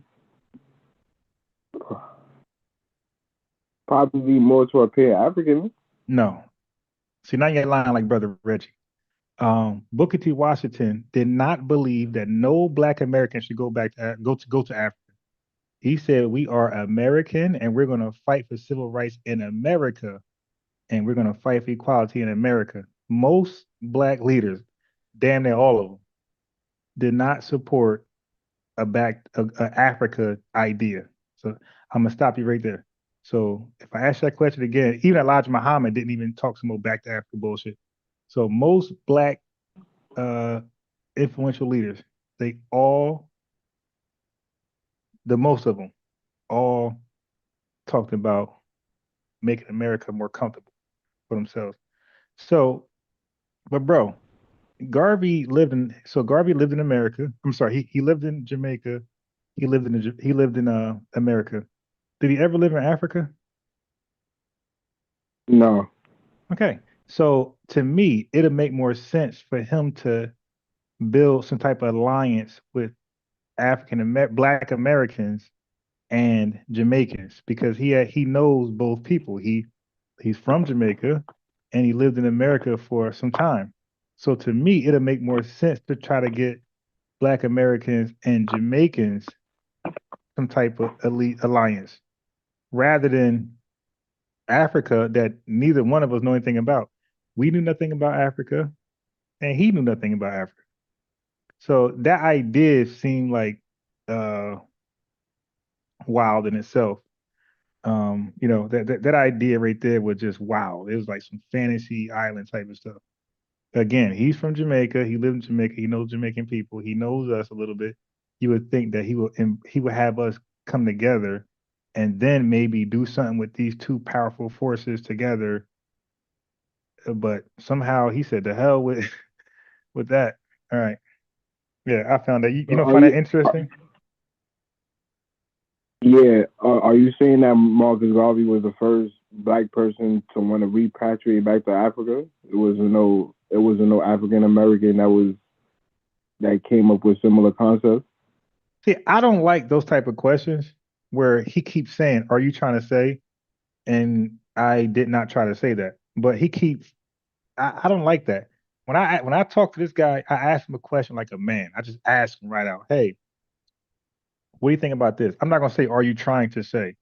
Brother, what I am saying is that if there were some peons that were talking about back to Africa, none of them were more notable and impactful than Marcus Garvey. Okay, none of them did. Marcus Garvey was the most influential in that. That's his area. He's the king of back to Africa. Nobody else. We don't care. We don't care who Why did. you against repatriating? Well, that's the dumbest idea. Why? Where are you going? To Africa. Where? It's plenty. It's 52 countries to pick in Africa. Name one. Name one. Ghana. Wait, stop right there. Faso, Wait, stop right there. Stop right there. Nigeria. Stop right there. They just offered citizenship, bro. So you can stop right there. Stop right there. Stop right there. They just offered citizenship. Nigeria didn't. In Nigeria, you need to have well, you know, their option's not there at all in Nigeria. But Ghana just did, bro, in 2000, like the 20s. So try again. So where else? And try somewhere else because you struck out twice. Nigerians don't offer dual citizenship now, and Ghana just did. So try some more countries. Go ahead if you want to. You don't have to, but if you want to. So you were shot down quickly with that. Liberia. So, okay. Liberia president is already on record saying don't come here. So if you strike three, try again. Okay, so what's your point? My point is Africa don't want us. That's why I don't support the idea. It's stupid. we have a country. Wait, why do you got? Wait, do you want to go back to? How about this? Do you want to go back to Africa? Yo, I these think that's Jamaicans the want I to think send us that's the back to ult- Africa so bad. Yo, why don't you want to go? I think that should be the ultimate goal for every black No, person. no, no. So You just asked me. You didn't say gold. You said why I don't support it. Like now, I said because it's stupid and it's fantasy. First of all, I'm in a first world what country. Wait, no, I'm going to answer your question thoroughly now. First of all, I'm in a first world country that I helped build. This would not be a superpower at all without Black Americans and our contributions, forced or voluntarily. This country won't be shit without us doing what we did, being involved in what were involved in, and our influence. So when you look at sports, the money we generate for this country. So basketball in this country was shit. We got involved. It's one of the most popular sports in the world. People making the most money ever. Football was like rugby. We get involved. It's the best sport in the world. Okay. They did track amongst themselves. It was ass. We get involved. The Jesse Owens, the Carl Lewis. Now track is one of the best sports in the world. It did track and field. Like when you watch Olympics, people really watch it for track and field. Other things as well, like maybe the flipping stuff, the gymnastics, but and I'm sure other things, but track and field is like top. It got to be top three. So not just our cheap labor and free labor, and then what about our innovations? So innovation is helping an invention be better. And then we had our own inventions. So we contributed so much to this country. Why would we just leave it so you can come over and take our spot? No, like we know about that trick, bro. No, we're not gonna be tricked up out of our spot. Stop.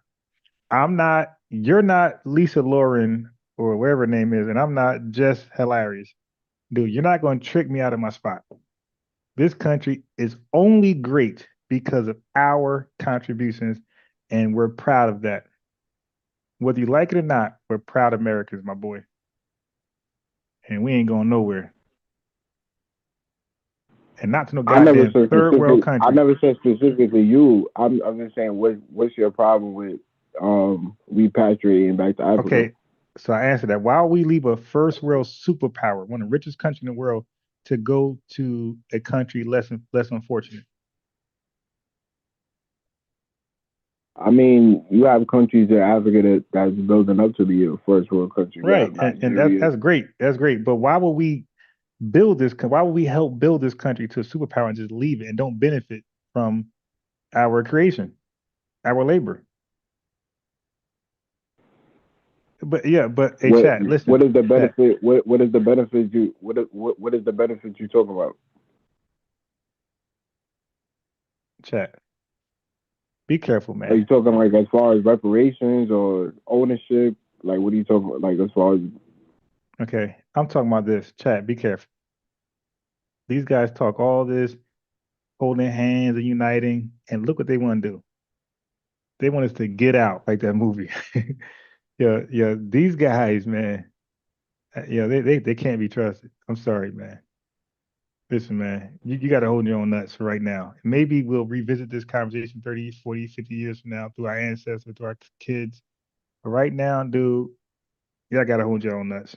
Yo, they went out. They want us out this country. Why they come? Look, he said he don't have a passport to Jamaica.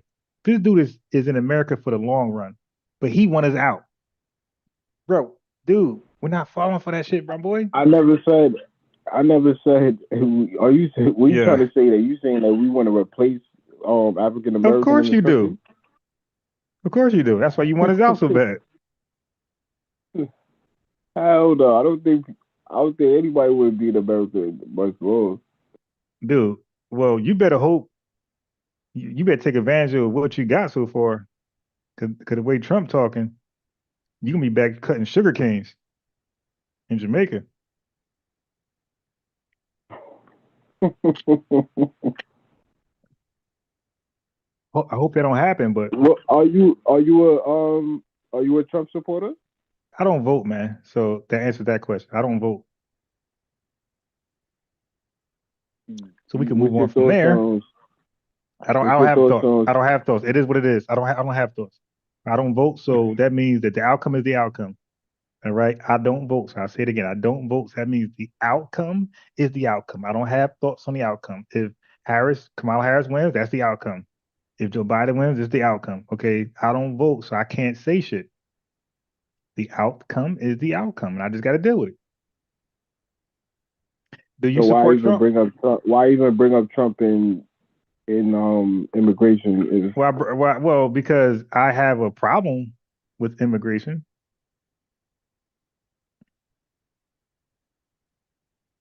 That's why. What's your problem with immigration? Well, I have a problem with the way it was used in this country.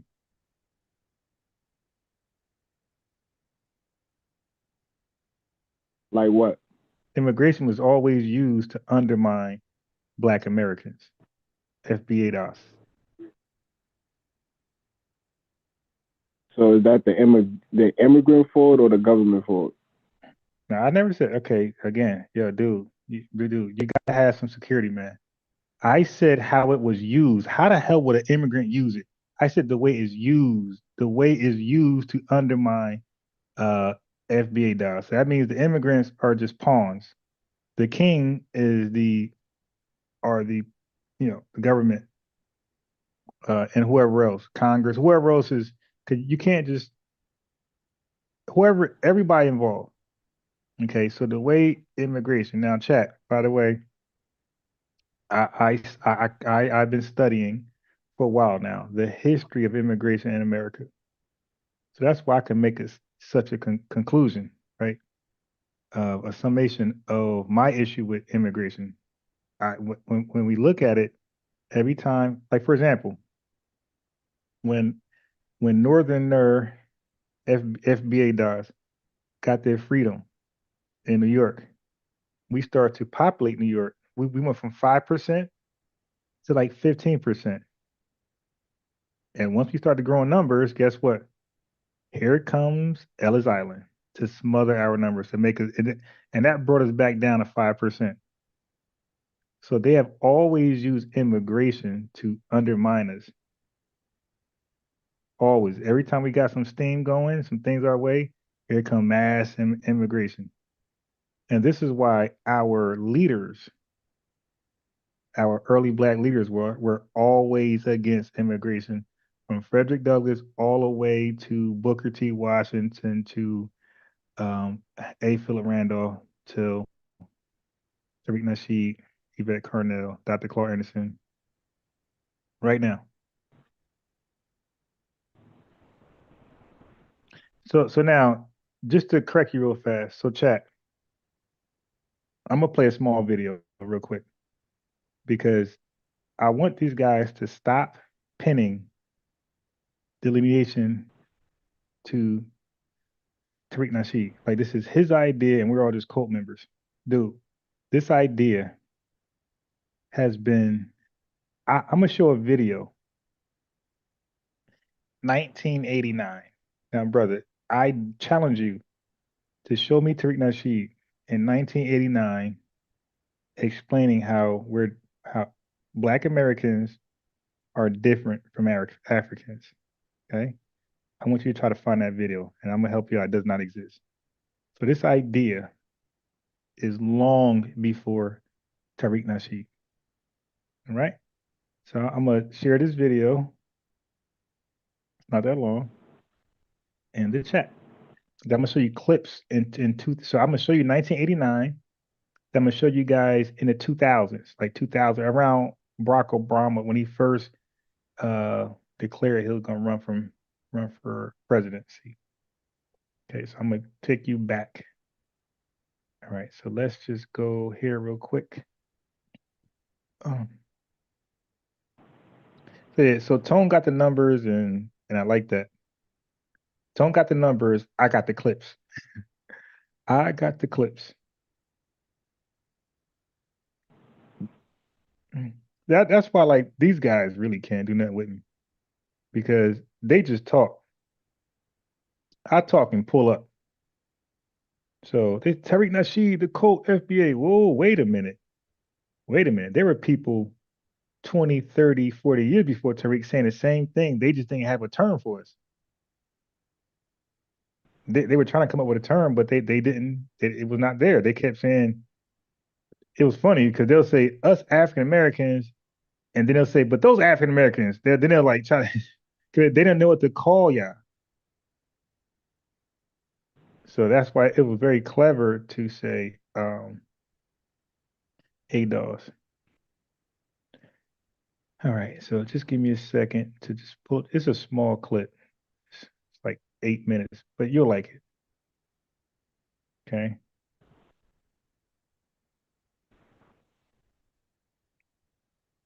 Okay, so chat, are y'all ready? And matter of fact, this was on C-SPAN, which makes it crazy. This is on C-SPAN. In action.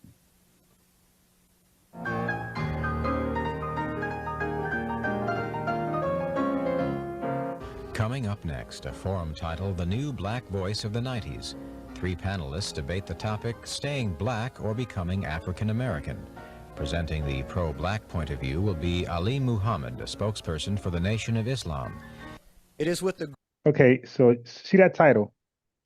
I told this brother, nobody called themselves African American. So they're debating, should we stay black or should we become African American? You can't make this up. So Tone got the numbers, I got the clips. The view will be Ali That I give you Dr. Abdul Alim Muhammad of the Nation of Islam. I'm so glad that we... Matter of fact, let me put because, I put in some long work. Let me put my Cash App in there for my supporters. You dig? So you could thank me for this clip I'm about to play. Okay, so you guys if you want this clip, let me know. So when they try to pin it all on Tariq Nasheed, stop, or Yvette, stop. This is 1989. We are having this opportunity to discuss the issue that has been put on the agenda of whether or not it's time to change from being black into something that is being called African American. I am very happy to see that. Okay, look at the date, October 10th, 89. That's why I say, like, no foreigner is going to know more Black history than me.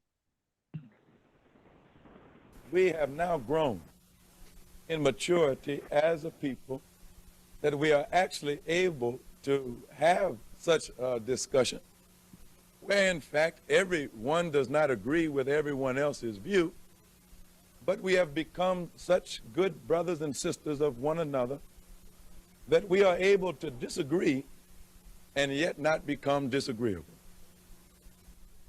See, to equate African American with terms like Italian American, Polish American, Russian American is to destroy the reality of how we got in this country.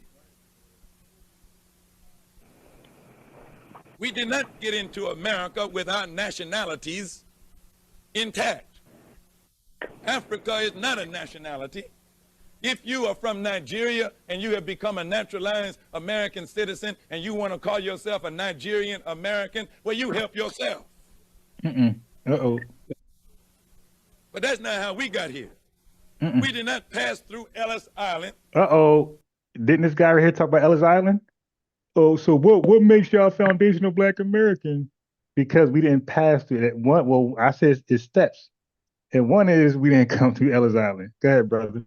Go ahead, cook them. We did not take the course that qualifies you to take a test for citizenship. That's not how we got here. The H1B1, all the type of visa and tests they take over there. That's not how we got here. Keep cooking. To equate the immigrant that you might have in the Greek American or the Russian American with the so-called African American is a gross distortion of history. And he tried that. He tried to say, well, white Americans, how they become white Americans. So, okay, if that's how they become white Americans, then you FBAs, no, that's a gross distortion of history, my boy. Keep cooking them, Ali. We're not no damn immigrants to this country. Uh-oh. 1989. We're not no damn immigrants to this country. 1989. We're not no damn immigrants to this country. We were brought here against our will. We didn't come because we had booked passage on a passenger ship and we were so glad to be here and this was the land of opportunity and Like this brother on the phone. freedom and equality and justice for us, and we were looking to jump into the melting pot. That's not our history. We are those that were kidnapped, and we were brought in chains in the holds of slave ships, and we were kicking and fighting every step of the way, and when we got here, we could not be held down except by the most brutal methods. And even today, when you look and see what is used to hold the black community in check, it is the most ruthless and violent and brutal of methods that are being used today to hold us in check.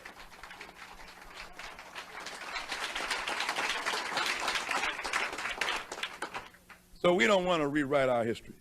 Let me say something else that's going to make you mad. Uh-oh. Don't make Kwame mad. I'm just going to say it and get off of it because you might not be ready to think about it. And they're not ready now, bro. I'm going to put it in your... 40 years later, no.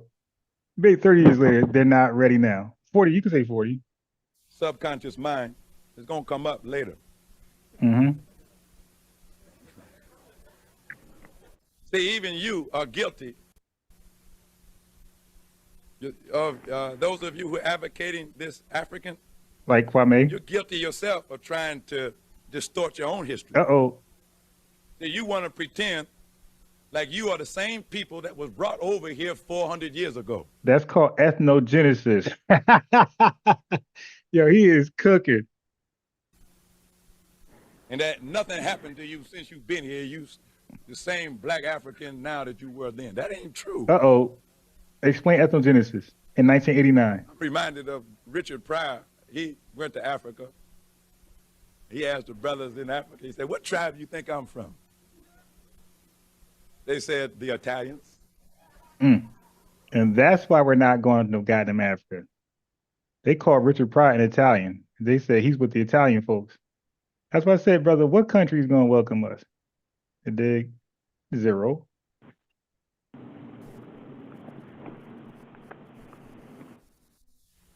You want to disguise your own history.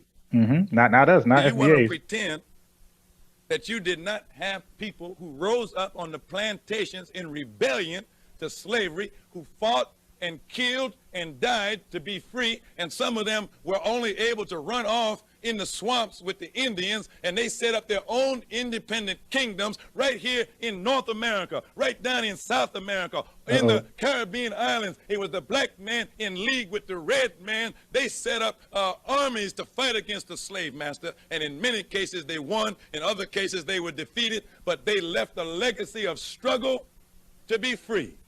And now you want to forget all about the red man.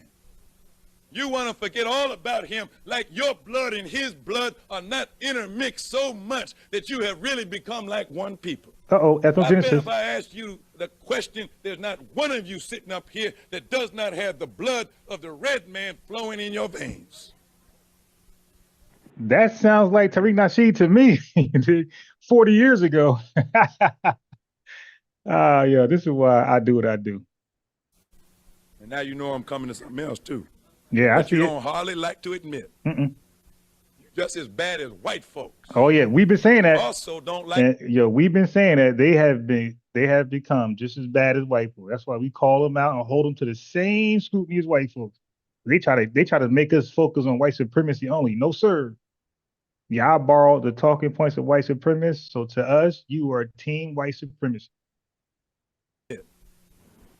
just as bad as white folks Mm-hmm. who also don't like to deal with it. Mm-mm.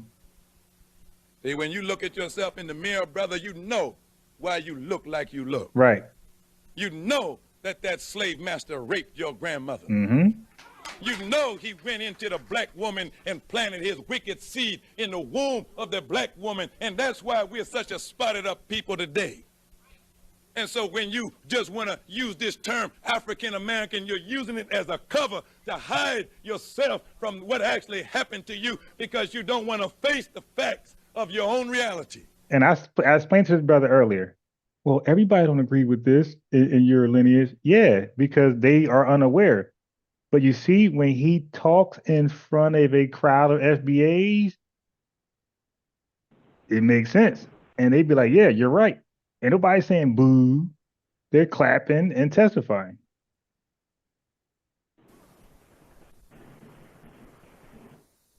You're letting the slave master off easy because you're scared to call him a rapist. You're scared to call him a murderer. You're scared to lay on him everything that he did to us to destroy us as a people.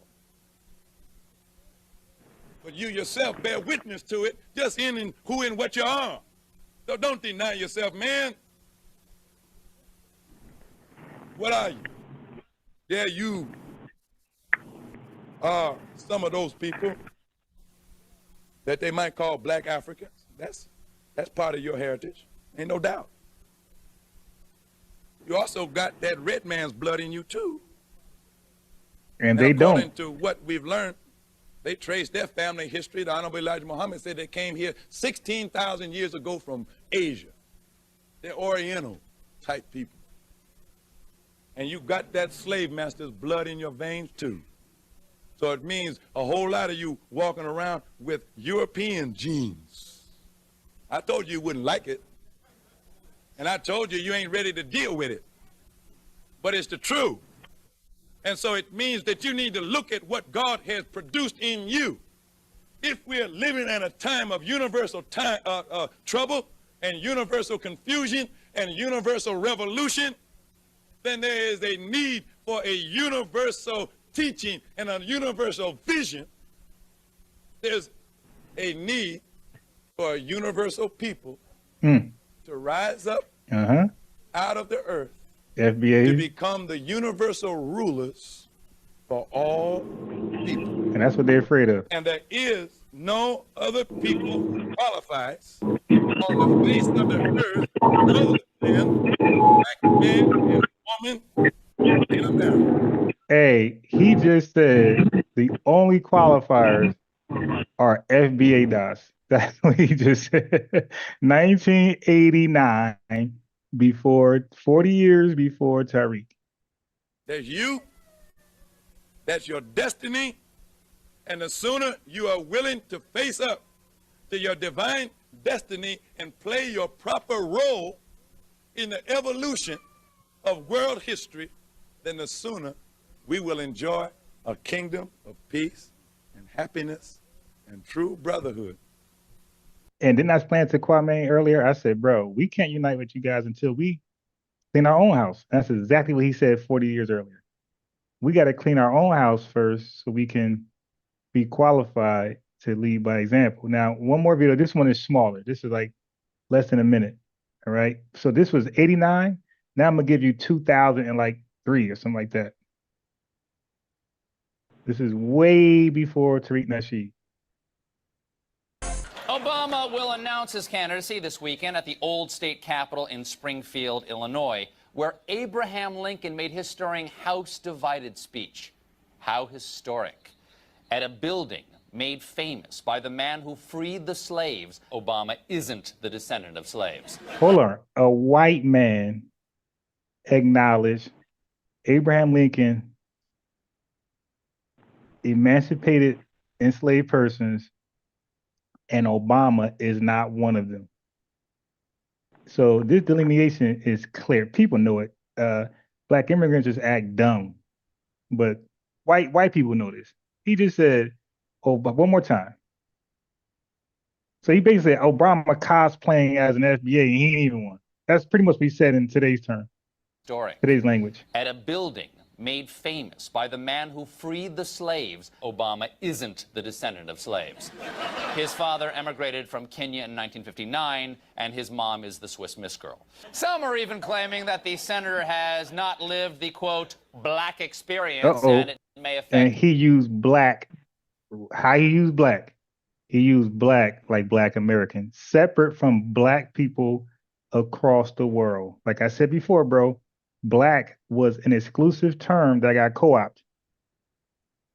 All right, because Obama's So black. Spanish wasn't using black, wasn't using Negro or black before the Anglo-Saxon? I'm not entertaining you. Now look, so that's him. So now watch his guest, Deborah Dickerson. Watch this.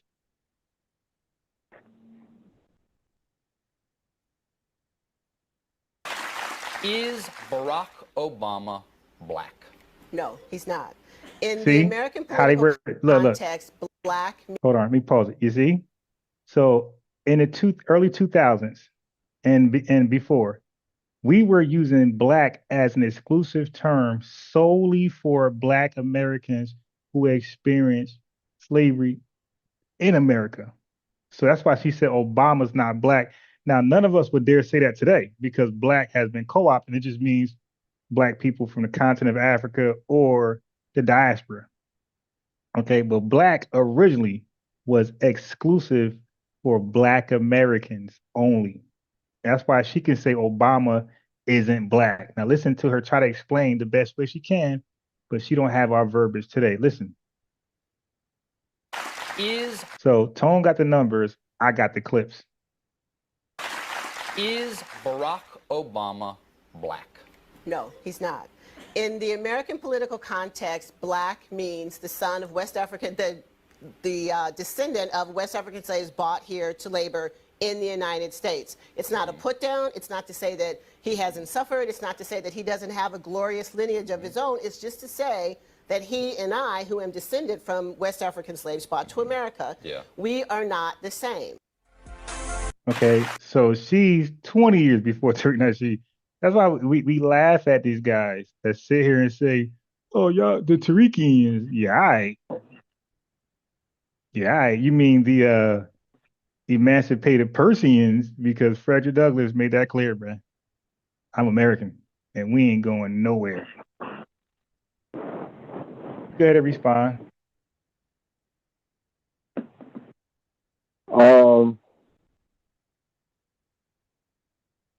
Do you have a problem with the term foundational African American? Yeah. Why? I got the same problem with the term African as my ancestors did. African, first of all, it caused confusion. Just like we were using Native Black Americans, and that term Native was causing a lot of confusion. Yep, African American is a trademark corporation. Yeah, so just like Native Black Americans, it causes confusion. People think we're saying we're the Native Americans, okay? And the same confusion, African. So no, we reject that term. That term was not created here in America. Black was, but Africa was. If you add but if the foundation is on the front, wouldn't that already separate you from an African or diaspora from Tobago or Jamaica? No, I'll tell you why. Because Jamaicans largely don't call themselves African. The Caribbean people largely don't call themselves African. Neither does the Haitians. So nobody in the diaspora leads with the word Africa or African to describe themselves. Most people who lead with that word, that term, are living currently in the continent of Africa. So we know that we lead with Africa, it causes confusion. It can almost say we immigrated here because Africans who are here. It's foundation. If it's foundation on the front, yeah, but that's a contradiction. That's and this is why Italians can't say they're foundation American like they be trying to say. It's like, dude, you can't have a homeland and you say you're foundational. So, or you can't be an immigrant and say you're foundational. So, to say you're African and foundational, that's a contradiction. you are foundational in Africa, in one of those 54 countries. You're not foundational in America. Also, if you're African, you're an immigrant. So African and immigrant are almost interchangeable. Or it could be seen as interchangeable.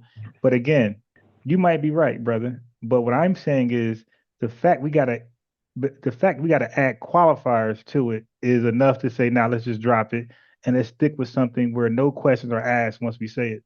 But if we say foundational African Americans, I believe that causes more So when cussing black again. too be problematic too? No, because look, just look at it. When we say we're foundational Black Americans, everybody knows what it is. And you just heard the white guy say Obama haven't experienced the Black experience. He didn't say the African experience because he's from Kenya, so he's definitely African. He definitely went through African experience. He said Barack Obama has it. He said he didn't go through the quote unquote Black experience. So the word Black seems to be resonating with Black Americans more exclusive than the term African. I already explained, when you say Africa, when you say African, it goes back to Africa. When you say Black, that stays right here. Okay, that was a term So if we pull up the Oxford definition of Black, it won't denote a person of sub-Saharan ancestry or. All right, so brother, this guy said the definition of Black. Brother, if you pull the word Black in a Oxford definition, it's going to say a bunch of different things, but that don't mean anything because the Oxford definition cannot define a people. People define themselves. Eritreans, they call themselves that. They were Ethiopians. They had some political disagreements in the country, and they decided to get independence and call themselves Eritreans. Brother, we're the same way. We have differences in opinion from people who call themselves Africa from the continent and from people who call themselves West Indian from the Caribbean or Haiti, or the country Haiti. We have differences of opinion with you guys, and we have differences. But people in America is not exclusive to the term Black or Negro. It's other people that self-describe themselves as Black and Negro. But they can't. Yeah, but they co-opted, bro. Okay, that have no got it. American ancestry. Got it. Who were called And Negroes not only first? self-described, Wait, stop. I don't like that. Other people. No. Hey, so you gonna keep talking, bro? When I say stop. I don't want to address 3-4 points. I want to address one at a time. So who were called Negro first? Us here in America or somebody else? Say that again. Who were called Negro first? Black Americans or Black people somewhere else? The Africans, the people in West Africa. They were called Negroes in West Africa? Yeah. Okay, give me a link. The Portuguese. That's not the Portuguese and the Spanish. They called the people in the Congo Negroes, and the people in West Africa along the Gold Coast Negroes. They had a place called Negro Land. Okay. Were they also called Black or colored? Oh, what about colored? What were they called colored? Well, Black in Spanish means Negro. No. We're not gonna do Spanish because first, no. Okay, all right, dude. I'm trying to be respectful, man. Okay, but you never study Spanish, so stop. I did, and Negro goes further than Spanish, my boy. So stop with that before I embarrass you on the word Negro. And it is actually negro. It ain't Negro. It's negro, and it's a color like blanco, like rosada, like azul. These are colors. These are the Spanish amarillo, anaranjado. These are all colors, my boy. These were not used to identify people. Okay, so now don't embarrass yourself because I'm gonna go further with the word than what you can. Because I study way more languages, definitely Latin and European language than you. So don't embarrass yourself with the word negro. I'm gonna save you some time. But just know this, just know white folks was calling themselves negro. All right? They were calling themselves negro. So it was not exclusive to black people. But when James Brown came up with I'm Black and I'm Proud, okay, when Elijah Muhammad said the black man of America, it was very clear of who James Brown was speaking about and who Elijah Muhammad was speaking about. There was no confusion. All right. And when you say colored, was there a colored land in somewhere in West Africa as well? No, but it's definitely a Negro. It definitely was a Negro land. Okay. All right. That's fine.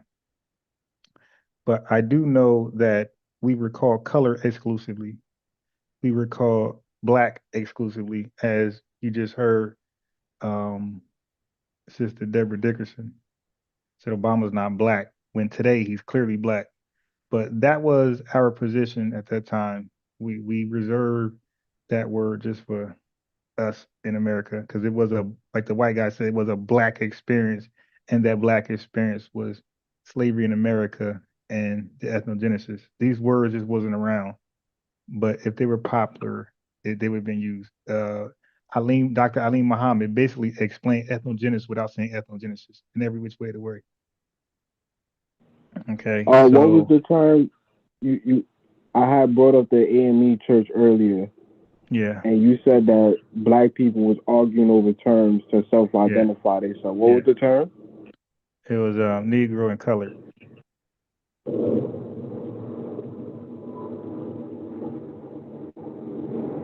All right. So remember I said I got the clips? I don't got the numbers. Huh? Remember I said I got the clips, but Tone got the numbers?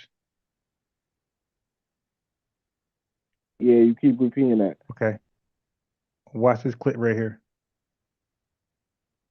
Yeah, you and I are totally different when it comes to information and research.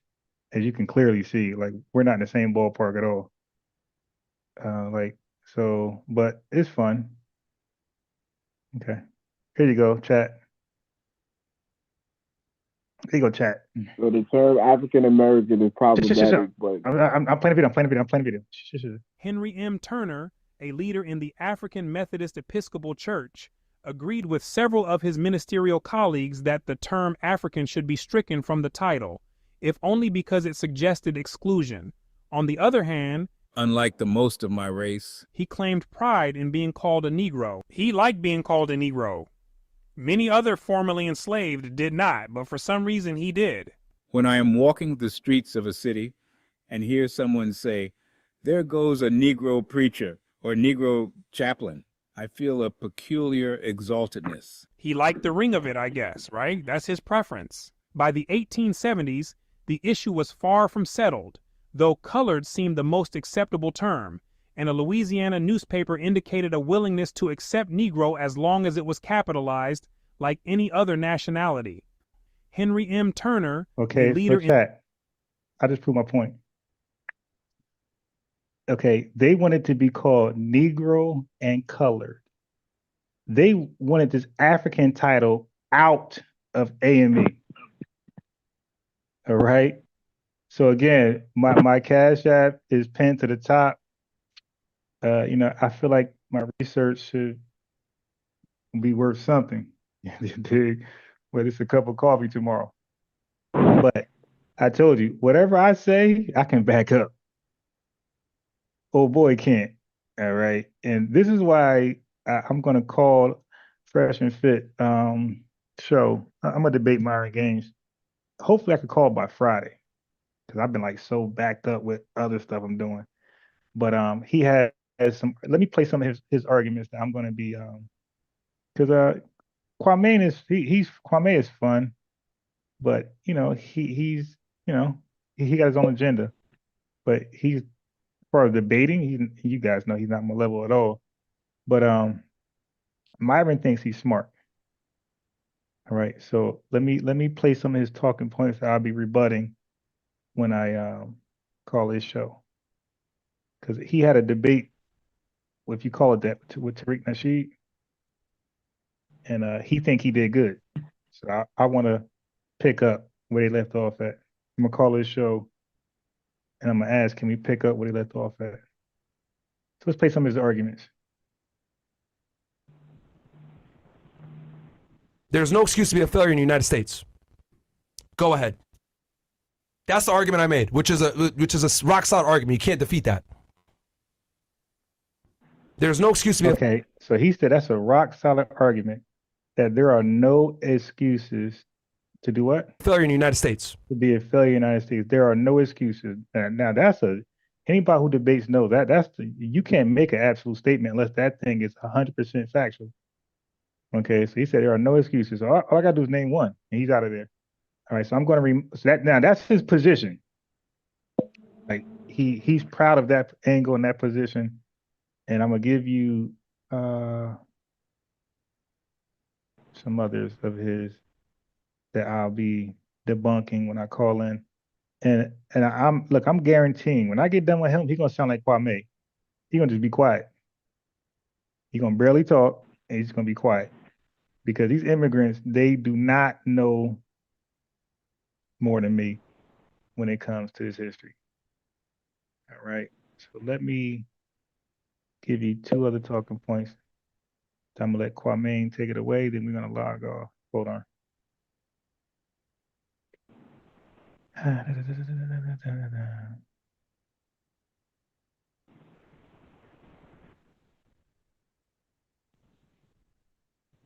had just sent these to my boy.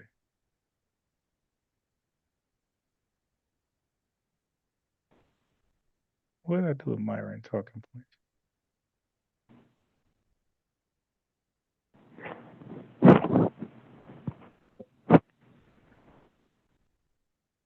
So okay. Here we are. Oh, okay. Okay, I got it. It's right in my face. I'm bugging. You know it's late. Okay. So I just cooked you on an AME church. I just sourced up that leaders in the church wanted to take the African out of it while it was still popping. They felt like it didn't represent the people who are members and running the church. So now we can kill that. Lot about the system, right, that they've been able to enjoy for the better part of multiple decades and say, oh my God, I'm so oppressed. So now Myron said that the system FBAs enjoyed for the better part of the decade. So now Myron is going to be burdened to prove that. Because I'm going to play these clips. I'm going to remind him, right, what he said. And if I got to share my screen or play it over the phone, I'm going to do that. Dude, you said we enjoyed a system in America for over decades, brother. What system is that? Okay. And we know he can't show it. Nobody can show and prove that. All right. So I'm going to hold him to that. So no excuses is one. A system that we enjoyed for decades. And look at this one right here. Look at this dumbass talking point.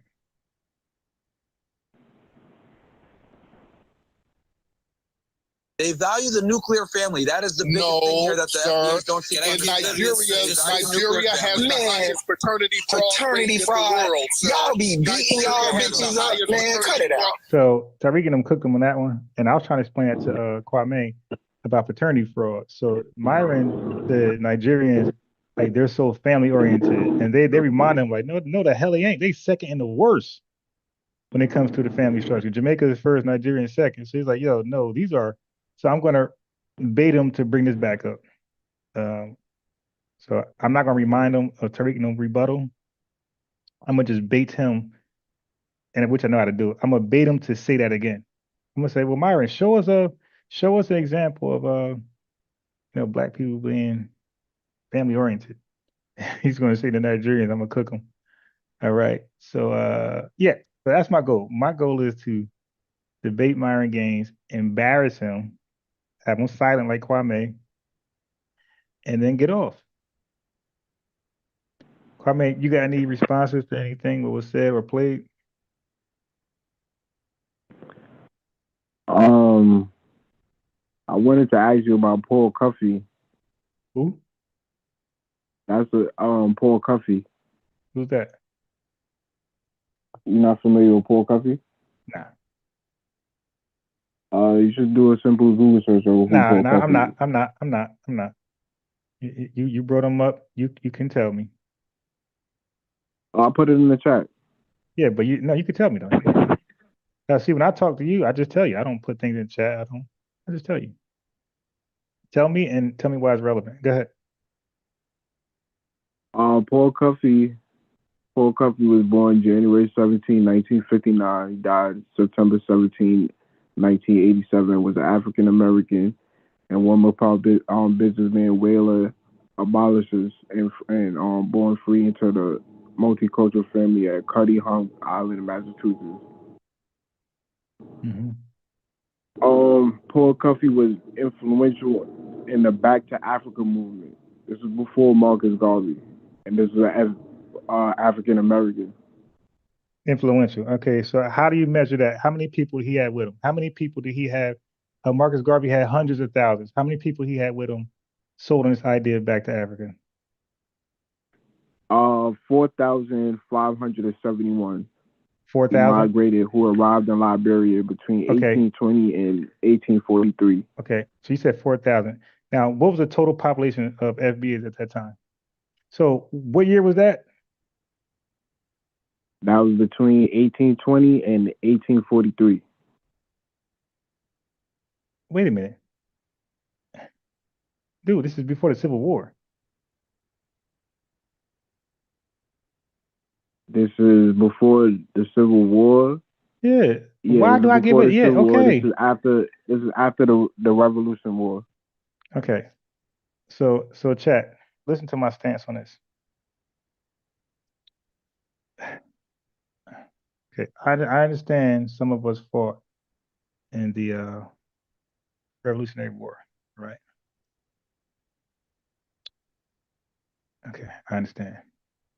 The war that we fought to have citizenship in this country, where our allegiance, our pledge of allegiance to this country was during the Civil War. More specific, to help win the battle at Vicksburg. Okay. We took part at war for citizenship. So citizenship means that your reparation dreams are gone. Okay. We fought to stay and be recognized as citizenships and not as other.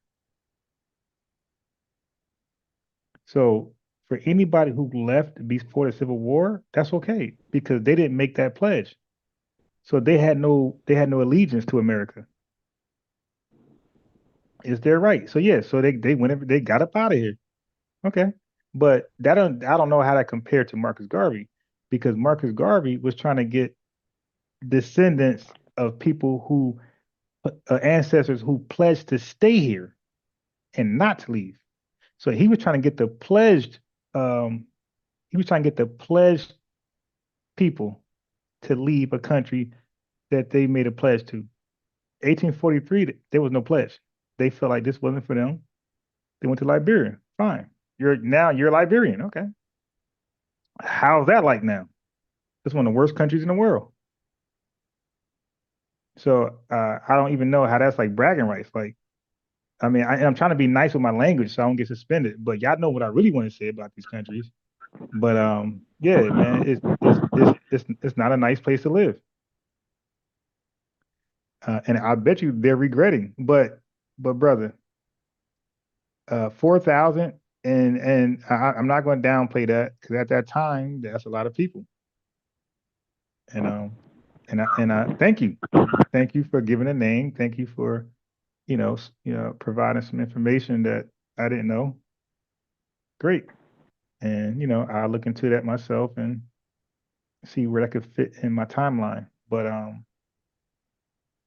want you to know that fighting in the Civil War was pledging your allegiance to America, that this is your homeland, nowhere else.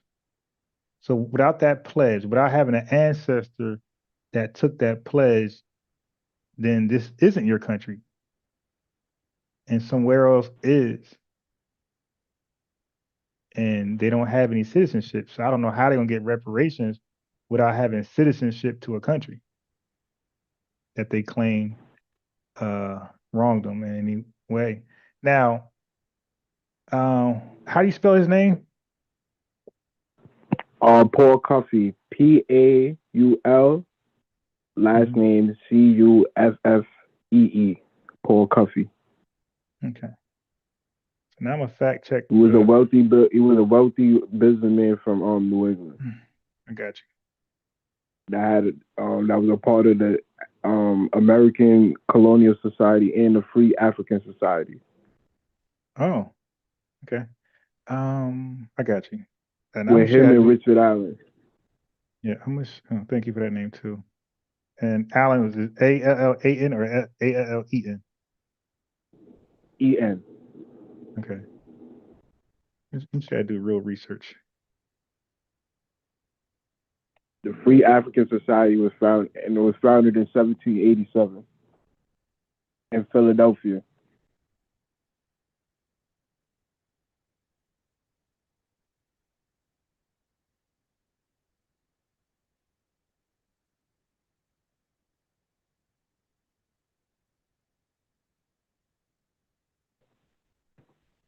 So this wasn't Marcus Garvey wasn't the first person trying to emancipate, repatriate back to Africa. Hey brother, I think and neither was stop. Jesse Jackson was the first. Jesse Jackson wasn't the first black man in America to use the term to self-describe himself as African. Brother, nobody Free said African first. Society is 1787. Brother, nobody said first for either one. I never said Marcus Garvey was the first. I said he was the most impactful. I said he had the most influence and he was the most successful with that idea. I said that. And I already know in 1792, the first time African American was used. It was used in a poem. I already know that. But again, it's not about first. It's about impact. So Marcus Garvey was not the first, but he was the most impactful, right? He was the most successful with that idea. And Jesse Jackson was more impactful, more successful with pushing the term African American on FBAs. So, Paul Cuffey took 4,571 immigrated to Liberia between 1820 and 1843. I got it. Okay, so Marcus Garvey, do you know where his numbers range from, brother? As far as what being in America? About his influence on, you just said 4,000. Do you know Marcus Garvey, how many followers he had basically? Do you know the range he had? I think upwards to like 20,000. Probably No, more than that. what are you talking about? Yeah, his numbers range from 200,000 to 2 million.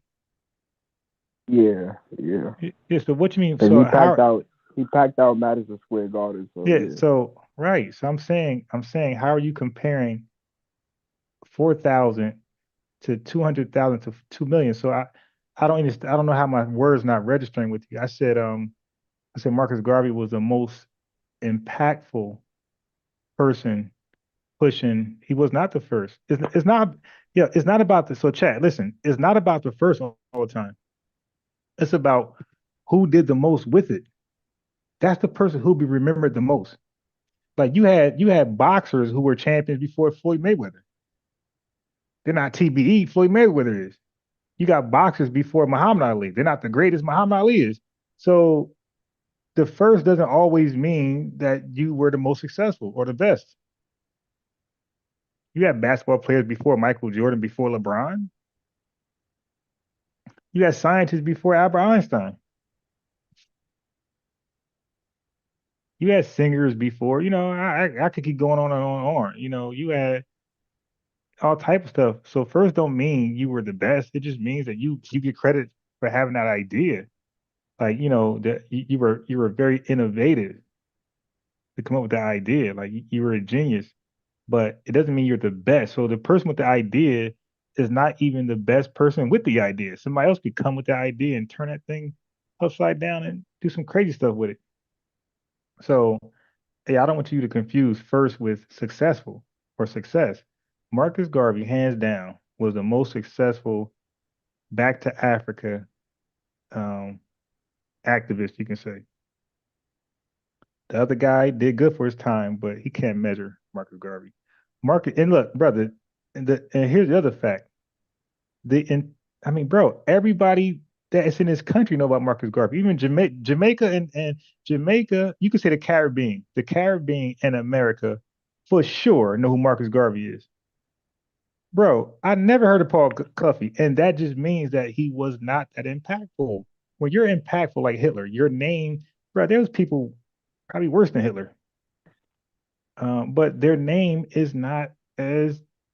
What about Cortez that deleted all those native? Like, come on, man! Like, there's people who worse than Hitler, but it's the impact, and it's and the time when you do it. Some folks were before their time. It wasn't appreciated. Okay.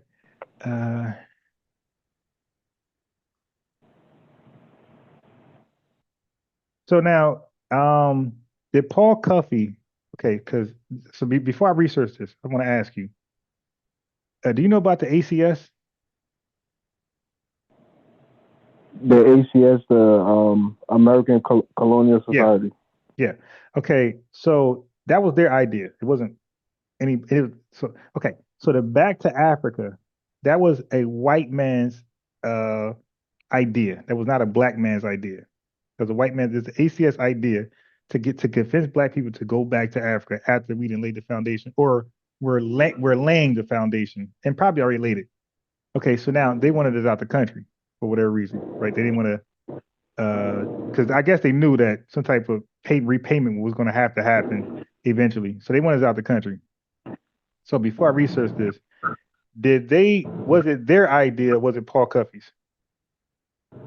So in other words, did they convince Paul Cuffey, or did Paul Cuffey convince them to do this Back to Africa thing? He was heavily involved. I can see in a second.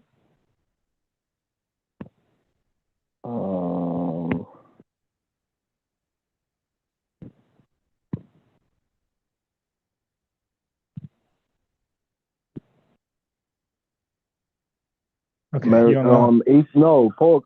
Cuffey was before 1816. Paul Cuffey started in 1811. Okay. All right. So we're gonna find out right now.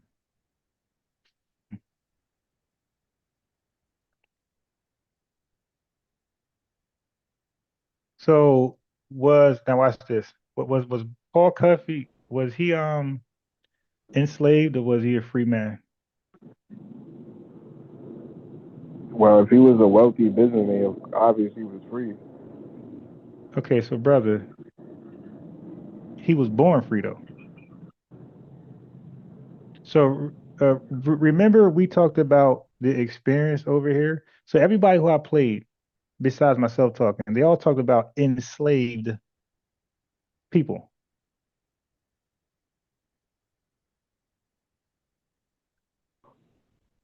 The guy was born Paul free. Cuffey had to be a slave, so he's not an FBA according to your. No, he's not FBA based on his history. Okay, so yeah, I don't know why black immigrants think they can tell us who's FBA and who's not. Like, so what is Paul Cuffey then? Okay, he's whatever he is. What country did he go to? I think Sierra Leone. But then that's what he is. So, that's an easy answer. Okay, so let me see. All right, and he was mixed, right? You know he was mixed, right? That's what they say. No, that's not a bad thing. You know, you could be a mixed FBA person. I'm just saying, like, because people, not you, but people like to deny that he was mixed with Native American. His mother was Native American, so it's not you. But people like to argue that, people don't have Native American. People are not mixed. Like they deny that a lot of us went into Native American women and had babies, and I'm sure their men went into our women, but a small percentage. brother, what's a small percentage? Definitely nowhere close to half to 50%.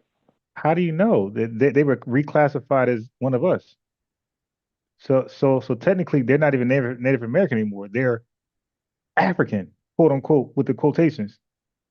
When you reclassify them as African, how do you measure it now? Could we come to you said you did a DNA test, right? Okay, yeah. So we use your conclusion? But I didn't even look at. Let me see how much. Oh, shoot, let me see. Where did I put it? It was so my phone. I got it somewhere, but I had it on my phone. I broke my phone. I got a new phone, so I know it's on my computer somewhere. Yeah, call in tomorrow, and I'll have it. Yeah, but you can't use me as the model for people mixed I with mean, Native American. you were African American. I could use you as a sample. I'm definitely not African American. I'm gonna tell you why you can't. Because Yvette Carnell DNA test came back. She's 37% Italian. Matter of fact, there's nothing more stronger in her than Italian. She's 37% Italian. Everything else is like 20, 15, 20. So that's why I said like you can't use one FBA person for everybody else because we all got different mixed lineages. Some of us are mixed with Italian more than others. Some of us are, we're mixed with different Europeans more than others. So that's why you can't really use one person for everybody. Yvette's Irish. I don't think I got any Irish in me. So you can't really use that. And then we just said, look at this guy. Look at Cuffy. His mother is Native American. So how can you use him for everybody else? Who got a mother? So he's actually 50%. So that's why you can't use one FBA for everybody because we're like mixed up, and that's what makes us American. But let's look up let's look up Cuffy. Let me share my screen so we can look at this together. We're gonna look about we're gonna see if this dude is official or not. Okay. How did he come up with the idea? As a wealthy ship owner, businessman, so he owned a ship. Shit, Garvey got ticked and a abolitionist. Cuffy believed that free black people in America, who? He believed free. Hey, brother, can you see my screen? Yeah, I also see African American too. Brother, no, focus on this. Was his idea for all black people or just free black people? Free black people. It says free black people. Yeah, but weren't more people enslaved? Yeah, well, this is after Hey, slavery ended. Chat, listen, my cash chat is at the thing. Go ahead and hit your boy. Listen, this dude was about freed black people, okay? Not black people, not the Africans he brag about. He wanted So what's a free freeman? black people. Okay, brothers. Oh yeah, yes, that's the difference. Okay, so a freedman, but I'm so glad you asked that question, bro. So free black people pretty much bought themselves out of slavery. That's actually a good question. I'm not like being sarcastic. So free black people bought themselves out of slavery or were never in slavery. A freedman was emancipated. But I'm so glad you asked that question because I know people had confusion with that. So a free black person, or they either bought themselves out of slavery or they never were in slavery. But a freedman was actually literally a slave or enslaved, not a slave, but enslaved and was emancipated. So chat, and I'm sure somebody was confusing that. Let's go on. Cuffy believed that free black people in America faced systemic racism and limited opportunities. He saw colonization in Africa as a way to establish self-sufficient Black community free from white oppression. He saw colonization. What the? All right. His inspiration for colonization came from his interactions with Black leaders who felt African Americans would never receive full equality in the U.S. His Quaker beliefs in racial justice and self-determination, Richard's efforts in Sierra Leone, where free Black people from Nova Scotia and London were settling. All right, so he's hooking up with Black immigrants. You know, that's who gave him the idea. All right. So let's keep going. See, you gotta know what to ask. And that's what I'm good at. I know what to ask. So how did he help Black Americans return to Africa? Cuffy used his own money and ships to transport. Okay, thank you for this. You just helped me cook Garvey even more. Yeah. Oh my God. It took a Black man to do it the right way. Oh my God, Garvey is done. Oh my God. This dude, so we can't do the ship stuff anymore. Well, Garvey, the ships. No, he had ships, and they could have sold him some bullshit too. They didn't. They took this businessman serious. Cuffy used his own money and ships. I'm gonna use him against Garvey. Thank you for that. Cuffy used his own money and ships to transport Black settlers to Sierra Leone. In 1815, he personally financed and organized a voyage that took 38 Black Americans from the U.S. to Sierra Leone, making him the first person to carry out an organized back to Africa. This says 38. I hope we get to your number. You said 4,000. Okay, so I'm gonna keep reading. So maybe it says it somewhere else, but right now we got 38. Okay, Black Americans from the U.S. to Sierra Leone, making him the first person to carry out an organized back to Africa movement. He met with the U.S. British. Now this what Garvey didn't do. So that's what I'm trying to tell you, my boy. Garvey never did this. He did it the right way. He had his own money. He didn't scam. He met with U.S. and British officials to gain. I'm gonna use him. Oh my God, you didn't messed up. Oh my God, I gotta do a new Garvey video. Thank you. He met with U.S. and British officials to gain support, though the U.S. government largely ignored his efforts. His plan was for Black Americans to create prosperous trade networks between Africa and the Americas. However, Cuffy died in 1817 and his efforts were cut short. Brother, where's 4,000? Go to the wiki. Go to his wiki page. No. Wiki's old news, bro. That's bullshit. That 4,000 is bullshit. Okay, so you lied about that. How we go from 38 to this is way more official than Wiki. Okay, 38 Black Americans. Do Wiki have sources? Do Wiki have sources? Wiki, we all know, because Wiki told me. Wiki has some shit about Garvey and the Klan that's 100% false. Do you know Wiki also used Foundation Black American for people like this? So Wiki, chat, I kid you not. I was reading some history of our ancestors in America, like around this time, and it used the term foundational Black Americans to describe, like, let's say Frederick Douglass.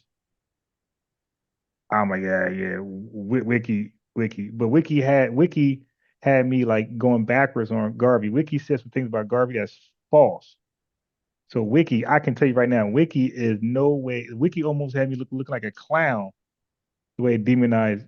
Like, it lied about Garvey and the Klan. It said he did worse things with the Klan, which he did not do. And so yeah, you have a source, that don't mean shit if the source is bad. But Garvey, but the stuff that Wiki said the Klan that he did with the Klan, y'all could Google it right now. Google Garvey meet with the Klan. Watch it say some wild stuff he did with the Klan, which is untrue. It said that he praised the Klan and all this crazy shit, which he did not do. Okay, but that's what Wiki says. So I knew Wiki was done after a couple of researches there, because brother, that was my go-to. But Wiki, you never donated. I did donate to Wiki, and Wiki used to always ask for more donations, and it warned in the donation message that if we don't donate, it can't keep up its integrity. You dig? And people, fact checking it, and that's why Wiki now is a joke. Richard Allen, 1760, 1831. So the 4,000 people, that's a goddamn lie. We know it's 38. So Richard Allen, 1760, 1831, his role in the movement was Richard Allen free. Richard Allen was born into slavery. And so, okay, in Pennsylvania in 1760, he bought his freedom, in 1780, and became a prominent religious leader. Okay, so he's free. He's free. How did he come up with the idea? As the founder of the African Methodist Episcopal AME Church, Allen was deeply invested in improving conditions for Black Americans. Notice it's not saying African Americans.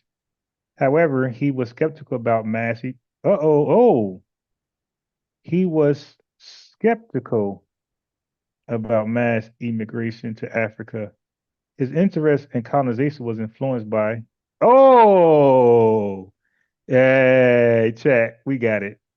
Though, so he was even down for this shit. The white man convinced that, I knew this before. I asked this guy the question before I even looked it up. I said, did the ACS play a role in influencing these guys to go to Africa, or did they convince the ACS? You said Paul Cuffey. I asked for both of them, bro. Okay, so anyway, but my thing is this. It's really for anybody. It's not just them, bro. Like the question is like apparent. When I ask the question, it's anybody before the Civil War. When they wanted to go back to Africa, my thing was were they influenced by this group right here? That's all I want to know. So it's not about Cuffy or one guy. It's anybody who had this idea before the Civil War. Were they influenced by this organization?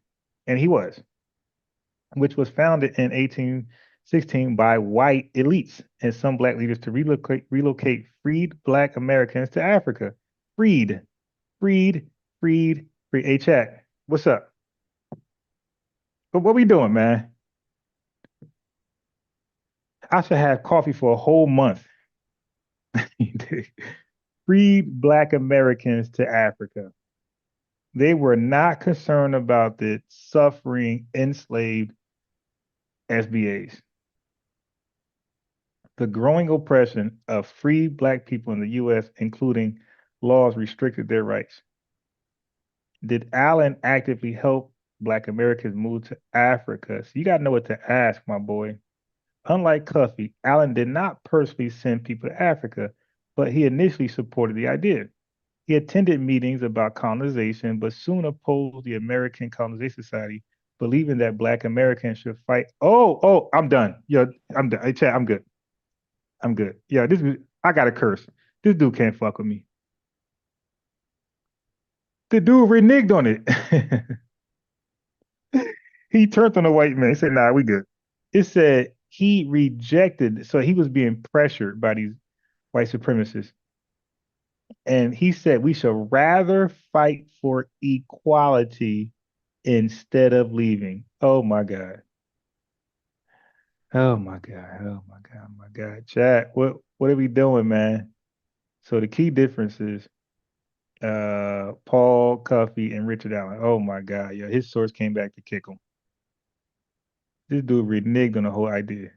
Born free, Paul Cuffy, Richard, no. Freed in 1780. Support back to Africa movement, yes, initially, but later opposed. Yo, this is wild. Oh, this guy, these guys don't know how to research. Personally helped Blacks return to Africa, use no money. Nope, he didn't. Involvement in Sierra Leone, personally financed and led a voyage, did not participate directly. Views on Black, what they say? Future, believe Africa offered a better future, believe Black Americans should fight. Oh my God, they were opposed from each other. Oh my God, dude. Yeah, you're not ready for me, man. Your source just cooked you. You're not ready. What did it cook? Yeah, right now, bro. What kind of casket Are you familiar with Martin Delaney? Brother, what kind of casket do you want? Or do you prefer the furnace? Dude, you don't know how bad that was you gave me? Yeah, you I mean, just showed me I just proved to you that people was going back to Africa before Marcus Garvey from America. 38 people, 38 people? black people from America was using their own money to leave America to Not back to black Africa. people, black person. You know, Black people. hey brother, people is plural. You gave me Paul Cuffey singular. didn't go by himself. You He had said finance. voices. No, you said black people were financing and only no, it wasn't people, it's person. And it said 38 people. All right, so now let me figure that out for you. I'm just trying to research what was the total number and who was responsible for that total number because you gave it to Cuffy and it wasn't Cuffy.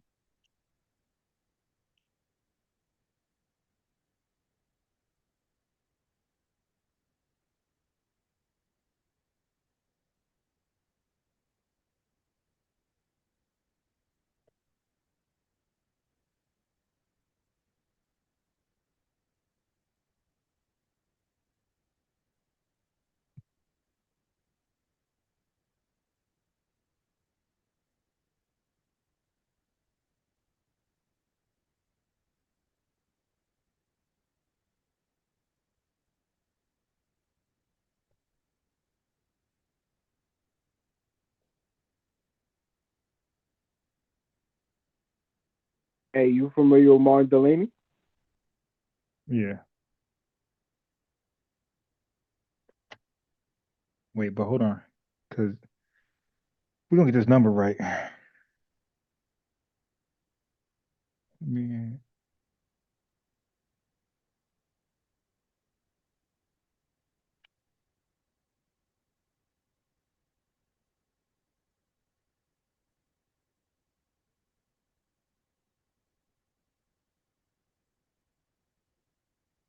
All right. All right, my boy.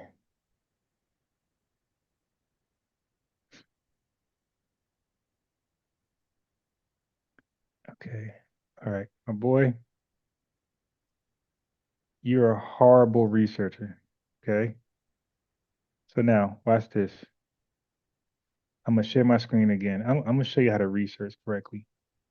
Chat, please don't take this guy. Don't lead by his example. This is how I beat people in debates really badly. I use their source against them. Okay.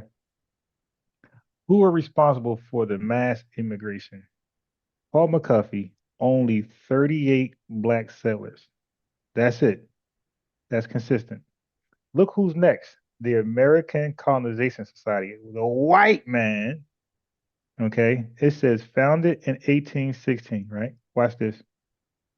Founded in 1816 by a mix of white abolitionists and slaveholders, the ACS aimed to relocate freed, so that let's not forget that, freed black people to Africa. So you had to first be free, or they wasn't rocking with you. They were not trying to free you. After you freed yourself, they'll say, hey, we can help you get out this country. They received funding from the U.S. government. The same government who you said was worse than Garvey, as well as private donors to establish Liberia in 1822 as a colony for freed Black Americans, bro. Okay, between 1822 and 1867, the ACS transported 12,000 Black Americans to Liberia. But this guy said, he said that Cuffy did it. So, brother, Marcus Garvey is by himself. So we argue that for no reason. So most of these folks came through the ACS. 38 came from a black man. Yeah, he did some horrible quick research, brother. You gotta know how to listen, man. This is an example for y'all out there. Do not come on this damn channel, debate me with weak research skills. U.S. government support. The U.S. Congress allocated. Look at this, 100,000. The U.S. wanted them out. $100,000. All they gotta do is just protect their rights. They said, no, get out. The U.S. Congress allocated 100. So he's acting like a whole bunch of folks went to Liberia. The U.S. Congress allocated 100,000 in 1819 to fund ACS efforts to establish settlements in Africa. The ACS worked with the U.S. Navy to transport immigrants including free black people and those who have been freed on the condition that they leave. Damn. So they said, hey, you want to leave?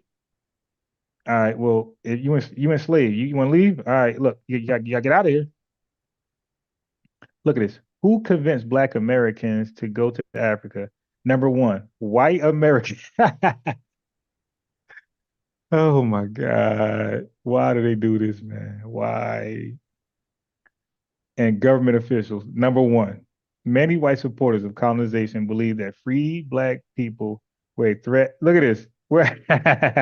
They got out the country because they feel it was a threat to white society. Yo, dude. Yo, what kind of casket you want, bro? Yeah, they tricked them to Liberia because they felt that they were a threat. All right, now I remember the story because they didn't want other black folks to start being free. Now I remember this history now. They were a threat because they felt like they would encourage and inspire other enslaved blacks to seek freedom. Okay? They promoted Liberia as a land of, I told you they lied. They promoted Liberia as like the Liberia, that's a first world country. They're a superpower. They're going to compete with the United States in the future on the nuclear arms race. Watch. And, satellites in the galaxy. They promoted Liberia as a land of opportunity, even though many blacks were skeptical. Look, they were being lied to. Oh my God, yo, so they were the first Garvey. not Cuffy and Allen. The white man was the first Garvey. So don't compare Garvey to Allen and Cuffy. Compare Garvey to the white man. Okay? Some black leaders, Paul Cuffey was one of the first to advocate for voluntary migration to Africa, but he died before large, look at this. He died. So you lied, bro. He died before large scale efforts began. Liar. Some black ministers and AME church leaders promoted colonization, believing that black Americans could build a strong, self-sufficient nation in Africa, but they changed their mind. Economic and social pressures. Many black people face discrimination, racist laws, and limited economic opportunities in the U.S. Some were forced to some were forced to immigrate because state laws required newly freed black people to leave. State laws say you got to get out.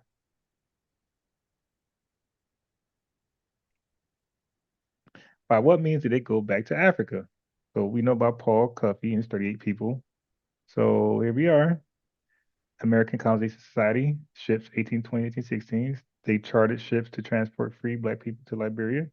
The first ACS sponsorship, the Elizabeth, carried 86 black immigrants to Liberia 1820. Over the next decade, ACS continued transporting immigrants primarily using U.S. government funds at $100,000. The Navy provided military protection for the first settlers. The U.S. government offered financial backing for ACS-sponsored voyages. Dude, in total, look at this. Yo, don't let these guys lie to you. In total, 13,000, 15,000 Black Americans immigrated to Africa in the early 1800s, primarily to Liberia. The movement was organized by the American Colonization Society, backed by government funding, the government, and private donations. Some Black leaders supported the idea, while others strongly opposed it, believing the Black Americans should fight for their rights in the U.S. rather than leave. I told you, this is most Black leaders in America. We were against some back to Africa savage idea. We were against that. We shall fight. We're fighters. That's why only 15,000 fled. We're fighters. We shall fight. Many believe we shall fight. We don't flee, we fight. These cowards that left, they're now Liberian, bro. To answer your question, they're Liberian. They're not American. They didn't make that pledge by fighting. You know why? Because we fight. And we fought to become an American citizen, right? Nobody else fought to become a citizen. We fought. So, any other lies you got? He hop off.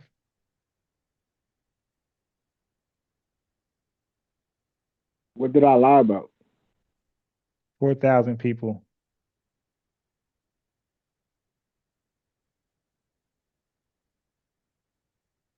if you can't find the source, that's on you. Hey, brother, what tombstone do you want? What tuxedo you want to wear, bro? Dude, I'm out your league, man. I ain't even gonna cap. I'm out your league, man. But let me see if because your question is too easy. Let me see if I ask you a question. You were a good sport. Yeah, you were. Neither one of us were disrespectful, called names, or did things like that. Both of us, talk like grown folks, most part. Kept a monotone. None of us was too crazy, yelling and name calling and cursing.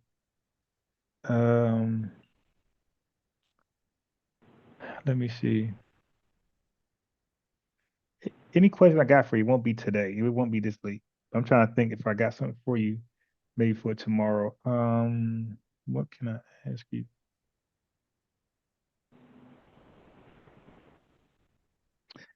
Okay, I would like to ask you about the state of Jamaica tomorrow. You okay with that? Yeah, we can do that. Is it true that you guys can't? Well, you're over here, but is it true that residents over there, citizens, natural citizens, can't go to their own beaches? Of course they can. But there's some privately owned parts of the beach or certain beaches. That's actually meant. They meant like it's not free, like it was before. They got to pay, right? Certain parts are privately owned. Wow. Owned by who? The various investors. Resorts, right? Just like you have private property in America that's privately owned by private investors.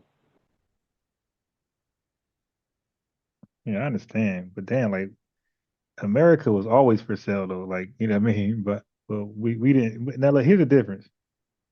You're right about America. You got private things on over here, so it sounds like we shouldn't be talking. But bro, we're the minority. We're outnumbered 50-1. You guys outnumber them 100-1. So it's like people get why things can happen, over us. We are the underdogs to every fight that happens in America. You guys are the overwhelmingly favorite. And not just you. Mostly all black countries are the overwhelming favorite. You outnumber your oppressors 100-1. So to us, it's like, why Yeah, I but just can't? Jamaica don't have F-35s and F-18s and Well, neither did Haiti. But there's two totally different time frames. Like you're talking about a time where people had muskets and rifles But I'm speaking about. Okay, so now we have drones. No. Didn't have drones back then. Now, I'm not speaking about or drones, F-35. bro. Listen. I'm not speaking about right now. Listen. Okay. So Jamaica were freed from slavery at what year? I think 1838 or between the 1820s and 1830s. That's something you should know as a Jamaican man. It's 1833.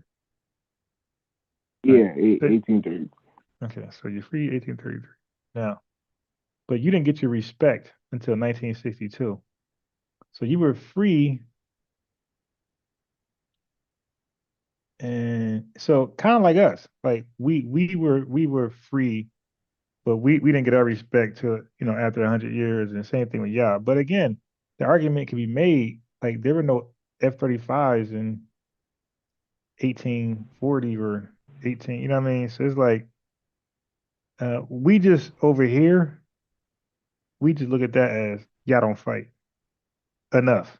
I'm sure some of y'all fought, but we don't think y'all fight enough because we're the majority fighting and dying and race riots and all type of rebellions. Like I mean, not to be disrespectful, but how could you come to that conclusion when most of the revolts in America was inspired by the Caribbean revolt that basically ended slavery around the globe. Well, I wasn't limited. I was not limiting it to a revolt. I was okay. So what revolt led to us voluntarily joining the Civil War? The Haitian Revolution, that black people in America seen that black people in Haiti revolted against France and established their own nation. Nah, well, no. The Nat Turners, most of those revolts No. came after the Haitian revolt. No, And Civil War. the Queen Nanny and the Tacky Wars in Jamaica. The a lot of Civil those. War. The Civil War is not a revolt. Man, it was a war. Okay. I was talking about Nat Turner and those. Yeah, revolts. but not. I wasn't though. But Nat Turner. Yeah, like what did that do? Like that didn't go too far. I'm talking about a successful involvement and a successful result. Like Yeah, they was looking towards the Haitian Revolution as inspiration to being free. Bro, 1863. We were not thinking about no damn Haitian revolutionary, bro. What the Haitian revolt happened in 1804. Yeah, right. So I mean, like 60 years later, we're not thinking about that when we start to fight. Well, what about when we fought in the Vietnam War, bro? But what about the Revolutionary War? That was before 1804. So who inspired us to fight in that? The Vietnam War was before 1804. Brother, you got to slow down. I named two different fights. I said who inspired us to fight in the Vietnam War, and who inspired us to fight in the Revolutionary War? That was before 1804. So we look like we inspired y'all. I mean, you had revolution. You had the Tacky Wars. You had the Queen Anne Wars. That was before the American Revolution. That was happening in Jamaica. Yeah, but did they win? I mean, if the British government had signed treaties, of course they won. You don't sign treaties with slaves. You don't sign treaties with slaves unless you lose. I don't know about that, man. I question that right there. Yeah, but back to what we don't get is folks being 100 outnumbering their oppressors 100-1 and being colonized in the first place. Like we don't get that. I mean, Jamaica, the Caribbean island wasn't always 100-1. It was more white people. They just ran off the island. They got ran off the island. Brother, no. Now you pull that, brother. What I did was I researched Nigeria's history and Jamaica's history, and like recently Sudan's. But Sudan issue is different than Jamaica and Nigeria. But Nigerians and Jamaicans for sure, bro, were the majority, the overwhelmingly majority. I don't know about Nigeria, but possibly Jamaica, because you had a lot of the triangle slave trade. A lot of slaves was coming in from Africa to the Caribbean and transported to the Americas. But now in hindsight, I probably got to read that over because some of that research. This is before I knew Wiki was trash. Some of that research is from Wiki, so I take that back. I take what I said back about Jamaica and no, not Nigeria, because Nigeria I read that over. I read that over in a university, I think, Alabama University. I forgot, but I read that over in a correct. So we don't do wiki, bro. We do universities now, and .orgs and shit edus. We leveled up. We don't do wiki. We just go straight to the source. So we try to find a university. We try to find places that values their credibility and integrity. If a school is like blatantly lying about something, is Britannica good enough? No, Britannica is close to wiki. But again, look, brother, stop being lazy.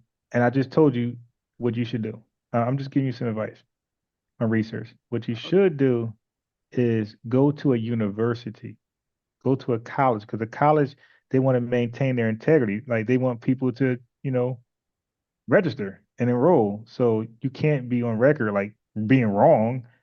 Like who's gonna pay that money to go to that college? So you should want like a college to like back the research. So when we study on this channel, when we did Rwanda, the Hutus and the Tutsis, we looked at universities, bro. Research on that.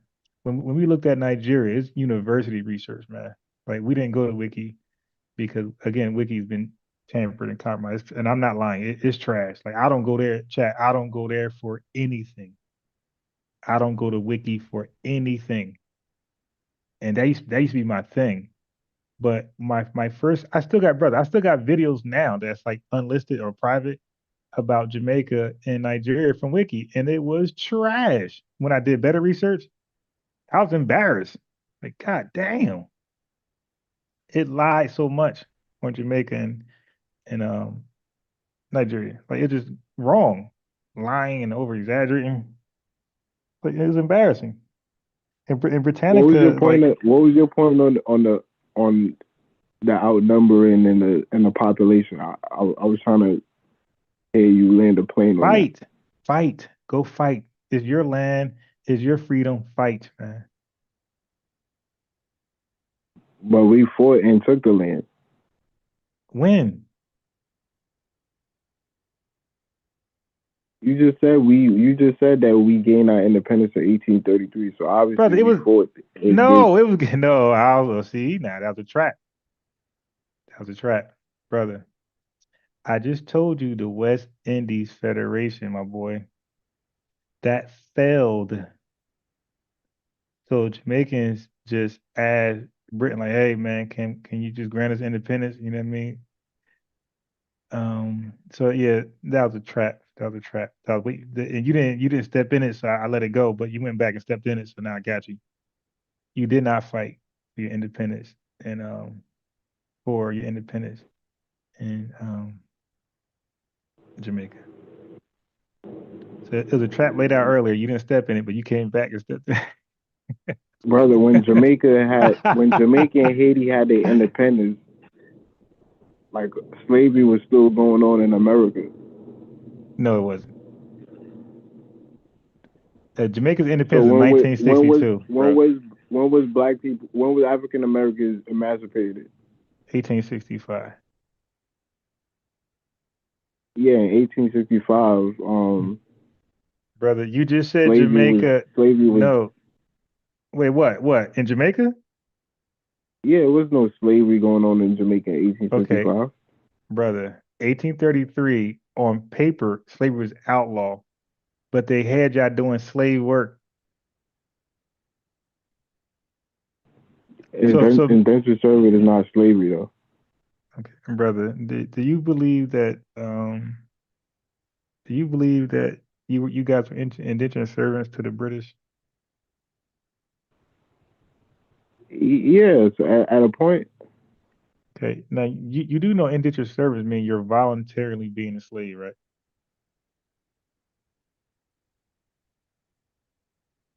No, it's not. You could equate it to that. No. Hey, brother, I'm not gonna play with words with you. When you become an indentured servant, you agreed to this. It's not forced on you. So just make that clear. When you're a indentured servant, the work is not forced on you. You know, the labor is justified. Like you're working off something. So when the British came over here and they became indentured servants, bro, it's because they were serving a death sentence in Britain. So they had a choice. They could serve out the death sentence and be executed, or come over here and work as indentured servants, bro. That's what happened. So now the average black smart person knows that UK dumped off their criminals to America, the early part of America. So their early settlers and settlers were criminals, and a lot of them were murderers, and they was facing death sentences. So they really had no choice. But they were indentured servants. That means they were getting paid, and when you're an indentured servant, you can get out of it at a certain time, and you can now vote and be part of the society that had you working hard to begin with. You know what I mean? So if you're calling your folks indentured servants to the British, brother, be careful, man, because we got a chat here, and they're like sharks. If you say if you reclassify yourself as indentured servants, then, brother, that's not a good look. Like, you want to talk about cowards? Like, you guys took cowards to a whole different playing field now. There was nothing about us that was indentured servant. Everything else was forced.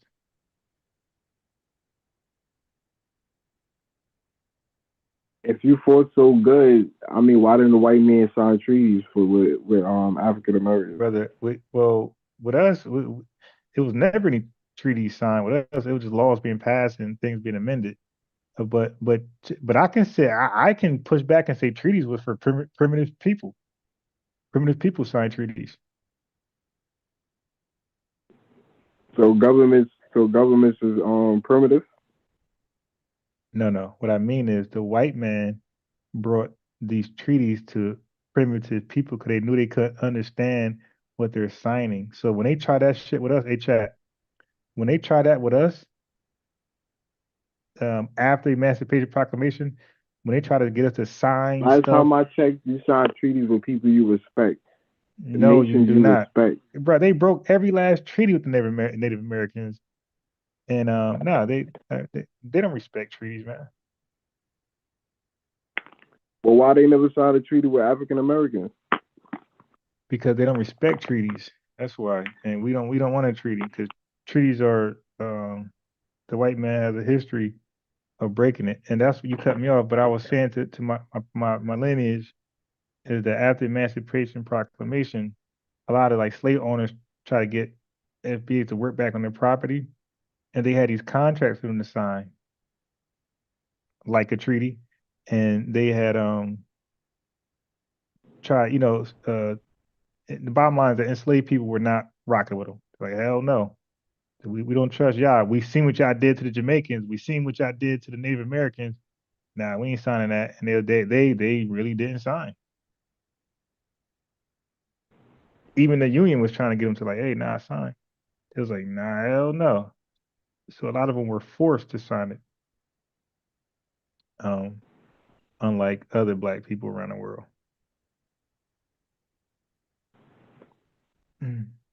So we didn't sign. What make a treaty primitive? Well, I'm just clapping back from what you said. So because I look at the people who were given the treaties, a lot of them were primitive. Like they didn't understand the language. The white man wrote these drafts of these treaties in a clever way where the people who signed them never really understood what the hell they're signing. That's why I say primitive. They weren't caught up on the lingo of these white folks. Matter of fact, let me do this for you because I'm taking your word. I'm taking your word. I don't want to take your word. Let me look this up. So peace treaties is primitive too. Who? So you're saying all peace treaties is the white man signing with primitive people. Hey brother, can you define treaty for me real fast? Because you keep saying why we ain't sign a treaty. Can you for us for the chat? Because I said let me look this word. Let me look this up. Because you're gonna sound crazy, bro, to everybody. Okay, you can read my screen too if you want. Okay, so brother, can you? A treaty is a legal binding agreement between two or more countries or international organizations. Treaties are governed by international law and can be bilateral or multilateral. So now you see why we didn't sign a treaty? We're not a country outside of white Americans. Like we're all part of the same country. But African American will make you an organization, right? Or a nation, or a specific nation, correct? No, wrong. And you keep saying you said African American had they set culture, they set tradition. But nothing in there says and that's why my language, brother, is very foundation to a certain land. Brother, listen, listen. My language and the language is very specific.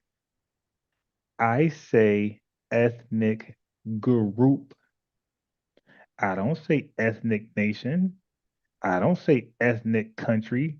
I say ethnic group. You got it? Okay. Yeah, so no, we're not what you think we are. We are what we are. Now watch this. I'm gonna give you a definition again. So can you see my screen? I'm looking at it. Okay. Did you see where it says ethnogenesis? No, it's showing treaty. No. Okay. It'll catch up. And let me know when you see it. Okay, this is a delay.